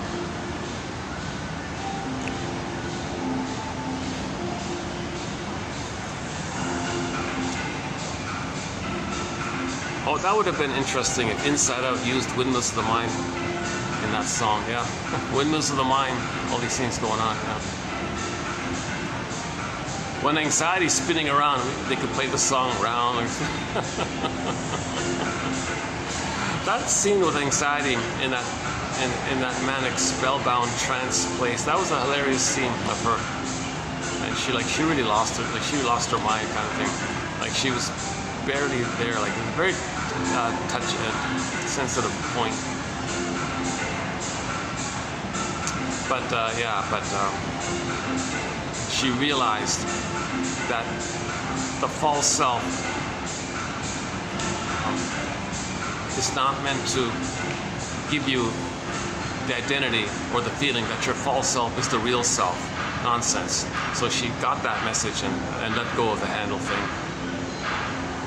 And joy did the same thing. She gave up her idea, like anxiety, that the pathological joy is going to make your identity.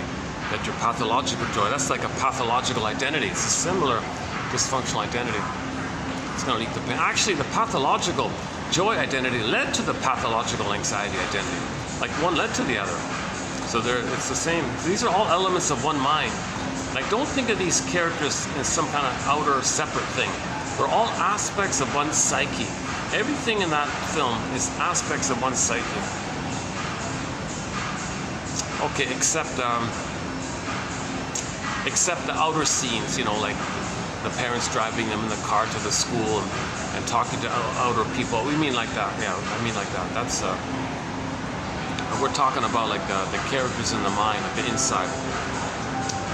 The 5 characters in the mind, that's all part of the mind of a person. Huh? They're all inside right here. They're all inside. They're all part of her. So including sarcasm, including envy, including embarrassment, including anxiety, etc., and anger, and obviously fear and anger.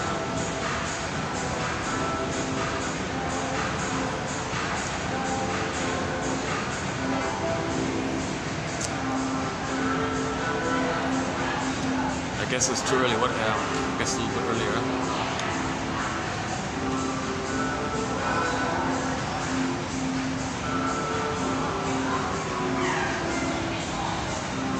Any final thoughts here? Yeah, so once again, a very good quote. Let's finish up with that excellent quote today. I really feel like it's worth highlighting it. Let's see. Do we have it here? Yeah, this one here. The client is the victim of his own repetition compulsions. So let's personalize it.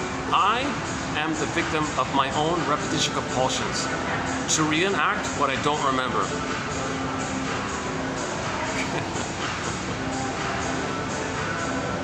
If I'm clinging to my imaginary audience here, if I have this fantasy that there's an audience out there and I'm like clinging and lingering, oh, don't leave me, well, that's like a repetition that I don't remember, that I tried to connect and I was abandoned. So here I am, don't leave me, don't abandon me, so I'm lingering, I'm delaying the video, I'm clinging like that. So as a baby I was clinging but I didn't remember. So maybe I'm clinging here to my imaginary audience by stretching the video longer, talking a little bit longer, feeling anxiety about ending the video because that triggers the separation anxiety. And I don't remember the pain of the separation anxiety of reaching out and the mother wasn't there or whatever. Now knowledge is just part of the healing journey. You gotta feel, you gotta access the feelings linked, associated with those memories. You gotta link the memory and the feeling related to that memory and have that release, the avalanche thing image in the film Inside Out 2 at the end. So well worth watching both films. Watch the first one, then watch the second one. Or the other way around. Watch them, yeah, it's good.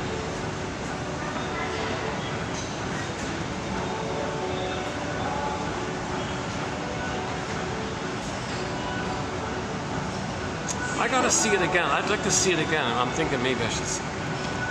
Either I wait for it to come online or on DVD or something or whatever, or maybe go to the theater again. It seemed like there was less dialogue. It seemed like there was more. There was less like psychological dialogue in there. There were poignant moments like when Joy said to anxiety, you know, anxiety, you don't determine Riley's identity. Oh, okay.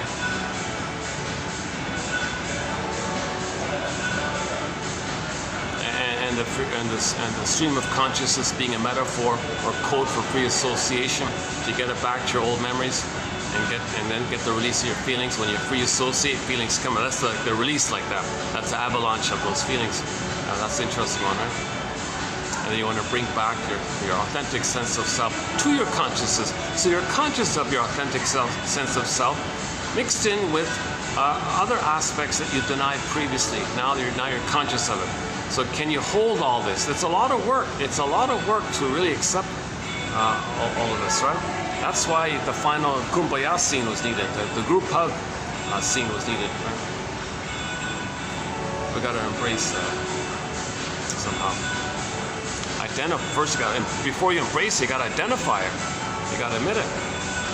And the scene for the resistance of this was how difficult it was to find the stream of consciousness, the free association. A lot of people free associate, and it's just fake. They can't do it. They can't find it. They're afraid to do it, so it's not. They don't access it. So it took some time to access it. Then you're getting somewhere. When you free associate, okay. Now what you need to say needs to be said. So now you're getting your story, and you're symbolizing, you're metabolizing, you're recognizing, you're admitting, you're validating, you're accepting, you're making it safe. Now when it's safe, then the feelings, the release of the feelings. So the free association, then the release of the feelings. So we saw that sequence in it. That's another thing that people won't tell you.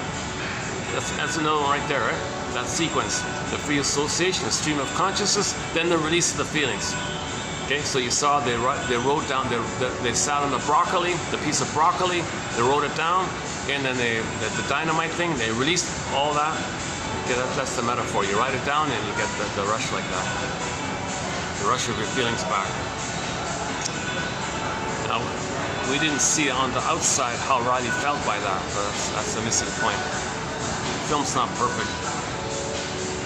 And they cover them, Pete Docter covers himself by saying, oh no, this is not a psychoanalytic film, don't worry. Yeah, see, otherwise he'd be criticized like crazy, right? Well, it's entertainment with a little education. mostly entertaining.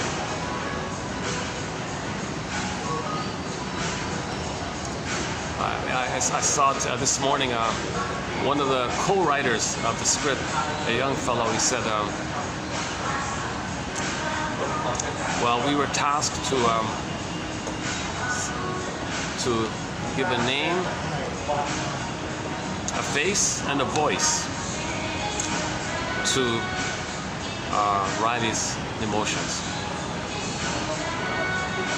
And he made a joke, you know, here I am as a writer being asked to write something about anxiety. That's a huge joke to ask a writer that, because writers are always anxious, that's what he meant, right?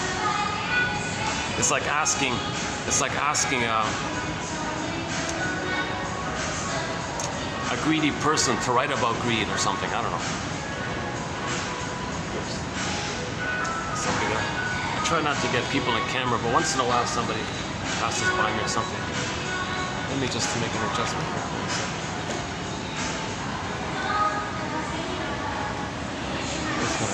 Oh, he wants to sit there. Oh, I see.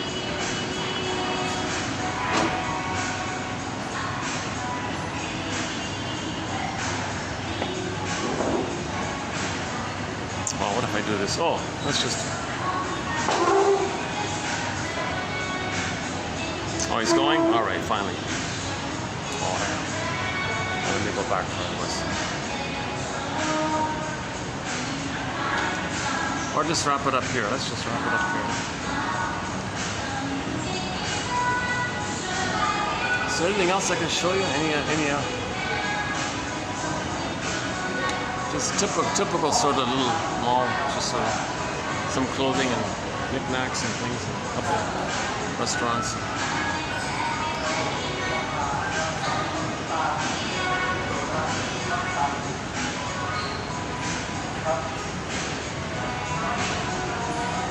What's this?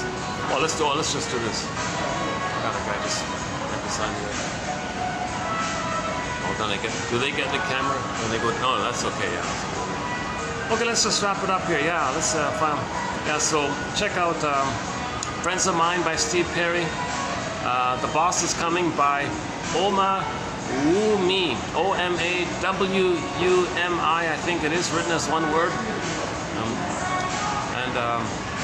Another newly added song to our soundtrack is a song called Feather in the Breeze by Janice Page, P-A-I-G-E. You can only find it if you type in her sitcom called It's Always Jan, Season 1, Episode 4. She sings it in that TV show episode of hers. She just passed away about a few days ago. And I found her because she played in the Happy Days episode where the Fonz thought the waitress was his mother, and that waitress was played by Janice Page, who sings the song. And it was a big tribute to her. She wasn't really a famous actress, but she did like musical comedies kind of thing. It's just right in front of me here. Let me make another adjustment here.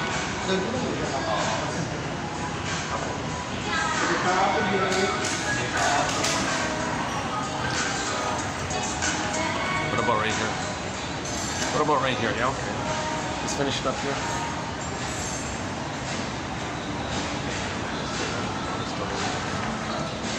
Okay, let's just wrap it up here. Yeah, any final thoughts here? What's this? Oh.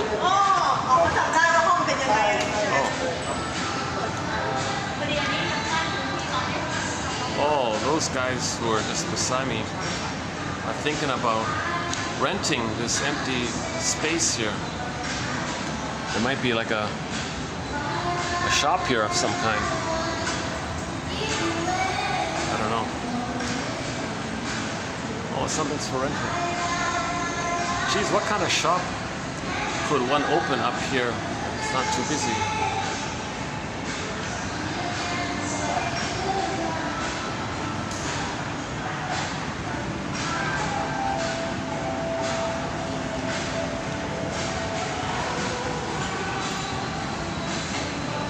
about the roasted chestnuts? I don't see much of that. Those roasted chestnuts.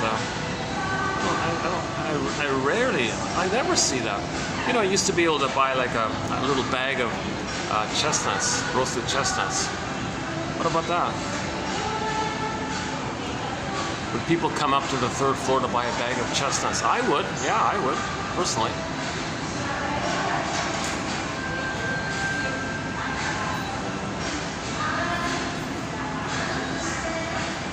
What other kind of business would be good up here?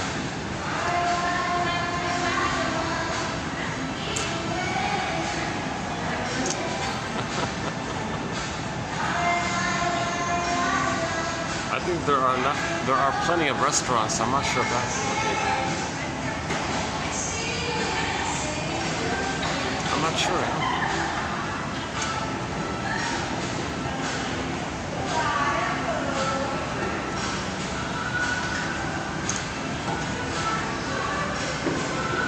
Or what about like a good bakery, like a good organic bread or something? Yeah, what about?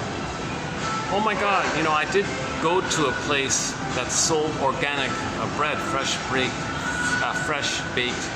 organic bread. I went to a place. They're gone, out of business. Cheapers. I felt a little sad about that. Oh Jesus Christ! I was a regular. I tried to keep them. I did my bit to keep them in business. You know, but they had a very high rent overhead. It was too much. It was, yeah, they were in a mall, yeah. But the rent in the mall is too expensive, isn't it?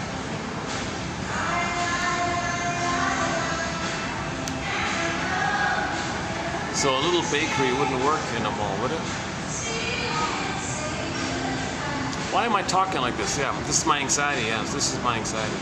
So I was talking about that maybe I feel sometimes some anxiety when I shut the video down, because maybe it triggers the disconnection to my imaginary audience. Losing my imaginary audience makes me maybe remember unconsciously losing a needed connection that I had once upon a time. So repetition compulsion, I'm repeating it so I can find my story. Okay? Maybe I am the victim of my own repetition compulsions. I'm reenacting what I don't remember. I'm reenacting what I don't remember. Now, I don't remember reaching out to the mother and she's not around kind of thing, or she left or something. I don't know. I don't remember this kind of stuff. So if I'm recreating something in the present, it might be an inference to help me know what happened in the past. It gives you like a clue so you can follow up kind of thing. That's the idea. You're to be a detective. To be a detective. So let's continue this search to be our own narrative medicine practitioner, existential detective, psychological detective, emotional detective, our sense of self detective, and we'll continue on this journey like Joy and company did in the film Inside Out 2. Highly recommend those 2 films. They're both now available. The second one's only in the theater. I'm posting this in June of 2024. I don't know when it's gonna be available otherwise, but I would say it's still worth it. Oh, my humble opinion, my humble advice: if you avoid the first 30 minutes. The trailers and the ads are obnoxious and loud and booming, and it's not. I would just delay appearing for the first 30 minutes. Try to skip most of that. I don't know if it's like that everywhere, but. It was when I saw the film yesterday, everybody in the cinema was looking down at their iPhones, totally blotting out the obnoxious, booming, high, very visual, dramatic, intense, scary, a lot of it's scary, a lot of it frightening, disturbing kind of images with loud sounds and all this. Jesus Christ, it was like when's this thing gonna over? Like everybody's like, come on, seriously? It went on and on and on. Trailer after trailer, and then ad after ad, and then okay, a couple announcements, fine. And then you thought then they'd be finished. No, a bunch of more ads and more ads. Oh, you got to be kidding! And it felt like it went on for, I don't know. I didn't time it, but it was roughly 30 minutes, maybe 40 minutes. It really felt like a long time. And the film is only like an hour and a half, isn't it? Like the Disney film is only an hour and a half. and you got to spend up to 40 minutes being bombarded with ads. So I'd say if you're going to see it in the theater, avoid the first 30 minutes, or find out from somebody how long. Yeah, find out. Okay, well, good enough, close enough, 30 minutes. If you want to be safe, make it 25 minutes or 20 minutes or something. But avoid much of that. Yeah, avoid that.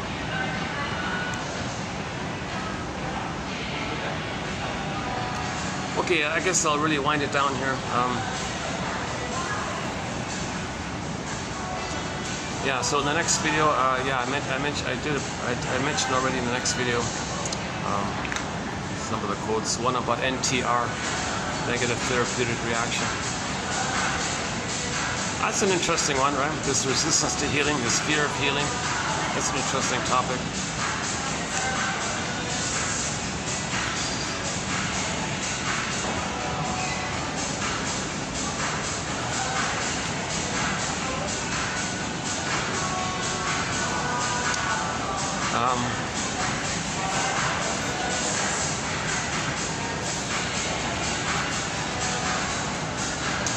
None of the songs that you see in the trailer are actually in the film. So you won't hear Journey, or like Any Way You Want It by Journey, which was in the trailer. Nor will you hear More Than a Feeling, which we heard in the trailer. Even the Crazy Train song with the demo crew, it wasn't there. None of the songs, or Sweet Emotion, none of those songs. Well, in the trailer it was Journey, Boston, and that Crazy Train song, right? I think, is that it?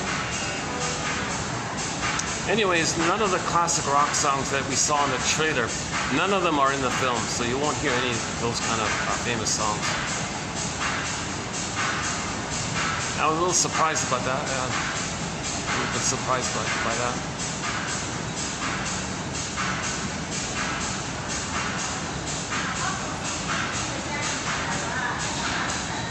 But yeah, so Pete Docter, the creator of all this, I think he's being a soul doctor for us here. So let's a little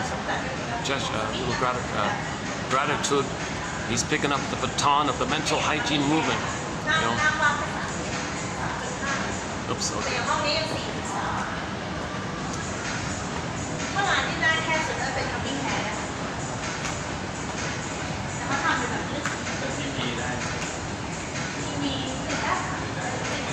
Oh, I see. Oh, I see. Okay, that's the agent. She must be the agent showing the two young businessmen this one vacant unit for rent. What are they gonna put in there? My goodness. What would they put in there? They've got dreams, eh? They've got dreams. They're gonna open up a shop in a little mall. It's not too busy, at least at this time. Maybe at nights, it's busy at night.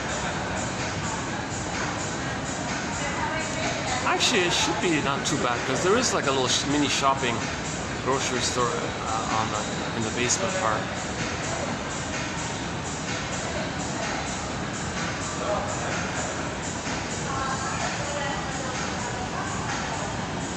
This is a little bit off the beaten. This is not really like the main busy touristy area, sort of in a residential area off to the edge of it a little bit. Like that hotel I was in is sort of pretty much at the end of it. Oh no, that's not true. There's another one. There's another one further down. No, in terms of spiffy, like nice spiffy hotels, that's like the last one, sort of at this on this leg, on this stretch. Here's my anxiety. I'm lingering the video here. I'm lingering the video. So anxiety is active in me, running my console. Right now, in this moment, anxiety is running the console, spinning around. Anxiety. What's he gonna say? How's he gonna close this video here? How's he gonna get approval? How's he gonna get likes? How's he gonna get people to go to patreon.com/narrative and request the encyclopedia, and so that this can be part of the mental hygiene movement? Because I also want to help in this, in my humble way, pick up the baton and continue the effort of the narrative medicine.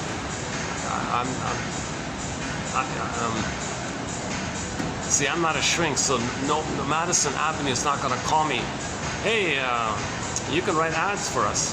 You know about this stuff. Well, I'm not a shrink, so they wouldn't call me. So I only have a BA. I haven't been analyzed, so it's up to me. Just kidding. It's up to each one of us.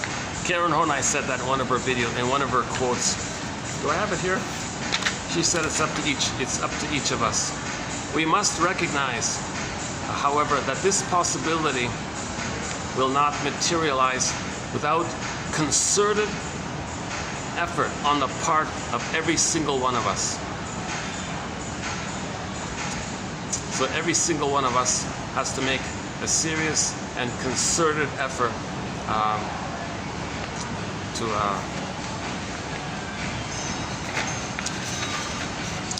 in the area of promoting the idea that like what Robert Bly says in terms of mental hygiene. Okay, 10 minutes a day, it's emotional hygiene. If you miss it, you ignore it, you make it mucky, right? Emotionally. Then you're angry. Mental hygiene. So 10 minutes a day, read this stuff. 10 minutes a day. It's not too much, right? 10 minutes a day. And pick one quote that you like, write it down, and do a little free association. Like, why did you choose that quote? What does it remind you of? Just what spontaneously, okay, stream of consciousness, free association, add a few notes to it, and that's good enough. Every day do that as a bit of a practice. That's mental hygiene. Okay, 10 minutes, like brushing your teeth, right? 10 minutes, whatever. Mental hygiene. So we got to make a concerted effort in this area. So I got to ask my anxiety inside. Hey, anxiety inside, is that okay? Do you feel okay? Yeah, not bad. Well, I hear you.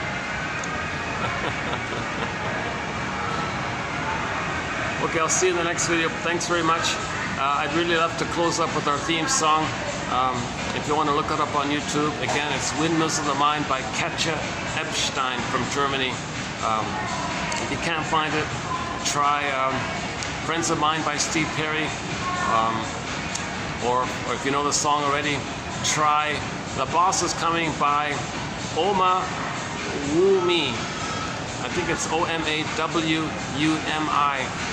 Or if you don't like that one, try Sertab Arener, a song called Olsun, O-L-S-U-N. Or Devram Kaya. Here's a good one. Devram Kaya, last name Kaya, first name Devram, as it sounds, D-E-V-I-R-M. Devram Kaya, her song is called Humu Kusu, as it sounds, H-U-M-U-S-U. Humu, one word, H-U-M-U, Kusu, K-U-S-U.